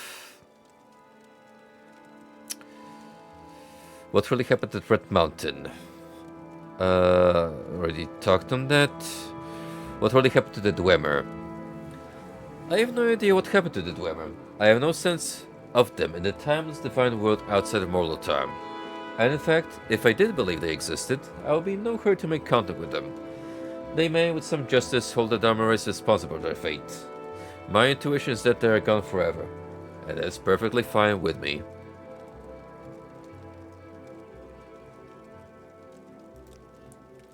The sin of the Dwemer was the creation of a new god from the substance of a dead god, Lorcan.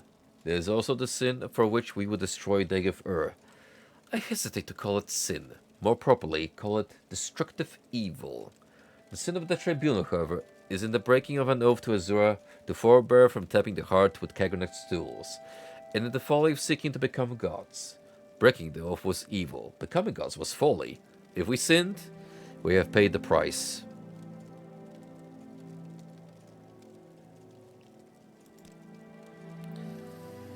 It is like being a juggler. Things are always moving, and you learn to know where they are without even thinking about it. Only there are many things moving, and sometimes, like any juggler, you drop something. I'm afraid it has become a lot more a matter of dropping things lately. There's too much to do, and not enough time, and I'm losing my touch. Perhaps I'm growing old.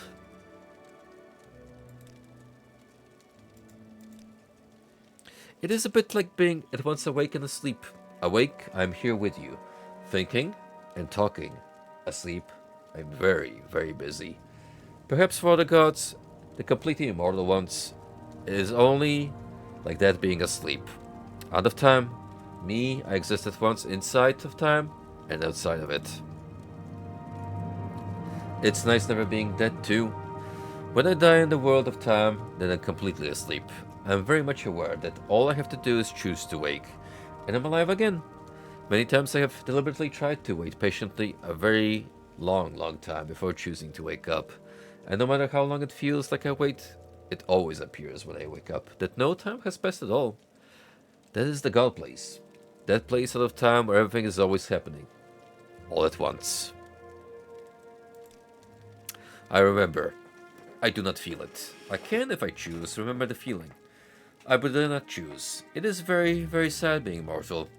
There is happiness, yes, but mostly sadness. As I've said, count only the happy hours. For mortals, they are all too few. But for gods, for me, there is no more feeling, only knowing. Not quite no more feeling. I still want to win. I want to defeat Dagafur. Perhaps I have lost the feeling for the people, for their suffering. I don't want that feeling. It is of no use to me. That is no longer what matters to me. I only want not to lose. To lose would be very, very bitter. I love the people of Morrowind. I became a god to make their lives more comfortable and secure. I am most close to my faithful followers. I am little in their hearts and minds. I feel the most sympathy with House Redrim. They are dharma-driven by creeds and deeds like I am. House Induril is closer to compassion and sympathy with Almalexia. Uncomfortable and secure serenity. House Stilvani matches the disposition of my brother Sofasil. Iconoclastic, profane, unconventional. House Style represents the future of the Dunmer, integrated into the sophisticated mainstream of the traditionless, raceless, godless culture of the Empire. House Dress represents the past of the pre-tribunal Great House culture, a persistent tradition of Daedra, an ancestor worshipping civilized Dunmer lands. And I even love the Ashlanders for the preservation of the most ancient barbarian tribal traditions of the Dunmer who first settled Morrowind.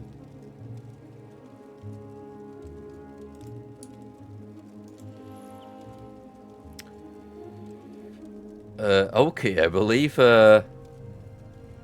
Graveguard alone weighs a ton. So we have to lug that thing around. It is gonna be hell inconvenient, yeah. Then again,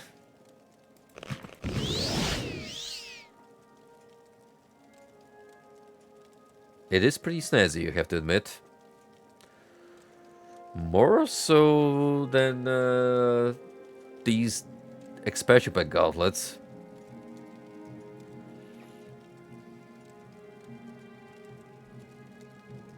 And they're worth a ton, so mayhaps this is a worthy investment after all.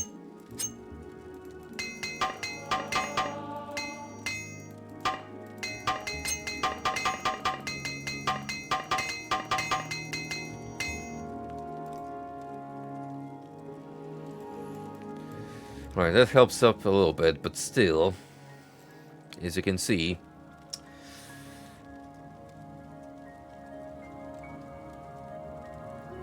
I have to make some room.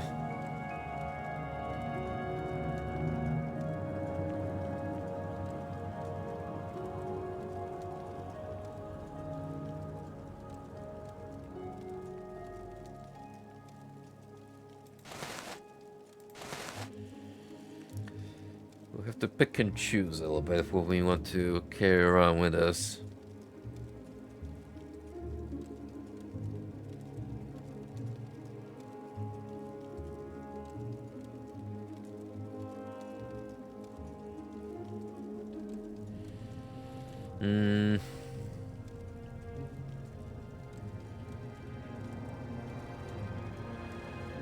Yeah, I think for now we'll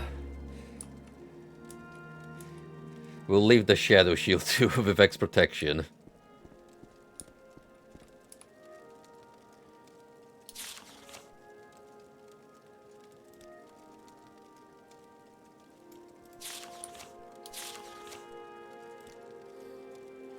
There's a lot of extra lore here contained within these documents.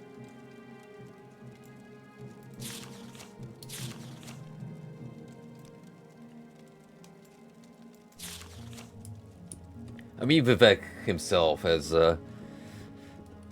given to us more insight, at least from his perspective, on the ongoings and the background to this entire conflict. Yeah, what I kind of like about the chat we had is you can kind of notice how his point of view is twisted from the fact that he has transcended mortality. So with the concept of time meaning very little to him, certain sentiments he may have clung to as a mortal have long since vanished from his mindset. So he looks at things from a different perspective, even if that means certain sacrifices have to be made.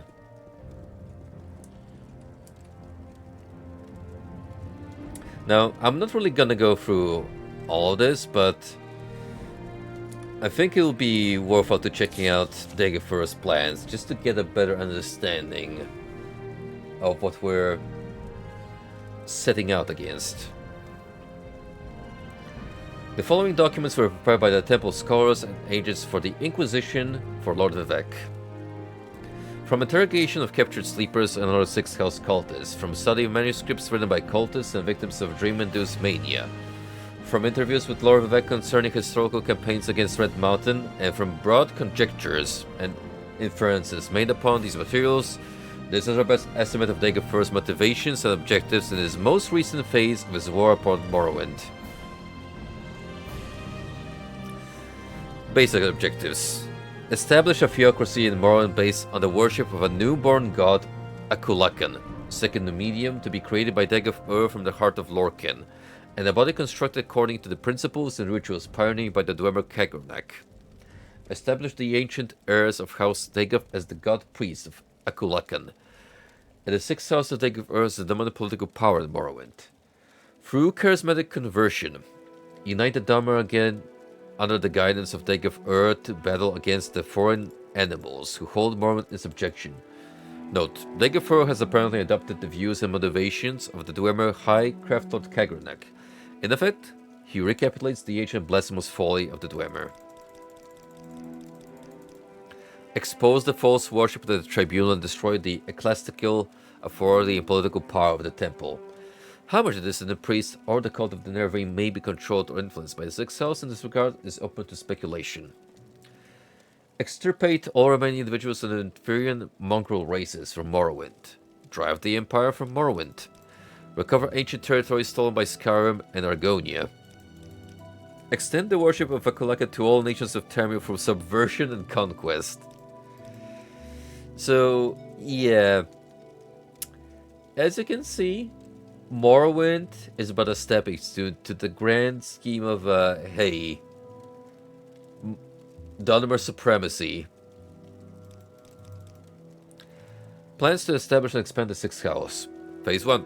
Secure Red Mountain against Tribunal intruders. Deny Tribunal access to the heart, weakening the temple while securing Red Mountain for the creation of Akulakan.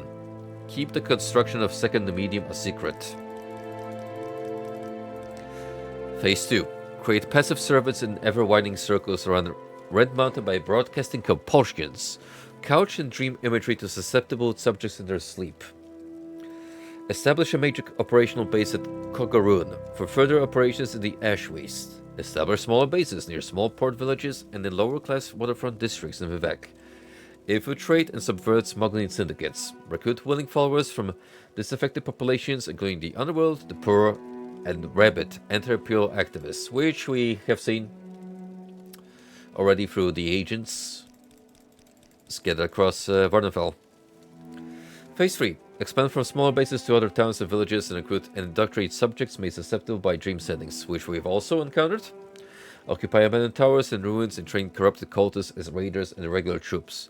Identify, discredit, and decimate possible sources of political resistance. Phase 4. Use assassination and terror to weaken, distract, and disrupt the legions and the imperial bureaucracy, along with their Hlalu sympathizers. Inspire popular uprisings of the native poor against the foreign rich and powerful. Summon sleepers and dreamers to Daggerfur to work on the second medium. Inferring Daggerfur's perspectives. Daggerfur thinks on a large time scale. For the most part, in the outside of time scale of the divine consciousness. Thinks that only obstacles of mythic scale are worth consideration. He believes he is fated to rule Morrowind, to free Morrowind of the Empire, and to become the new hard-loving father of Morrowind. Given their perspective, the only opposing forces Dagobah worries about are that of the Tribunal, the Daedra, the Emperor, and the Incarnate. With the Tribunal's loss of Sunder and Keening, and with the diminishing resources of Vivek, Amalexia, and Sophosil, Dagobah believes he has permanently gained a decisive strategic advantage. On a mortal timescale, the battle may last for centuries, but the outcome is in no doubt. And Akulaka may be a device for dramatically reducing the timescale for the decisive victory. The myth of dynamic invincibility of the Emperor and the Empire has long been an unquantifiable and intimidating threat, but recent rumors of unrest in Cyrodiil, of the Emperor's failing health, and the unsettled question of succession have diminished the scale of that threat. Nonetheless, the revelation that the Nerevar is a pawn of Imperial intelligence, handpicked and sent to Morrowind by the Emperor himself, may cause Dagobah considerable anxiety. The Daedra represent no coherent obstacle to Dagobah. Nonetheless, their personal abilities and their influence upon their fanatic followers is considerable, their motives and actions obscure, and Dagobah remains concerned about them. Kinda to answer what No Further Impact was inquiring about earlier on the stream about the relation of Dagobah to Daedra. So, we got a more of insight on the matter. The Incarnate represents Saint Nerevar, a mythic force that has previously defeated Dagobah, and Dagobah is obsessed with this threat. At the same time, Dagobah knew Nerevar personally, knew that he was a mortal man with faults and weaknesses. Dagobah may have some hope of seducing or negotiating with Nerevar's reincarnation. Further, when Nerevar and the Tribunal defeated Dagobah, they were strong and allied. Now the Nerevar and the Tribunal are weak, opposed, and divided. Therefore, though the Nerevar and the Tribunal represent the most serious threat to Dagobah's plans, he still has good reason to believe that this time he will prevail. A recent timescale of Dagobah's activities. Much of the following timescale is based on inference from incomplete information. Dagobah and his kin lie dreaming beneath the sills of Red Mountain. Dagobah and his ash vampires awake refreshed and emerge from Lower Red Mountain into the Heart Chamber. Dagobah ritually binds himself and his brethren as Heartwights in a ritual of his own devising. First stages of construction of Second Medium, conceived during the long sleep, are begun by Heartwights and Atronach constructs in a chamber near the heart of Lorcan. Keeping the Second Medium project a secret from the Tribunal is high priority. The Tribunal arrive at Red Mountain for the annual ritual bathing in the Heart's power. Dagobah and the Ash Vampires ambush the Tribunal. The Tribunes are driven away and prevented from restoring themselves with Kennex tools at the heart of Lorcan. Intermittent Tribunal campaigns assault Red Mountain. The Tribunal and supporting forces seek to force access to the Heart Chamber, but are repeatedly driven back. Dagobah recruits sleepers and dreamers through dream sendings. Cultists are recruited through dream compulsion. Weaker cultists become corpus beasts. Stronger cultists advance through stages towards the power of the ascended sleepers. Kukurun reoccupied by Dagobah Ufol and fortifies the advanced base for the Sixth House operations. Blightstorms more frequent and widespread. Soul sickness spreads in the regions close to Red Mountain. Sixth House base is founded near Naramok and the waterfront areas of Vivek. Sixth House operatives exploit smuggler organizations and communications to spread their influence among victims, unbalanced by Dagobah's dreams endings. Small cells of Sixth House cultists in every town in Vardafel. Larger Sixth House operations are concealed in remote dungeons where creatures are bred and cultists are trained for the coming struggle. Almalexia and Sophosil lose the artifacts Keening and Sunder to Dagobah Odros and Vemin. Vivek rescues Almalexia and Sophosil, but failing to recover Keening and Sunder, the Tribunal retreat from Red Mountain in disorder. Surviving buoyant armature companions know the Tribunal was forced to retreat, but do not know how serious a reversal the Tribunal has suffered. The three tribunes return to their respective capitals and continue to perform their ritual functions. The tribunes continue to grow weaker without access to the heart, and because of resources required to support the Ghost Fins. The inner circle of the Temple Priesthood has begun to suspect that tribunes have suffered seriously from wounds and demoralization in the wake of reverses at Red Mountain, but do not recognize the scale of the problem. campaign of 6 house assassinations of prominent Imperial citizens and cloud Imperial sympathizers. Sudden increases number of serious attacks by cultists and victims deranged by soul sickness. Noted with concern. Dagafur can apparently perceive and communicate directly through his cultists. Sleepers and dreamers are often reported speaking as though with Dagafur's voice and attention. Little is known about the future scale or stage of completion of Akulakan, second medium. No one has gained entrance to the Heart of Chambers since 282. In the 417, King and Sonder were captured and may substantially aid in the Akulakan's construction. So we're talking a span of 200 years since all that happened, which is quite a bit.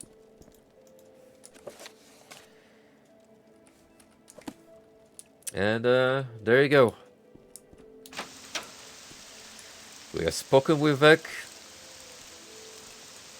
We have our battle plan against Dagafur in Red Mountain. But they'll wait for now. Now I think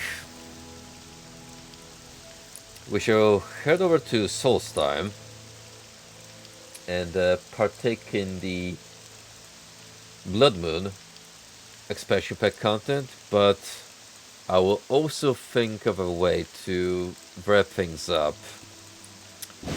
on the Tribunal end. Namely, I will try to acquire 2 artifacts we need to exchange in the museum, so we can progress the narrative and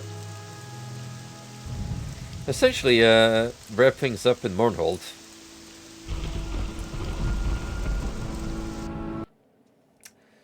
So yeah, we still have plenty of things to do. I assume, like with other Elder Scrolls installments, if you really want to, you can still proceed past the main story, but well, you know, defeating Dagafur seems kind of a grand ordeal. It would be kind of like a subpar to try and make any more adventures. It seems like a fitting finale for the series, so we'll say that for the very last. Alrighty guys, that'll be it from me.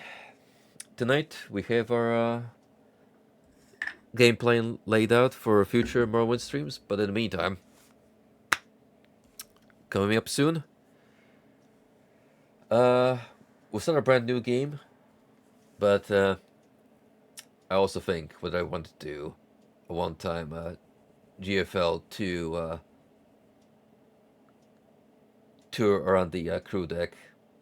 It seems like it could make for a fun little adventure, but I'll weigh the pros and cons to my head and see if I feel like it. If not, then I'll see you in whatever else I have planned out. Alrighty. Thank you guys. I'll see you all next time, and looks like Frosty went live, so I'll send you over to the lad. You all say hi to the bud. And keep him company while I go to bed. Aha. Take it easy, everyone.